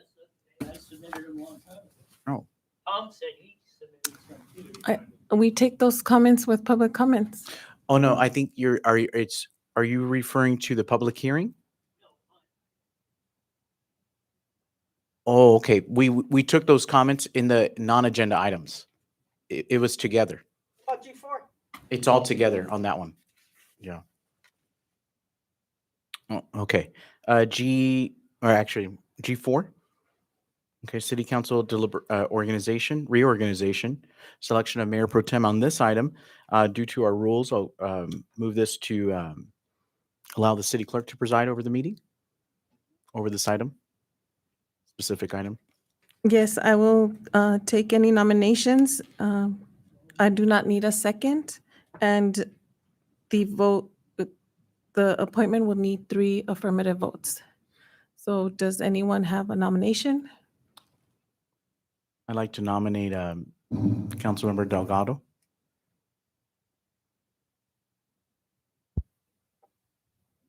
Just for a point of clarification, do we get to deliberate at all? Can we have a discussion on this item? I know it says it on the agenda. Before we take in any nominations, or? Yes. Well, I mean, as far as council questions of staff, yeah, you should follow that, Pat. Yeah. Okay, if you have, yes, sir. So we can deliberate? Well, yes. Okay. So I know you made a nomination already, and it was for Councilmember Delgado. And really, all I want to say is that, I think, Mayor, you've been on the council the longest out of all of us. I don't know exactly how many years, but it's been a long time. And next, I think, would be Councilmember Marquez, and then myself, and then Councilmember Delgado. And I know that this is something that is, appointment of the Mayor Pro Tem is something that has come up in the past, and we've been without a Mayor Pro Tem for a while, for a few months. And it's an important position, assisting with, ceremonial things, actually being at events and doing things of that nature. So, Councilmember Delgado, I like you, I think, you're a respectful person so far, I have nothing against you personally.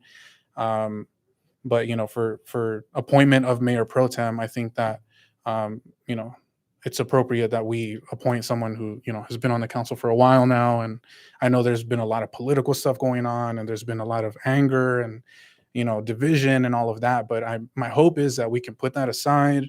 The Mayor Pro Tem position, or the appointment, is for a year. We have to revisit it again every single year. And so I know there's a nomination. Should I make my nomination at this time? So I'll nominate Councilmember Marquez for Mayor Pro Tem. Okay, Luis, please. Okay, just let them. Okay. All right.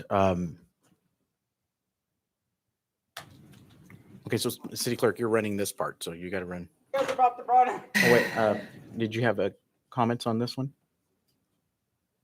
Well, I don't know if there's somebody's out there speaking.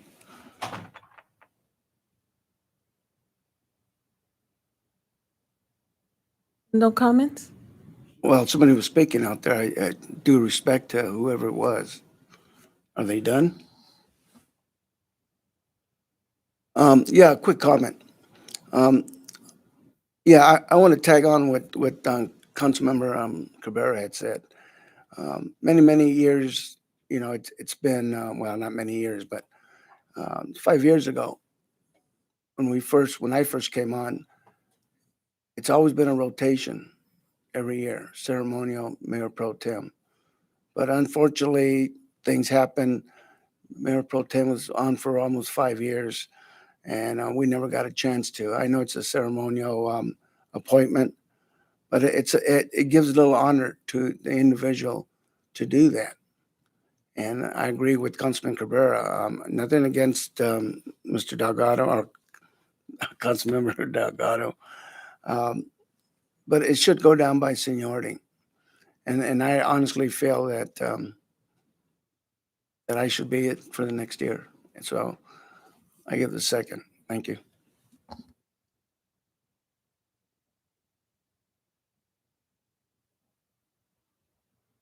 And then, Pat, you might want to just ask if there's any other council members that want. Is there any other council members that need to make any comments or would like to comment? Sure, I'll comment. I appreciate what you guys said. In leadership positions, they're not a given by seniority. And I just, for sure, you guys absolutely 100% have been here a lot longer than me. Actually, this is my first real meeting. In an organization like the military and an organization like the sheriff's department, it does not matter how long you've been there. It matters about your leadership skills and the ability to do the job. I was promoted up through the ranks pretty quick in the sheriff's department, and it wasn't because I was there the longest. It was there because I did it because I proved myself and the abilities. It's not that I want the mayor pro tem, honestly, to be 100% honest. It's not that, but I just want it to be known that the requirements should not be based on the amount of time you have been here. That's for 100% sure. It's your ability to lead, your ability to do the job that is required of that position, no matter what organization you're in. So, honestly, I got to get my feet wet in this realm. So it's not that I want that, but I just want to make it clear that moving forward in council and the city of Moreno Valley, it's not your rank or your position should not be determined by the amount of time you have done here. If you can lead, you can lead. No more comments? Oh, no, me. Okay. Okay. I was like, I didn't get to speak. Okay. No, I'll make mine really quick. I served with Mayor Pro Tem Baca, a good friend of mine, as Mayor Pro Tem for many years. In fact, she was a mentor to many of us. And she served at least since I've been on the council, it has been by vote, and it's always been by vote. It's not been by seniority. Yes, there are cities, I do respect that. There are some cities that rotate the mayor pro tem, but those are different cities, in different circumstances. I think in those cities, I think there is more of a shared vision with the mayor, in terms of, development, in terms of public safety, in terms of economic growth and all of those things. And so I think the mayor pro tem should have, a relative, shared vision, in terms of, how we're moving the city forward, in terms of making sure that we have a positive image, representing the city, especially when I'm not going to be at certain events. If I can't be at a certain event, the MPT should be someone that has that leadership experience, and that's all. That's really what it comes down to. No disrespect to anybody else, but and that's why I made that nomination. So I'll go ahead and end my comments there.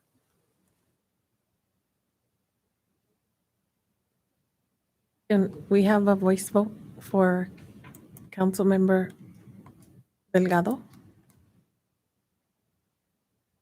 You have a motion. Yeah. So there's no second required on this one. So you would just There's no call. second. So you would just say the names. Can I have a voice vote for Councilmember Delgado's nomination? Councilmember Marquez? This is to accept my nomination, which is for Delgado. No, I know, she's doing the vote. So we have to vote on every single nomination. Right Yes. now, it's to Yeah, vote. right now we're voting. Delgado. Yes. Vote Yep. for him or clarify this? Doesn't clarify. It's a late, it's a long night. Yeah. Yes, it's to vote for his appointment as Mayor Pro Tem. So a yes would be to appoint him, a no would be to not appoint him. So if I'm hearing you correctly, it was no, right? Okay. Councilmember Cabrera, No. Mayor Gutierrez, Yes, but it's not going to pass. and Councilmember Delgado. Okay. Okay, now, can I have the vote for Councilmember Marquez? Councilmember Marquez? Councilmember Cabrera? Yes. Councilmember Delgado, I have to get used to this. Mayor Gutierrez? No. Okay, so both nominations Fail. fail. So we'll just not have a mayor pro tem. Okay, until April. Thank you. Oh, yes, Roy, go ahead. Just to clarify. Yes, please, and- yeah, and go I ahead. did on the 3Gs. And I was just at the county this morning Mm. and on a regularly scheduled meeting, which this is, and unless something's changed, it's been my understanding we have the 21 minutes has to be allotted on each agenda items at a regularly scheduled meeting for public comment. I just want to make sure something hasn't changed on that because it was just there this morning and that was still in effect. Let me have maybe Steve, if you could just clarify. I know it's really late, and there's a lot of items on this agenda, so that's probably why it seemed kind of a little out there. But typically, from my understanding, what we've been kind of doing in the last, actually for quite a long time, it's just the meetings have been kind of fast. We've put all of the items on G and non-agenda items as one. I think that's what we've been doing. Now, public hearing, we're required by law to have separate public hearing items, where public comments. But I just want to, City Attorney, go ahead and, I don't know if I'm wrong. So under the Brown Act, we're just required to allow the public to comment on any item that's on the agenda at or prior to the time that it appears on the agenda. With public hearing items, we are required to allow public testimony to be submitted in the context of the public hearing. And that means after the public hearing is opened by the mayor. And the mayor is allowed to impose reasonable restrictions on the length of time. Those are the rules that apply to the city of Moreno Valley. So which items did you not get to speak on, Roy? G2, 3, and 4. Okay. Yeah, typically we did that with that, because if not, I'd have to allow other people right now, so. Okay, I just wanted to put that on the record so we can have further discussion on this. Yep. Okay. All right, we're going to go straight to reports, city council reports. Councilmember Marquez. Okay, two real quick ones. RCHCA Board of Directors met on November 18th, which the report includes the SKT mitigation fees collected was $15,815 from July 2021 through September 2021. That concludes my report on that. The second one is RCA Board of Directors met on December the 6th, which includes Moreno Valley MSHCP fee collection total $231,292. And that includes 15 resident permits and 15.63 acres of commercial for the month of October. That concludes my report. Okay. Thank you, Councilmember. My report's very, very brief, actually. It just says that the Executive Committee for WRCOG authorized the executive director to execute a TUMP reimbursement agreement with the city of Moreno Valley The amendment increases the amount of funding, so it's actually a good thing, for the construction phase of the 60 Merino Beach interchange project by $3.8 million. So it's a really good thing. Okay. And then we have Councilmember Marquez for RCA. I did both already. Okay, you did both. Okay, great. All right. And then city manager's report. Sure. Thank you, Mayor. Just two items. I'm gonna make it really quick. I just want to make sure that people are aware that we do have a pet adoption event right now that's happening actually today, tomorrow, and the 8th and 9th. It's from 10 a.m. to 5:30, and you could adopt a dog for $50 or a puppy, and also a cat for $25. They are also spayed or neutered and also vaccinated, and also they're home chipped already. So that's a really good deal. Also, if you are a Moreno Valley resident and you want to get your pets vaccinated, we do have a 200 free vaccination available at the animal shelter for dogs, and another 70 vaccination available for cats. So that is all available at free for Moreno Valley resident. And also, as we're in the holiday season, there's a lot of volunteering and giving campaign. I just want to call out the Spark of Love event that is sponsored by Cal Fire. This is going to be on Saturday, December 11th and Sunday, December 12th at the Walmart. So if you want to go shop at Walmart and buy a toy, and our firefighters will be out there and help them stuff the truck. So thank you very much. Thank you. And that leads us to closing comments from council members. Councilmember Marquez. Yeah, thank you, Mayor. Well, I thought this was put to rest a while back, but it resurfaced tonight, so I just want to bring it up again, clarification. Husband and wife tonight started up with this incident with my granddaughter, and I just want to put it out there. The gentleman was on his cell phone, hit my granddaughter, pulled out in front of her, hit my granddaughter.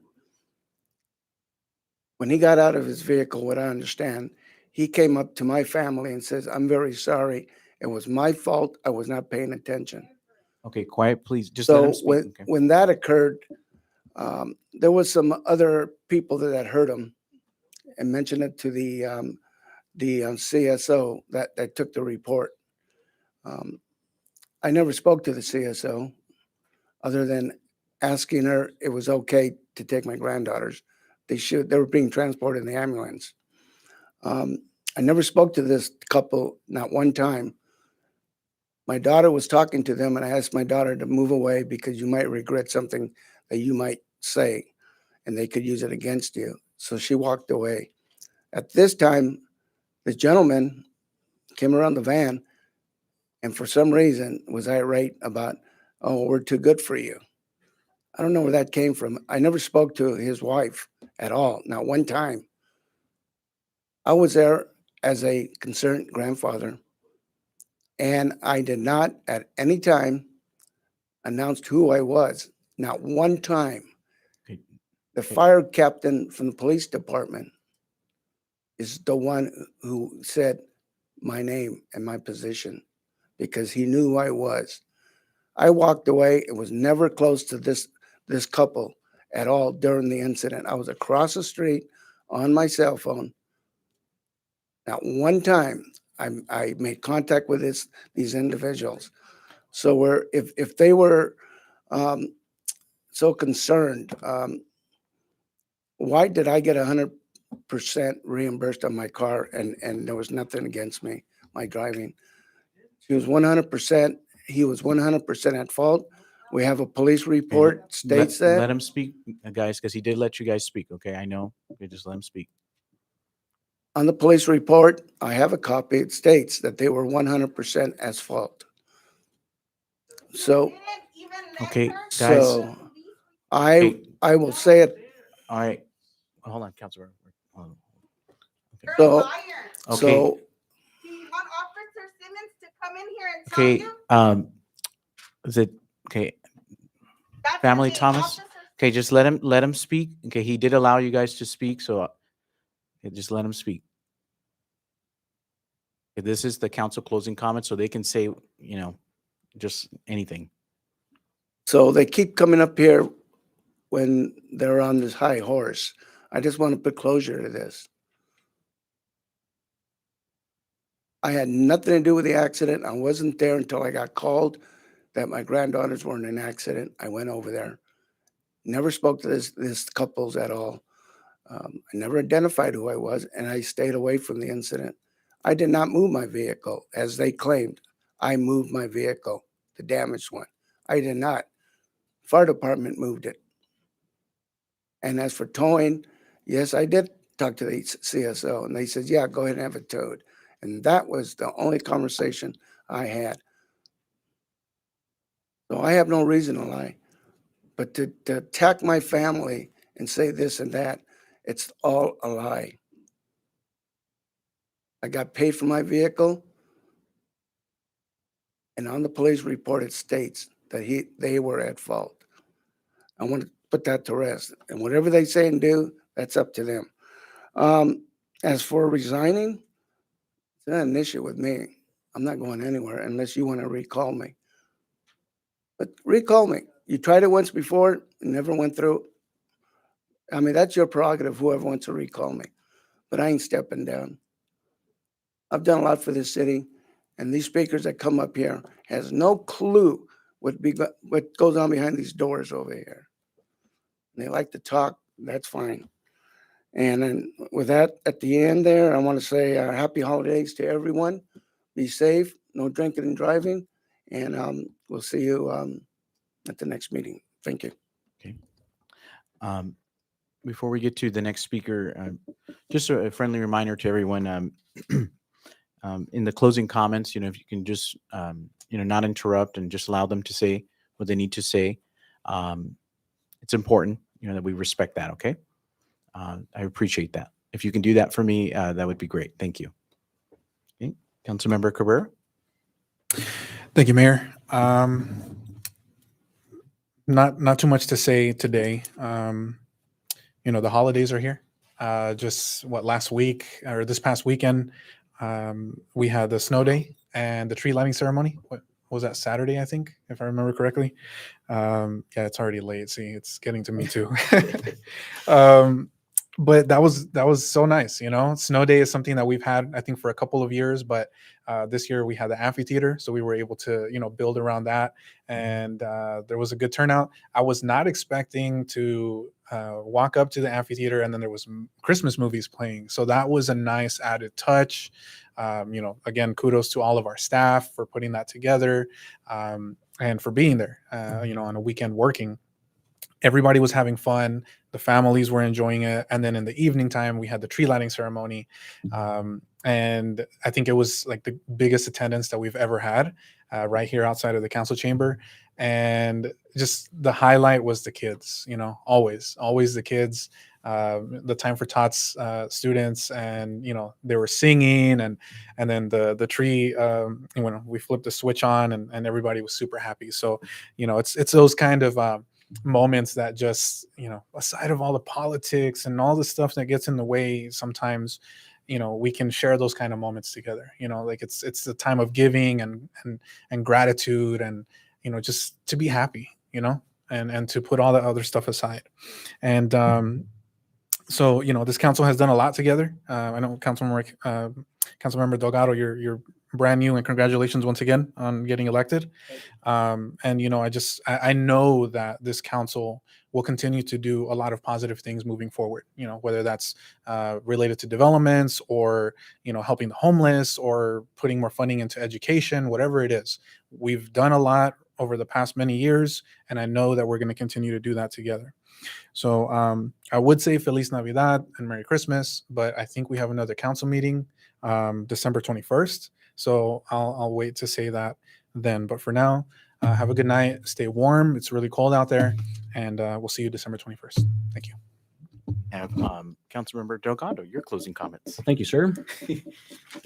Well, first and foremost, this meeting was really cool because, number one, it was my first meeting, but it was very civil for the first 3 hours. But moving into this is the way it should be. When we reflect back on people watching from the outside our city, that people are watching. So I was really honored to get this meeting under my belt as my first meeting. So thank you. I would like to thank all of our veterans and honor those who lost their lives on this day 80 years ago. Thank you, sir, for your service. I lived in Honolulu and have experienced the Arizona Memorial myself with my family. So if you have not been there, it is definitely one of your bucket item on your bucket list for sure. And then just to touch on a few things going on in District 2, the district I represent, there are several road improvement projects going to kick off here in the city, but for sure in District 2. So be patient with our construction workers and know it will only improve our roads, and it's temporary. The construction's temporary, the roads are forever. In addition, I visited the Moreno Valley Equestrian Center last week, and it was very, really, really cool to see. Our Parks Department is working with the nonprofit organization there, the Trail Seekers, to make some improvements throughout the park, and I'll keep you posted as to the progress. In addition to that, I believe December 13th, the M will be lit up in honor of the horse. Is that what they're telling me? Horse Day. All right, cool. Talk about some happy ladies over there in the Trail Seekers. They're extremely happy that we are going to light that M up for them, or for their beloved animal. I'll be working with our Public Works and Landscape Services to address the donkey poop on the sidewalks in Hidden Springs. We recognize the issue and will be formulating a plan to address it very soon. I've already met with the city manager and assistant city manager regarding that, and the landscape supervisor and the parks director, are the landscape guys. So I will be working to address the trash under the overpasses and around our property at the on and off ramps of the city. Just know that they are property of the Caltrans, so we are working with them to expedite services, but that's in their AOR. So just know we are not oblivious to the trash. We are working on it. I'll probably address that this weekend, physically address it.